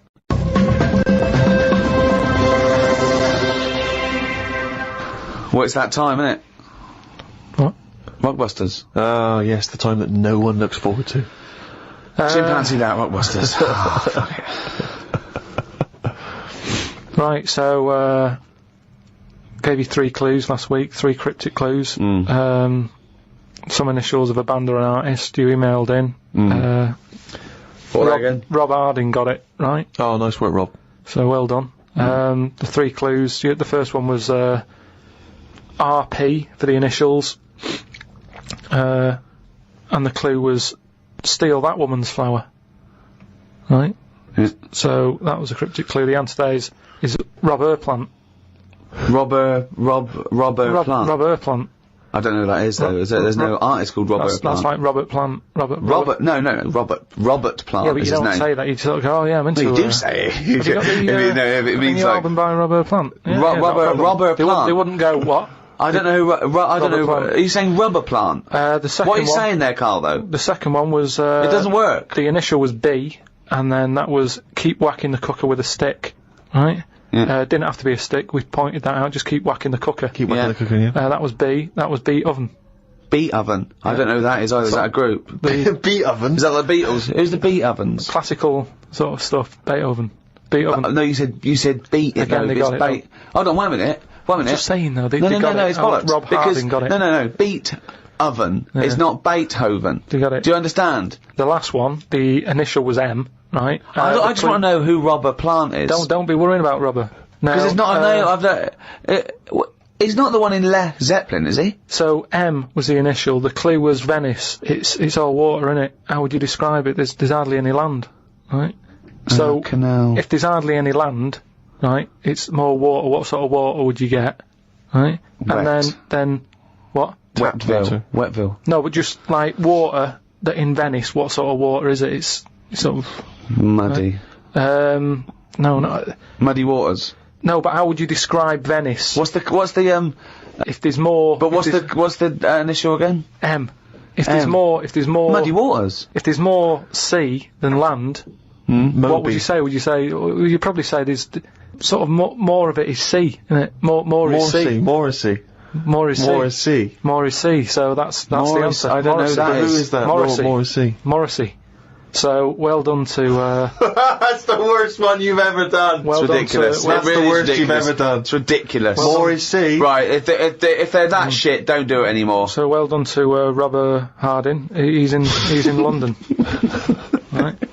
Right, this week's there's another 3. Oh so, God, we haven't even come to this week's. I'd forgotten that. Fuck, this is the last time we do this. Monkey News back next week. No. Yeah, well, this is shit. This is pathetic. Really, it's making you look a bigger moron than you are. More is C. I didn't Robert think that was Plant. possible. They don't fucking work. Let's do They're Monkey getting News. them right. They're getting them right though. It's a bit of fun, isn't it? Bit of shit. Right. The first one, the initials ND. Right. ND. Who is it? Sing songs and that. Right. ND. The clue. That Jamaican fella doesn't want anything. So you've got to sort of imagine, oh, why is it a Jamaican fella? Yeah. Right? That Jamaican fella doesn't want anything. ND. Second one, the initial is E. I ask him to pass me the ball by using their head. Right? It's a band or an artist again. I ask him to pass me the ball by using their head. And the last one, TR, the initials, TR. He's got the woolly ones, but I've got the ones that run and charge at you. What forgot? What? He's got the woolly ones, but I've got the ones that run and charge at you. So what forgot? And what's the TR for the initials. Right? Email in podcast@rickygervais.com. We just pick a winner, send you some stuff. That's Rockbusters. Right? Well, that's end of another half hour of. Could I just say this? Absolute drivel. Yeah, I mean, think. really more than ever. I mean, can I be honest with you now, Rick? I'm embarrassed to put my name to this week's show because of the amount of twaddle that has been spoken. it's my name on it, which is the embarrassing. But you know, let's take the village idiot that is Karl Pilkington. It's his fault because I realised not only has he got an head like an orange, he's got a fucking IQ of an orange. So it's goodbye from me. I'm not saying my name. Goodbye from Steve Merchant. Why are you mentioning my name? Don't mention But my mostly goodbye from Karl Pilkington. name. Mainly his fault.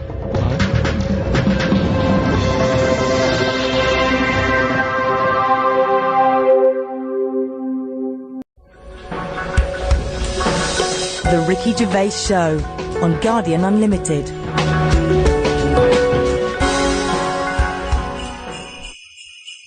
Hello, and welcome to our Christmas podcast with me, Ricky Gervais, Stephen Merchant. Hello.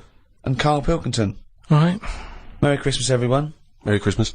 Yeah. A lot of people are wondering, Rick, if having done so many podcasts this year, because we very much started the whole podcast revolution ourselves single-handedly roughly this time last year. Yeah, that's right. Have we perhaps exhausted the podcast phenomenon? Is it time to pack up the equipment and move on to something new? Well, this will be the last one for a little while, I think. I think, you know, we did, I think 24, and then these specials this year. I think we started it about this time last year. Well, I don't know about you, Rick, but I'm bored of the whole podcasting thing, and I know that you probably feel the same way. Well, let's stop for a while.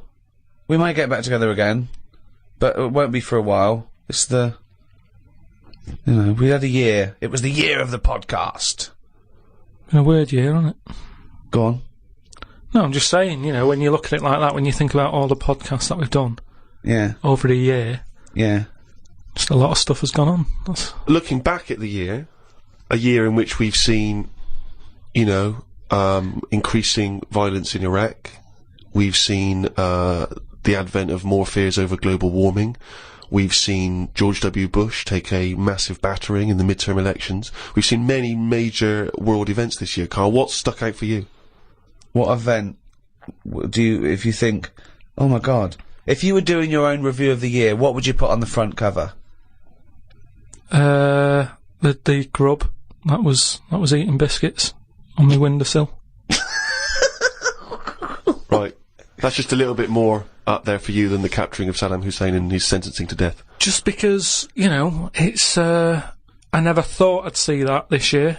So what exactly... What, the capture of Saddam or the grub? No, the grub. The grub. It was just, I was there on the computer, I was having a cup of tea and a biscuit, put the biscuit on the windowsill, I sort of picked it up. Why would you do that? Why would you put a biscuit on a windowsill? Because I'm sat next to the windowsill. It's like something from a cartoon. I put the pie on the windowsill to cool down. Yeah. No, And some ruffians stole it. Yeah. So I was eating that, and I was enjoying it, put the rest of it back down for like the next half of the cup of tea, and I saw... Planned out. This is, I bet, well, we read about this later in the diary. So, and then I saw just like a little crumb moving. I was like, what's going on there? Yeah. So I looked down closer, and there's an insect that is see-through, but with legs. And just sort of running off with a crumb into like a little hole. And then when I looked, I noticed there was loads of these little see-through things. And they were obviously all like, oh, I got biscuit. And that's exactly what they were saying. We've got biscuits over here! But I can't, what was it, like I say, it was amazing because they're miles away from what I'm about, and yet not that far. But they still like a bit of biscuit, and it was just weird that happened. I never thought that would happen in 2006, and that's you never thought that would happen in 2006. That's what's nice, isn't it? That's what's nice about the nature of the world. We can invent iPods, we can bring out better vacuum cleaners, but at the end of the day, you can't make nature up. And to see this see-through thing eating a biscuit, that's where I've sort of gone this year. I'd say out of anything, I've sort of gone out of my way to learn more stuff about weird stuff that's out I don't know what you've learned. You've learned that a creature which you can't even identify or name. You don't know, right? You don't know what it is, right? Looked like it nicked a bit of crumb. I don't know what knowledge is that. What is that? How is that useful? Just because everything is changing. But it's not useful. It's not useful to you, and it's not useful to anyone. You can't pass on that as knowledge, because we don't know what it was. But Karl or where thinks, it happened, or why it happened. But Rick, Karl thinks that the grub has an inkling, has a taste for McVitie's in the same way that Karl does. That's why he's from Meggs. He's thinking, I can't believe it. We both love hobnobs. No, as opposed to just being taking the starch from the flour. Yeah. Exactly. Yeah. But what I'm saying is that these things have been around for years. Yes. Maybe longer than us. Yes. Right? Now, their life isn't changing in the way that ours have. They still live in a little crack in the wall. Yeah. But they're eating biscuit. And that was never meant to happen. So it's changing it. What I mean is you might start getting fat insects. That should never have happened.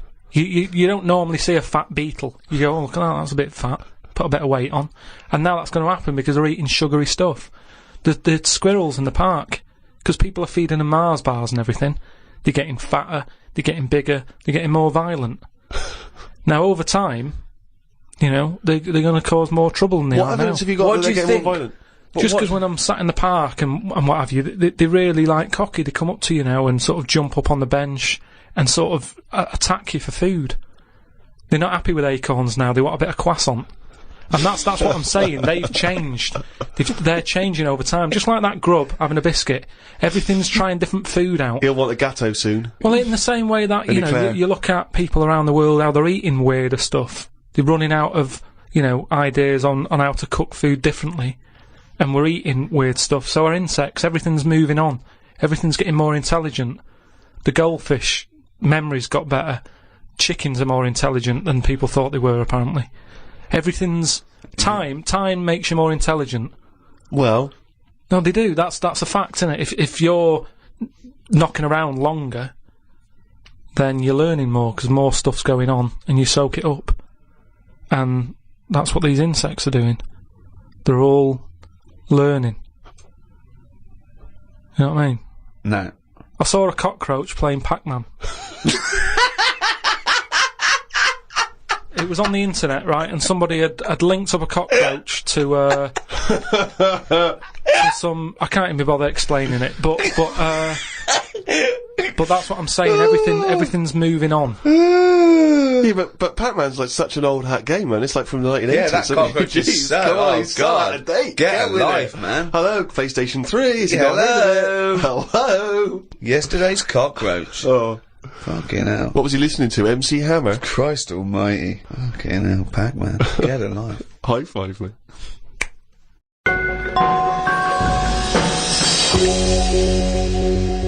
I was in the supermarket recently, just walking past the condoms on the way to the pornography, and I thought, it's worth perhaps, getting a stocking.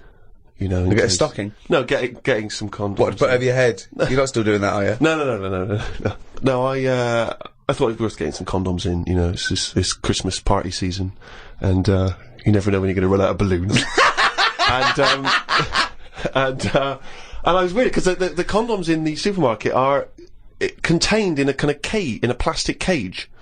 So it makes it all the more embarrassing buying them. Because I took them off the thing, and I was trying to open it. Sort of, because I thought that they would, you had to open it. Try it on. Exactly. In case it doesn't fit. Bring it back. Yeah. Bring it back, yeah. And I was do you do alterations? Yeah, we do, yes. £5. And, so I'm trying to open this thing, and this guy who works there, sort of, with his middle-aged guy who works there, goes, you have to take that to the, checkout. So you can't open that yourself. And I was just, because I don't know, I still find it very embarrassing, dealing with any of that sort of, prophylactics and things. The novelty of that is still very embarrassing to me. And, so I just left it. I thought, forget it, I'm not gonna take these to the counter. Because you never know, it's like if you get served by a woman, it's still a bit embarrassing. Particularly if that's all you're buying. Because she knows what you're up to. You're going to fill them up with water and throw them at students. And anyway, the reason I mention this is because it reminded me of the conversation we've all enjoyed in the past, Rick, about when Karl bought for his girlfriend for Christmas. Was it a 2-pack? A 2-pack of what was it? Condoms. Wasn't it about buy one get one free? Yeah. It was a bumper family pack, wasn't it? Not a family, obviously. That'd be weird. Yeah, a family pack of condoms. One for the kids. Take out, enjoy yourselves. So that was a couple of years ago, Karl, the famous condom gate. Have you bucked your ideas up since then? Not really. They were the early days. Do you mean the early days? You'd been going out with her for about 8 years, hadn't you? Yeah, but I just think that as time goes on, you don't sort of buy each other as many presents. Sorry, that was a bumper year, was it? That was a hell of a. She went. Oh, I remember when you used to buy me stuff like condoms. It's gone downhill since then. Well, no, she didn't know she was getting them. What I mean is, there's less. Of course, surprises. she didn't. That's what I mean, though. It was sort of interesting to when I gave them her and said, "There you go, open them." She was not expecting that. And as time goes on... No, she was probably expecting a piece of jewellery or a holiday in Paris. It's more difficult, is what I mean, to surprise someone, innit, over time. No. But the surprise thing is meant to always be a good surprise. Yeah, but don't... If you always get something good... It's like the 3 wise men. What did they get the second year for little baby Jesus? Do you know what I mean? Once he's had that gold, it's like... Oh, I've sort of made it hard work for myself there. I've got to get him something better than that now. So it's best to give him the myrrh. And next year, get him the gold. Step it up a bit or whatever. But don't you understand... Because I don't want to criticise you because you're a lovely man, but having read the diary and read much of this diary, one of the things I notice is the complete lack of romanticism. The number of times Susanna says, book us a lovely meal out, take me out tonight, and you always write like it's a massive chore, like it's a headache for you. Oh no, I've got to spend a romantic night out with my girlfriend. Because it's the same reason I don't like... Christmas and stuff is the expectations. I prefer it. If I want to take Suzanne out, I prefer to meet her at the bus stop. And she comes back from work and go, "Do you want to go out?" But you don't do that. No, I do now and again. But it's that thing of, oh, we'll go out tonight. I want to leave it to you. book a place, it builds it up too much and it can never live up to it. It's like how you know how like people make a big thing out of, having it away for the first time. And they go, I'm going to do that tonight. Not the way to do anything. You won't get anything done by planning. That's a quote! That's an amazing quote! That'll be up there with Newton and Churchill. You don't get anything done by planning. No, but that's amazing. I've said But you can't just spring it on someone. You have to at least ask her, you up for it tonight? Just see how it goes. That's what I'm saying about Christmas. I might not be in the mood for it on December 25th. For Christmas, having turkey and everything. That's what I mean about, in the last podcast, stuff coming round every year. Don't plan it. If you fancy a Christmas, have it. If you don't, just carry on. It'd be nice to live in a world like that. They say, it's a world of freedom or something now. It isn't. No, I don't know what that means. I don't know who says you just that. make up things they say. They say, like, today's world is a free world or something. Someone said something along them lines when it isn't. Everyone's still being told what to do, when to do it. Christmas is a big thing, isn't it, that we all have to go through. And it's stressful. It's You're not a happy such time. a miserable sod. You really No, are. but Christmas is it's a big upheaval. It is out of all of those special days that go on, Christmas is the one that's... What are you doing with your time? It's the question we return to again and again. No, but read it. You're visiting your parents. You're hiring a car. You're going down the calf. It's not like you're taking your work away. You're doing some important neuroscience work, and we've had to take you away from that for 3 days. No, but what you're not doing anything of any value, Carl. But what I might want to do, but I can't because the shops are shut because they want to go off and celebrate Christmas. It's an upheaval. Easter's all right. It comes and goes. Do you want an egg? Not really. Don't have one then. You're not forced an egg. You're not forced an egg! I like Easter, and everyone can afford an egg. There's no one being left out, whereas Christmas, everyone goes back to the family and they have a big meal and all that. And there's a lot of poor people out there who can't do that. So it's more of a... If you're going to talk about religion and, the religious sort of occasions, Easter's one that I'd keep. If you plan everything, you probably won't do it in the end. Whereas... Again, that as a soundbite is gobbledygook, isn't it? No, what I mean is, say holidays, when they're coming, you never enjoy them as much as one when it's surprised on you. Who surprises someone with a holiday unless you win it on a game show? How can you go, bloody hell, I'm on holiday? Suzanne did it with me. She sorted it all out and booked me time off work without me knowing. Oh, that's a lovely romantic gift. Yeah, nice. and I went along with it and we had a great little holiday. Yeah, so maybe you should do something like that for her. No, she wouldn't like it as much, and I won't pick the right place, and I know she won't like it. You're one of these people that washes up badly so you'll never be asked again, aren't you? No, that's my job. That's the only job I do. Washing up. Well, it was a... But to be honest, that's doing me head in at the moment, because I've outgrown the sink. He talks about himself like a crab. Oh, God. Gotta get a new sink for Carl. Why? He's outgrown it. No, just he's 33 now and his knee's around his head. Oh, he can't bath in that anymore. No, just my back's been playing up a bit, and I think it's because of the height of the sink. But hold on, you haven't grown. I think I have. Well, you haven't. No, you haven't grown at 33. Well, it's definitely something. It's just not very good. Subsidence? I don't know. I've just said to Suzanne, I said, this isn't as good as it used to be. It's not. This isn't as good as it used to be. This washing up. Oh. He says he's got nothing in the flat. That's why he has to do a shop every day, because he's got nothing in the flat. It's easier that way, isn't it? You don't know what you're going to want to eat. But that's why you get you don't have a different meal every day of the year, do you? You rotate maybe a dozen meals, don't you? So you can get in enough ingredients that any time you go to the fridge and go, oh, am I going to have chicken? Or am I going to have fish today? Or maybe I'll have some pasta. I do that every day. Yeah, but I always come down to one of half a dozen meals. You've got a freezer. We haven't got a freezer, have we? We've only got a little fridge. Oh, There's nothing wrong with nipping to the supermarket. There's nothing wrong with that. So you've got too much time on your hands, boy. It had one thing. You had to do one thing this year. Promote the book. Couldn't be bothered. Couldn't be bothered, mate. Could not be bothered. I haven't seen Carl an interview with him. I haven't seen him on the TV. Oh, he was on the TV a while back on the thing called The Culture Show on BBC Two. And I tell you what, he was sat there, looked like a little frightened frog in a chair being interviewed. And I tell you what, I'm not being funny, but his head looked fucking round. Did it look fucking round? Yeah. Literally looked like a little fucking round-headed twat. Yeah, I'm not doing that. And that's my personal opinion. Yeah. Did you enjoy that interview?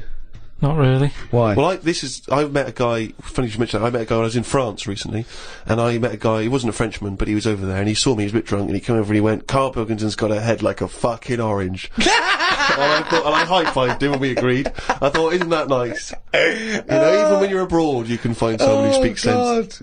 Yeah. And they shaved your head more? No. It's just the They way sort of greased it up a bit just to get a bit more reflection off it. No, they put a lot of makeup on it. They said, do you want any makeup? And I said, not really. And that's when I was like at the back where they could have done it. And then I went and sat in the chair and there's like a live audience there. And the woman goes, no, I best do some colouring in. And it was like, she gave you a book to colour in? People. No, she started colouring my head in. And she was like had some brown powder. She's doing my head, doing the top of it and stuff. And I was going, isn't that enough now?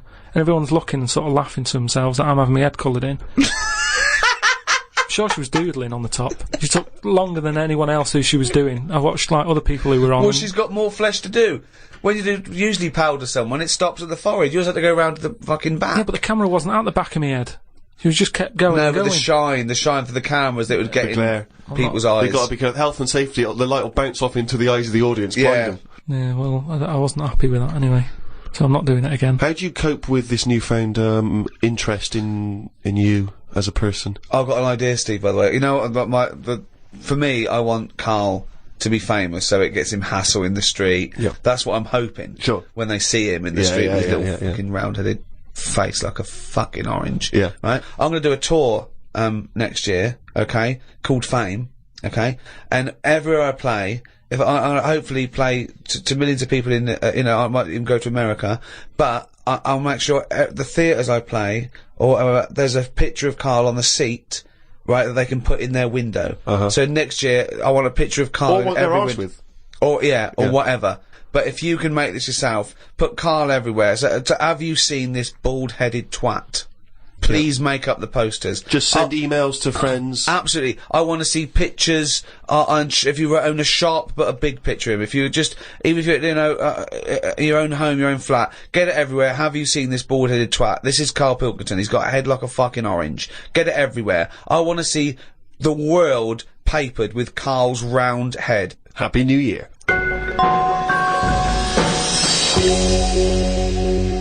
Oh, he's only gonna write it down for a whole fucking year. Useless. That, of course, signifies another reading from Karl's diary. This is the last one of both 2006 and on any podcast for a while. Let's make the most of it. Let's enjoy some of the wisdom. I also think it's the last time ever he will make an entry in this diary, because you're not going to keep another one, are you? I don't know yet. I might just get a smaller one. But I've found that since keeping a diary, I've gone out of my way to do more stuff. Well, you say that, but... Well, let's find out. Let's find out if that's true. No, but I have. I read a bit in the news about people being injured while trying to cut open avocados. It's a food that ain't worth injuring yourself for. If it's a hassle to get into, leave it to the experts. I have never bought one. I have also avoided coconuts and pineapples. The amount of hassle to get into these things outweighs the joys they give. Yeah. It's the same reason I never bought a pair of Dr. Martin boots. Too much hassle when it's time to take them off. Yeah, a lot of my mates used to wear them in like the 80s. You know, you can't just kick them off, can you? It's a big upheaval. You've got to unlace them, you mean? Yeah, I mean, since I found shoes with Velcro on them, brilliant.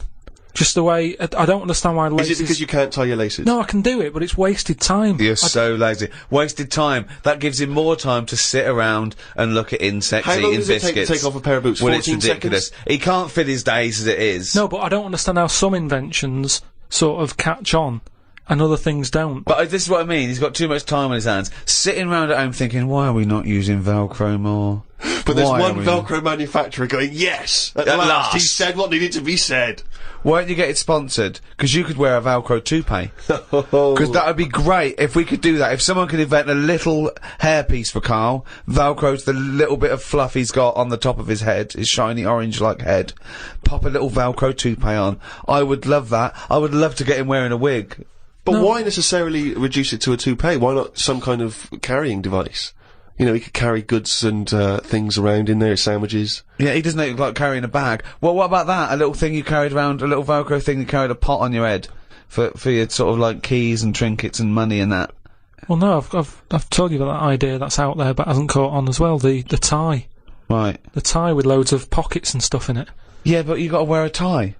Yeah, but that'd be quite nice, wouldn't it? I've never wore a tie because I always think, what's the point? It's just hanging there in the way. Can you imagine this image of Karl walking around in his big Velcro shoes, a tie with an apple stuffed in it, car keys, iPod? No, but don't you think it's a good idea? Would you wear it with a shirt and collar or just a t-shirt? No, wear it with a shirt. That's what I'm saying. It's an invention that will smarten up the world. Now, a tie, what does a tie do exactly? Yeah. What does it do? Nothing. Right. So I'm saying make it do something. But I'm saying don't wear it at all. Pop your keys in the trouser pocket. No, or because take a bag. Because the world is getting more and more scruffier, isn't it? When you look I don't know what that means. I don't know what that means. When you look back at, like, Victorian times and everything, everyone wore a hat.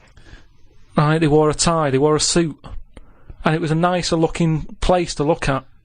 When you see it on pictures, you go, what a smart world that is. Well, you can't see cholera and things on pictures, but sure. No, but I'm just saying, it's better to try and cover it up with a bit of, you know... cloth. Yeah.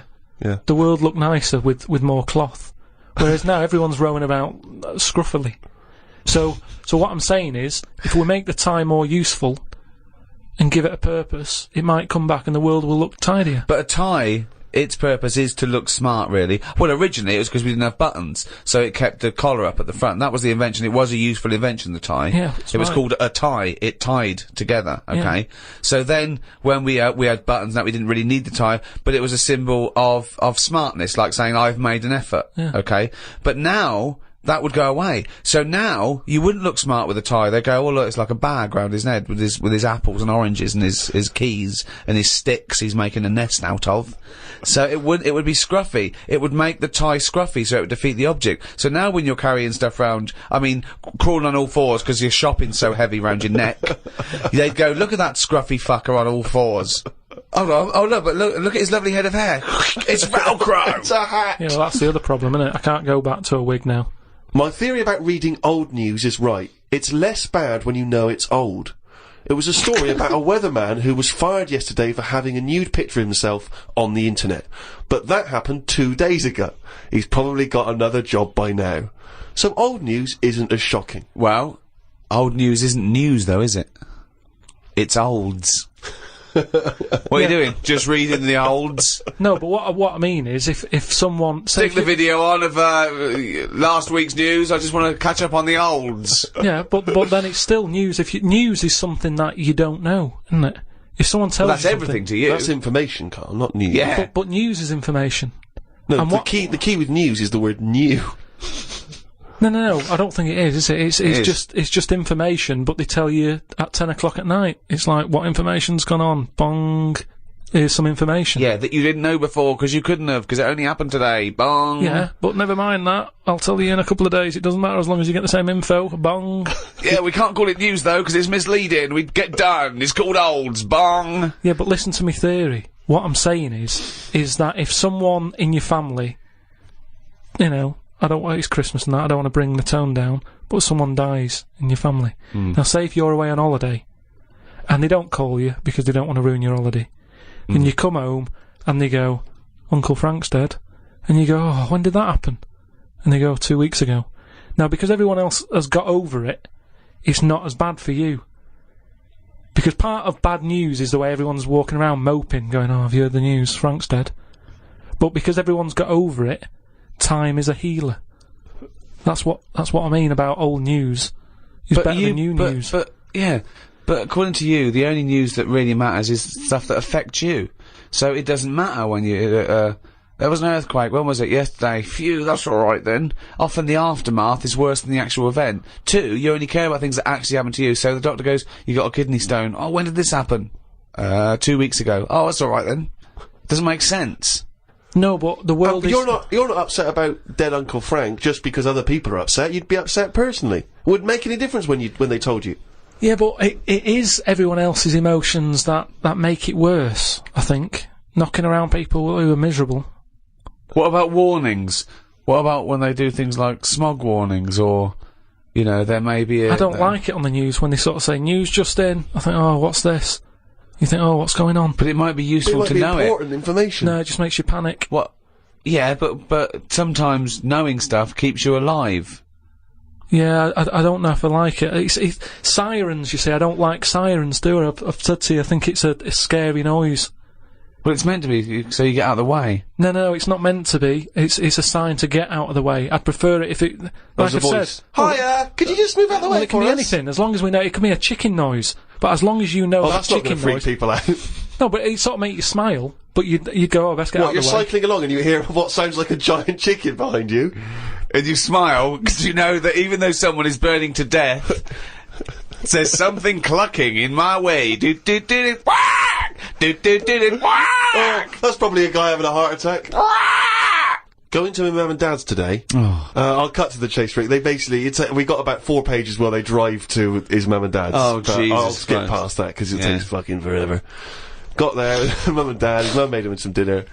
The old woman next door, brackets, whose man was a witch, just pop that in brackets.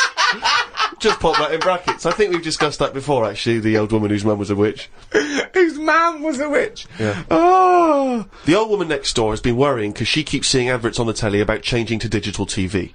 She's saying she doesn't want wires drilled into her walls because they'll make a mess. Me dad told her that it doesn't matter because it'll probably won't happen until 2012 and she'll be dead by then. He didn't say that to her, though, did No, he? he did. They've got, you know, she's old. She knows she's going to die. I mean, it's something we've all got in common. And he's right, isn't he? Why is she worrying about it? Maybe that's sorted it out. Put it into perspective for her. You will be dead when this happens. Don't be worrying about it. But everybody worries, don't they? You've got that little sort of hole in your head that you fill with worries. You know, everyone's got to fill that little worry hole with worries, and that's it. Worry hole. Everyone's got to fill the worry hole with We've got to assume worry. that there's a worry hole. A worry hole. Don't be filled with worries. I love the fact that, you know, doctors in a million years would dig this up and go, humans used to have a worry hole. Went to bed around midnight. Suzanne and I decided to sleep tops and tails, because it made me get a bit more room. Me dad had cut a bit off the mattress to fit it between 2 cupboards.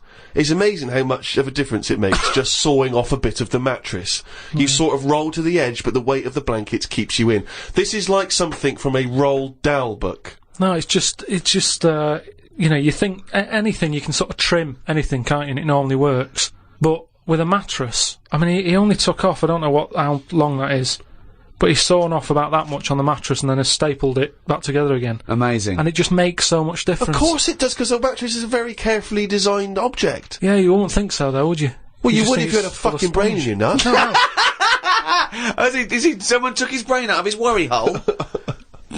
Oh, God. He sawed a mattress in half. So we decided to sleep tops and tails. It just gets stranger. So strange. Why? He did it to make the room nicer with the cupboards on either side. So he sawed a mattress in half. Well, not in half. Can you imagine how much hard it must be to saw a mattress in half? What did he use? What, a big electric saw? Well, it must have been, yeah, because there's a lot of springs and stuff in there. Jesus. So what happens to the springs? They just spring out the Well, sides. some sort of stick out a little bit, but you're not lying on top, are you? They come out the side. So it's just got a bit of gaffer tape and a staple gun. Unbelievable. Hey, man alive. It's like... Does he run it as a hotel? That's unbelievable. There are squats with better bedding arrangements. Well, we've had a bit of a bad thing in our house about mattresses and that, because when we first bought our first flat in Salford, you know what it's like when you buy somewhere, you sort of, you haven't got any money, have you, to buy extra stuff that you need.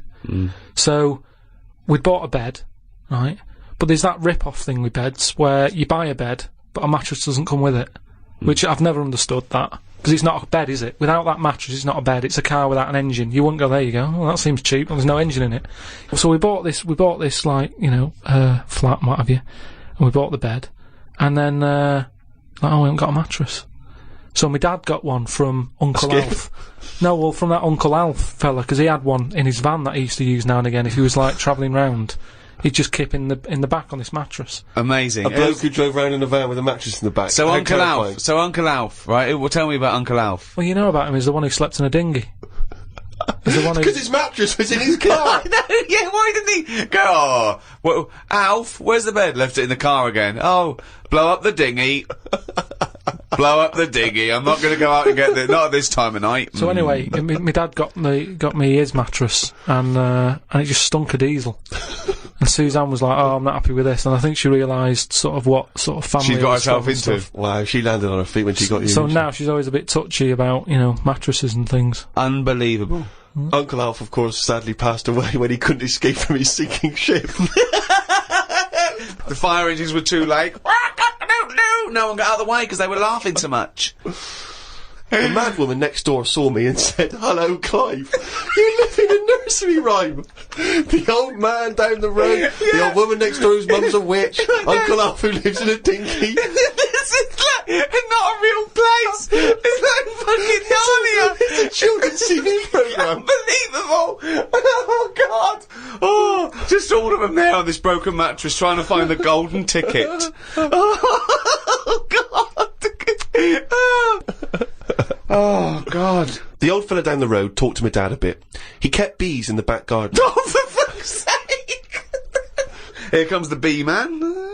His Yorkie dog was knocking about when he was messing with them, and it ended up getting stung 150 times. Oh, little bastard.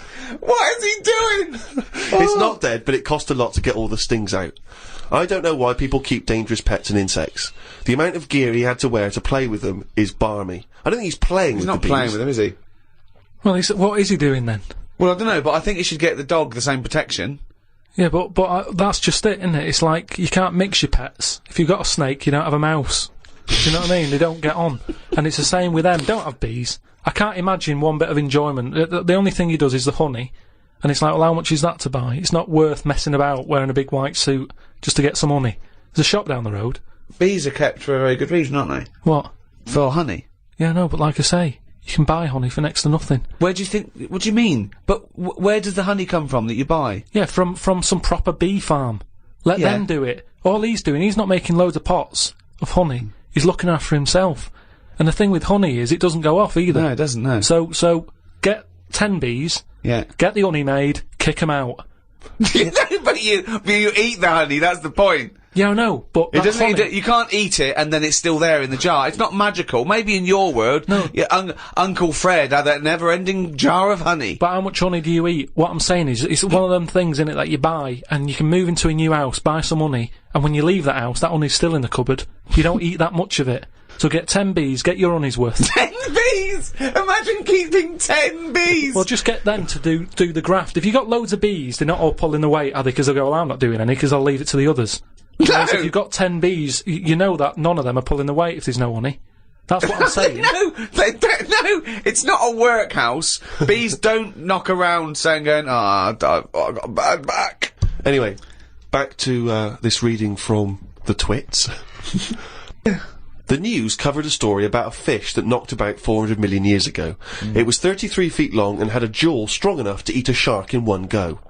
All the dangerous stuff seems to die out, and yet things that you think wouldn't stand a chance, like worms, are still here, yet they have no legs or eyes. I saw a future human in the news article the other month about the future woman. She had 3 breasts. They looked alright. Well, no, that's not. I can't see how that's going to ever evolve. No, well, they say about how, about evolving and that. I read that, there's going to be ugly people. People are starting to go ugly. Yeah, they're still going to have bilateral symmetry, I imagine. I don't know what that means, but Well, I'll tell you now, right? They're talking about, like, people who are just like, you know, you look at them and you go, oh, look at the state of that, right? And it'll get to a point when we're all so ugly that no one will have it away, and we're just going to die out.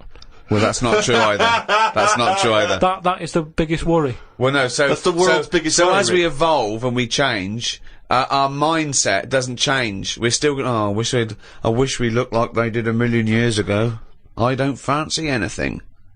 No, but look how things do change. But why are we all going to get ugly? I don't understand. It's just the air and stuff, innit? It's just, The air or the hair? You know, the air that we breathe and stuff, and the food we eat. Everything's changing, and we're not going to look that healthy, and we're just all going to go ugly. You've only got to look at some stuff that's in the sea, and you think, look at the state of that. What's and that's got to do because with the human evolution? But the stuff in because the they've sea been is around still longer. propagating. Yeah, but they've been around longer than us. But it's still reproducing, so your theory falls down. But they're deep down, aren't they, in the dark, so they probably can't see what they're having it away with. If they were up on the outside, they'd have died out ages ago. Why? Because they wouldn't fancy the other stonefish or Yeah, because they're really sea slug. odd looking. I can't remember the name. I think it was a viper something. It was just a head. But Carl, the A fish reason... that's just a head. It was well ugly. Watched a programme about the twins this morning. It was filmed 16 years ago. They are mental. They did everything together, including the vacking up. Phone calls had to happen twice so they could both have the same chat, and they said the same stuff at the same time. Well weird. The bloke who I watched it with, I don't know who that is, just some homeless guys that you just invited into the No, flat? just someone I've been sort of working with. Sure, a mate of yours. He said he fantasised about having it away with a pair of twins. I don't see the point in this. If you're going to have two of something, I would prefer to have two different women. If I had two cars, I wouldn't have the same one twice. Same rule with women. I don't even normally like buying the same pair of trainers twice in a row. No, if you're going to have something new, make a change. It's like that fella who was going out with a woman and then left her and went out with a twin sister. Not worth it. Not worth it! It's not worth the upheaval, is it? Because it's exactly the same model. I watched the final of I'm a Celebrity, Get Me Out of Here.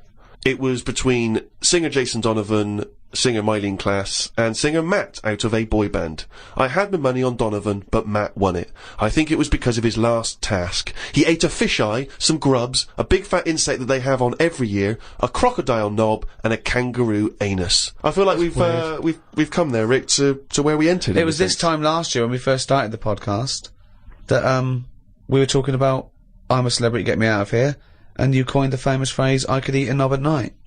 Yeah. So it's full circle. It's just the last series finished recently, and it was astounding that he ate a crocodile knob, he ate a crocodile eye, he chewed up and swallowed a kangaroo's anus, which I to be honest, I didn't know was a food stuff. Could you eat any of that? If I had to eat any of them, it would have to be the anus. What, really? Yeah, more than the other stuff. I couldn't eat anything that's still alive. No. I agree. I I think it's couldn't eat a bit- any of that. I don't know under what circumstances I'd have to go, right, that's it now, we're not going to survive, the ship isn't coming, there is nothing on this island I can eat, give me the crocodile's penis. So it wouldn't bother me. I could eat anything. I could do almost all of the challenges on that programme, but I couldn't cope in the camp. I couldn't cope with the lack of food and the uncomfortable bed. That's all that would do my head, and I'd drive people spare, whinging and complaining. I couldn't cope with any aspect of it except the physical challenges. I couldn't cope with sleeping with people snoring, the things crawling over you. I'm not so squeamish about that, like snakes and things, that's alright. But the eating is ridiculous. It's out of the question to eat a worm or a grub. It doesn't concern me. I don't know why. I don't see really what the difference in it. The texture's probably the same as lots of other things. What would hunger do to you, though, do you think? Would you think I would change? Do you think, if it really was a choice, if someone said, and I knew I would die if I didn't eat worms... I think you would, yes. I think you'd complain and you'd whinge for a while, and you'd try and put it off, and you'd hope a ship would turn up. But when it didn't, you'd start chowing down on a bit of crocodile anus. But then where's the rest of the crocodile? Well, yeah, that's a good who's point. been eating that? How come I've got this? You know, you're meant to, work together as a team in bad time, and yet I'm being handed an anus. Forget it. Let me starve.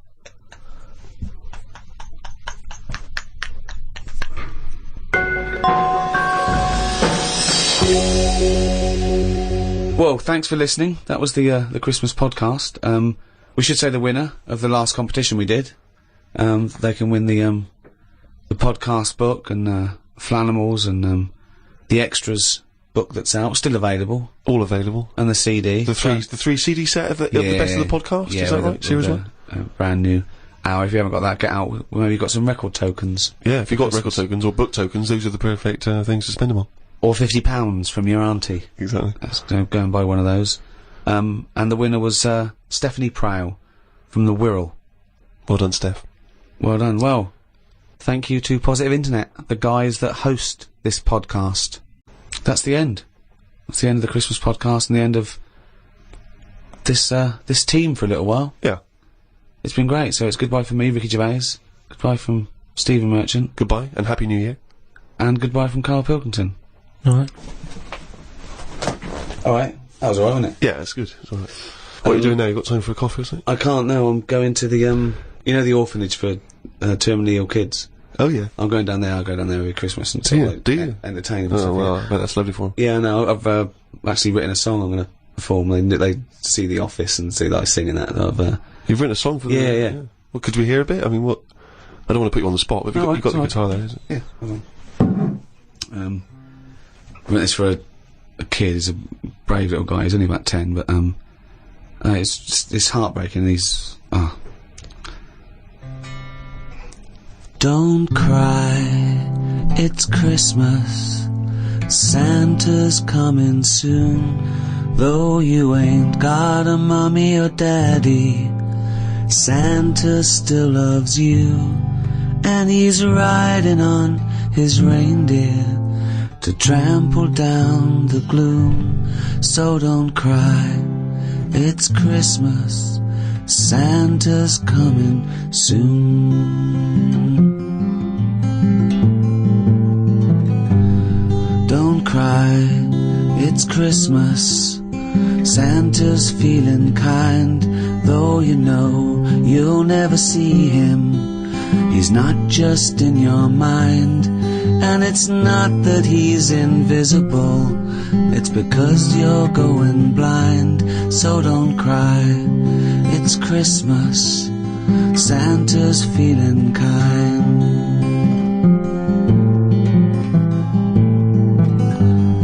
Don't cry, it's Christmas, Santa's on his way.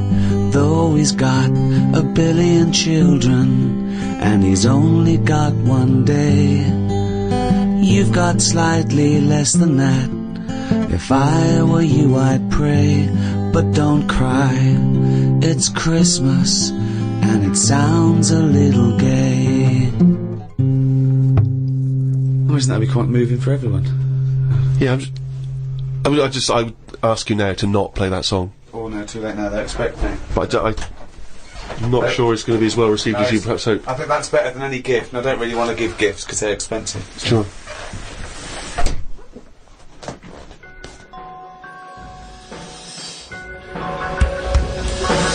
The Ricky Gervais Show on Guardian Unlimited.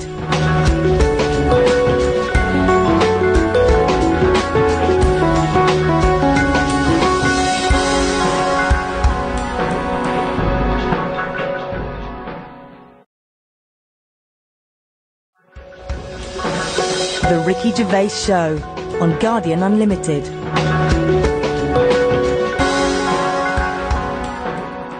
You're listening to Ricky Gervais, with me, Stephen Merchant, and Karl Pilkington. Now, you probably know me from such works as The Office and Extras, Stephen being my co-writer and co-director on those things. For those people who are not so aware of Karl Pilkington, he was our producer, sort of given to us when we first started on XFM, and you're thinking, well, why are we doing a podcast? Why are we doing a podcast for no money? Is there no money? No. It's free, innit? It's free download. But this is what I'm here to answer. It's because I like to be in a room with Karl Pilkington. You know, like some people go and help sort of chimps.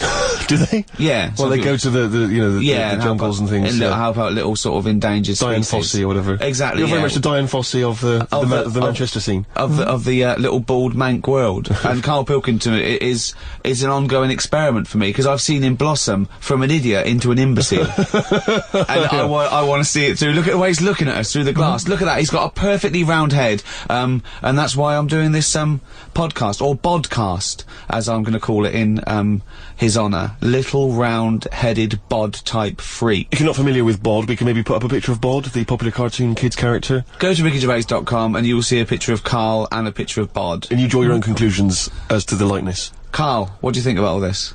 That's alright. Are you excited by this new technology? What? Podcasts? Yeah, exactly. It's just, I mean, we are living in that sort of era now, aren't we? That you need to listen to stuff on demand when you want it and stuff. I know you're not a fan of the iPod in general, are you, or any of the MP3 things? You're concerned. I'm warming to it. But this is what's amazing about Karl. Even though he's talking about things like MP3 players, computers, iPods, he sounds like he was found in a glacier and thawed out. Do you know what I mean? And sort of taught to speak. We're a couple of high school guys who found him, and we're trying to ingratiate him in the gang, trying to pass him off as someone from the modern day. No, but my thing with iPods is, now, do we need them? Do you know what I mean? We're living in that era now where we have invented most of the stuff that we need, and now we're just messing about. They said that in 1900. Someone actually said everything that's to be invented has already been invented. They said that in 1900, and how wrong were they? No, but what came out? At what point? What was invented in that year where they went, right, that's it now? What did they invent in 1900 that made them go, we've done it all now? Well, just think a little bit, right? The 20th century. Think what happened in the 20th century. Go on. Well, cars, planes. Yeah, but is that a good thing? Planes and that. Do you need a plane, really? Wouldn't it have been better if we all stuck where we should be, instead of travelling about? War. Well, look, war's happening, isn't it? Because everyone's saying, well, now we can fly, we'll go over there. So there were no wars prior to the invention of the aeroplane? Not like there is today. Right. But what I'm saying is, the world's got smaller on it, everyone's saying that, right? Yeah. You know, the way I was saying to you the other day, you know, we now go to places where we shouldn't go. People go on holiday to places where you've got to have an injection before you go there. Yeah. Forget it then. That's a warning. Don't go there. I'm with you on that. I don't want to enter a country where I have to have an injection to stop me from dying while I'm in that country. Right, I totally agree with you on that. So what happened is, so they invented the plane and it's like, oh, let's go on holiday, and then they go, oh, I die now. Oh, well, you've got to invent something, let's invent an injection. And then it's like, right, well, what else do we need to go to that place? There's a lot of faffing. So what I'm saying is, Is that a place? A lot of faffing? What I'm saying is, you know, Steve's travelled more than I have. You've been to, like, dangerous places. I've been to places where you need injections, yeah. Yeah, but why? Because it's fascinating, isn't it? You know, don't you not believe in that idea of travel broadens the mind? You know, it makes you experience other ways of life, other ways of thinking. It just enriches you as a human being. That's the whole reason people go travelling. Well, since the invention of the telly, you don't have to go that far to see it. You're absolutely right. So there you go then. The telly was the 20th century, wasn't it? Yeah, it's pretty good. So where would you stop then? You'd stop making stuff now? Stop inventing stuff right now? Or do you think we could carry on for another 5 years, see what comes up, and then just draw a line under it all? Well, again, we're just messing about, and But there's still things to do, isn't there? I mean, I know, I could throw things up, you can always get art to regret it, but, you know, a cure for cancer, a cure for AIDS. Yeah, but should we mess with that? What do you mean? Because there's too many people in the world as it is, isn't there? So, that's a way of controlling it, so that, you know, like, look at London, right? It's overpopulated. Rent keeps going up because there's more and more people surviving, right? If you let them die, it's going to even itself out. See, I was saying to someone the other day about maybe we should look at, if we're going to invent something, right, forget, like, the traditional way of people having kids, right? The way they, you know, have it away and that. You know, What do you mean? What do you mean? No, you know, like, the way that, you know, we have kids and stuff. If it'd be good if what happened was to control it is if man and woman, right, they're born and that, they enjoy their life, they learn a lot, they live to be about 78, I think, by that point. So specific. Yeah, 78, No, yeah. but by 78, I reckon you've sort of got to that point where you go, do you know what, I've done everything I'm going to do. If you haven't bungee jumped by the time you're 78, you're not going to do it. You know what I mean? So it's kind of like... Your hips have come off. You've done it all now, so I've had my innings. Yeah. And then you die, right? So, say if everyone had that, they live to be 78. But then, just as you die... They give you the bumps. You get... you have a little baby inside you, and as you die, your life carries on. Sorry, how is this happening? Sorry, are you mental? No, but don't you think... I mean, what? I've never heard such drivel. You're saying that, but if Newton said it, you'd go, interesting. That's what annoys me. The point is, Karl, he never would.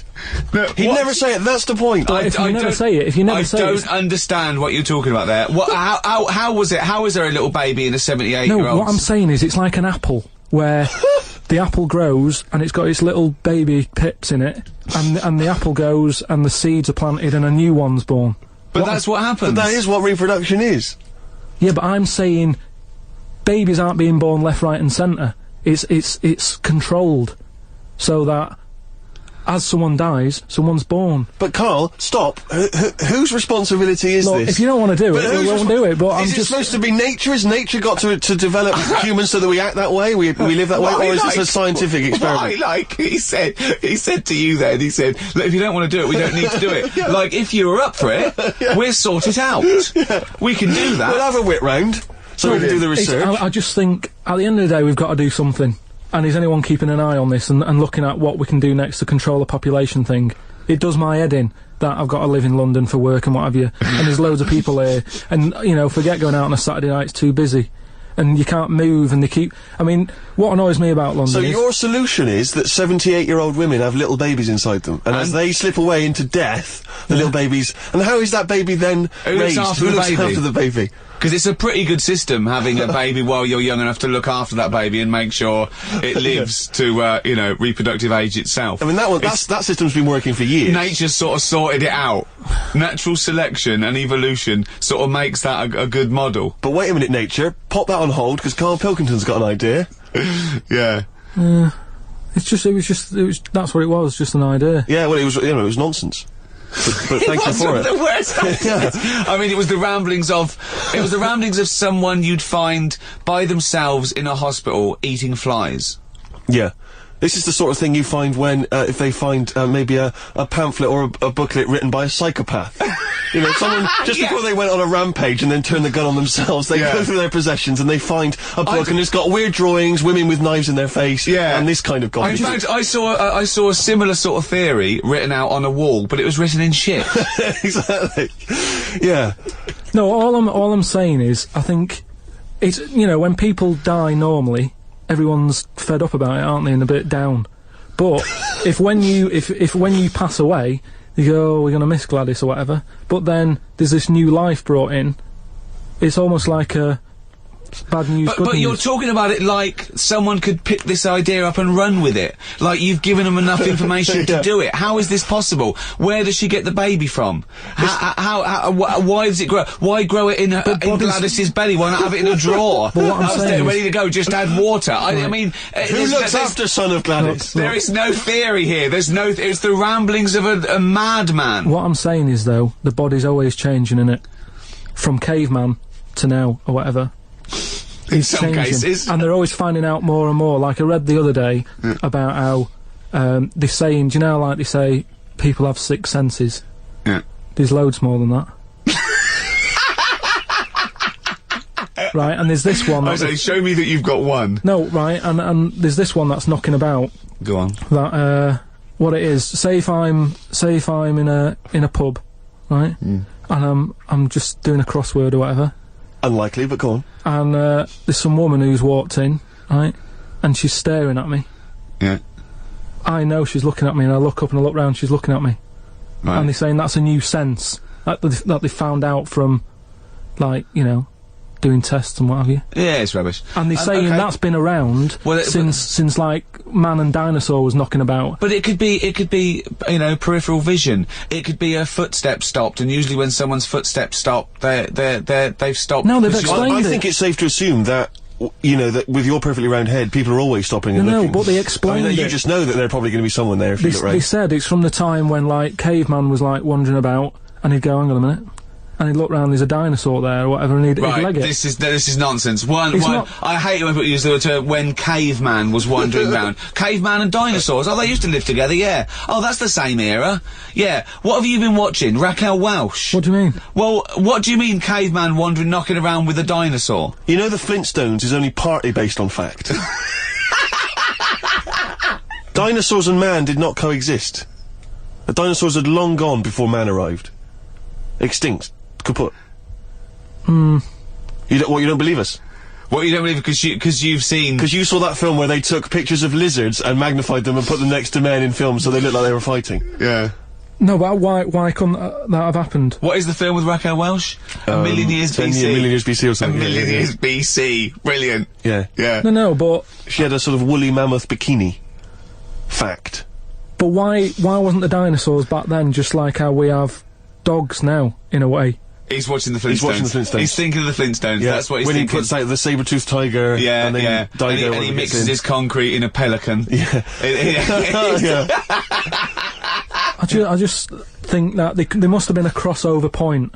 Why? Why did you say that? Why do you think there must have been? There must have been. Because if nothing was knocking about at any point, how did anything carry on? I know. Exactly. Why didn't Hitler meet Nero? It's weird, isn't it? There must have been a crossover. They must have met somewhere.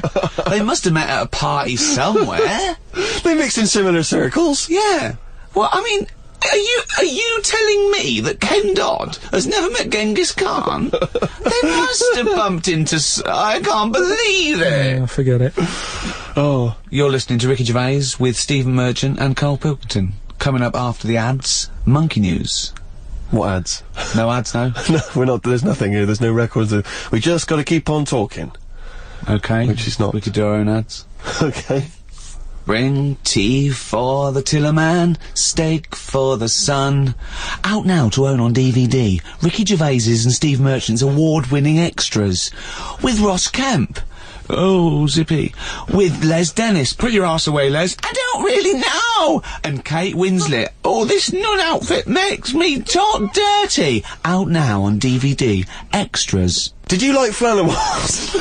The Ricky Gervais book for kids with pictures of made-up creatures in of different colours? Well, if you did, there's more of them now in the More new book, more Flannemans. Flannemans, which is also by Ricky Gervais, drawings by his mate. Out now.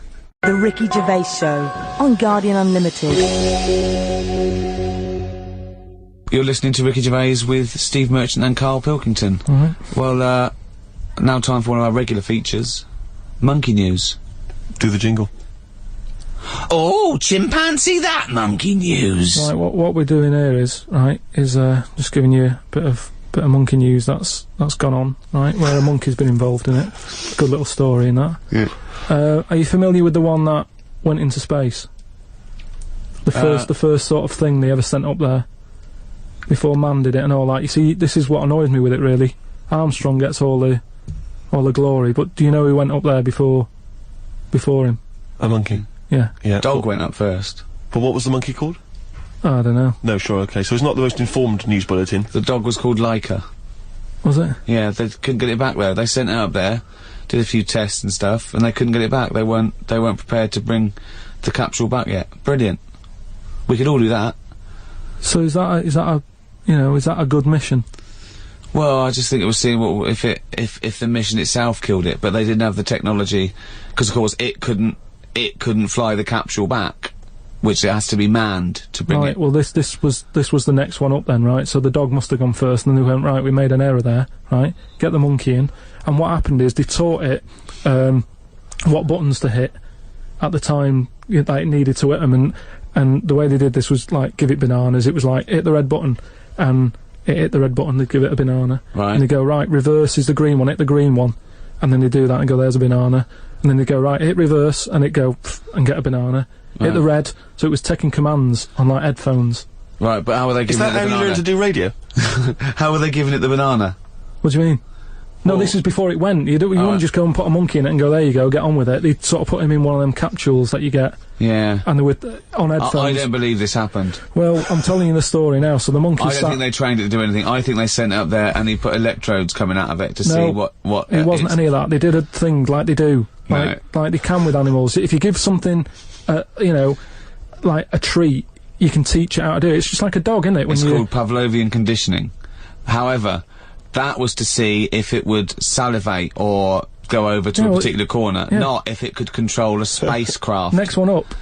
It's the next one up. As far as the monkey's not sat there going, oh, I'm a bit under pressure here, it's a rocket.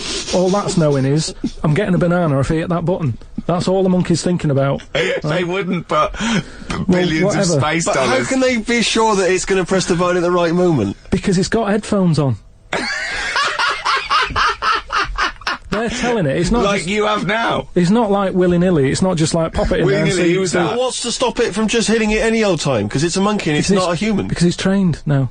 But Oh, it's anyway, trained, so it's fully listen, trained, yeah, go So on. what happened is, anyway, Oh, this is absolute rubbish. they pop the monkey in there, Yeah. he's got his headphones on, they go in, right, hit the green one, and I think there's something there that a little banana comes out to keep the same. No, you're making this up. I'm not. It's the same. There's no way that they made a spacecraft that had a banana dispenser. There's no way in this world that they made a spacecraft that could go into outer space, right? Manned by a monkey with a banana dispenser. So you're saying that it's easy to send something up to space, but you don't believe there's a little banana machine? Right, okay, so in your world, there's a monkey and it's been conditioned and there's a little monkey dispenser, monkey dispenser or a banana dispenser? Right, so it comes to the launch day, monkeys sat in there, everyone's ready, bananas are stocked up and all the rest of it. They go, right, hit the green button. Right, and the rocket goes off and what have you. No, they would not make the monkey launch the rocket. Carl, you are living in a cartoon world. So the rocket goes off, right? This is absolute bollocks. It's all going well. I don't know what you're going to... It's not going well. There's no way a monkey launched a rocket. There is no way a monkey launched a rocket, you idiot. It's all going on, so they're going, hit the left button, and it goes a little bit left. Left button! Right, well-known spacecraft command. This is Houston, hit the left button. Oh, brilliant. This is what happened in Apollo 13. Hit the left button. So it goes left. Yeah, it goes left. So it goes left, and it's going well. Left! It goes left! Yeah. No, the moon! You're going right! It goes for the moon, everything's going well. Right. They get up there, it does whatever it does. Hit reverse, it comes back. Right? So then... honestly, you are brain dead. So you are one of the most stupid people that I would rather have the monkey drive me home than you. So the thing is, it lands back, it does a good job and everything, it gets out, and this is bananas. This is where it turns a bit sad, because after it done that mission, right, because it happened and it was all safe and everything, the next one would have been to send man. Right. So the monkey enjoyed it and it was like, well, I want to do it again, right? But they were like... So how did they know that? How did they know he wanted to... Just the way it looked and what have you, it was like... Fuck off! Just the way it looked! You are a maniac. So the thing is, though, right, so after it had done that, it was on such a high, right, it could never get that high again. There was nothing that it could do. Went on tour, did it? It sort of ended up killing itself. Because it could never get that buzz that it got. Right, that was absolute bollocks. None of that is true, except they sent a monkey into space. And I'll check that. Absolute drivel. So in your mind, it committed suicide. It went on a crazy bender, drinking drugs and women. And like then, it does happen, you hear about it. And then it was found in a motel room.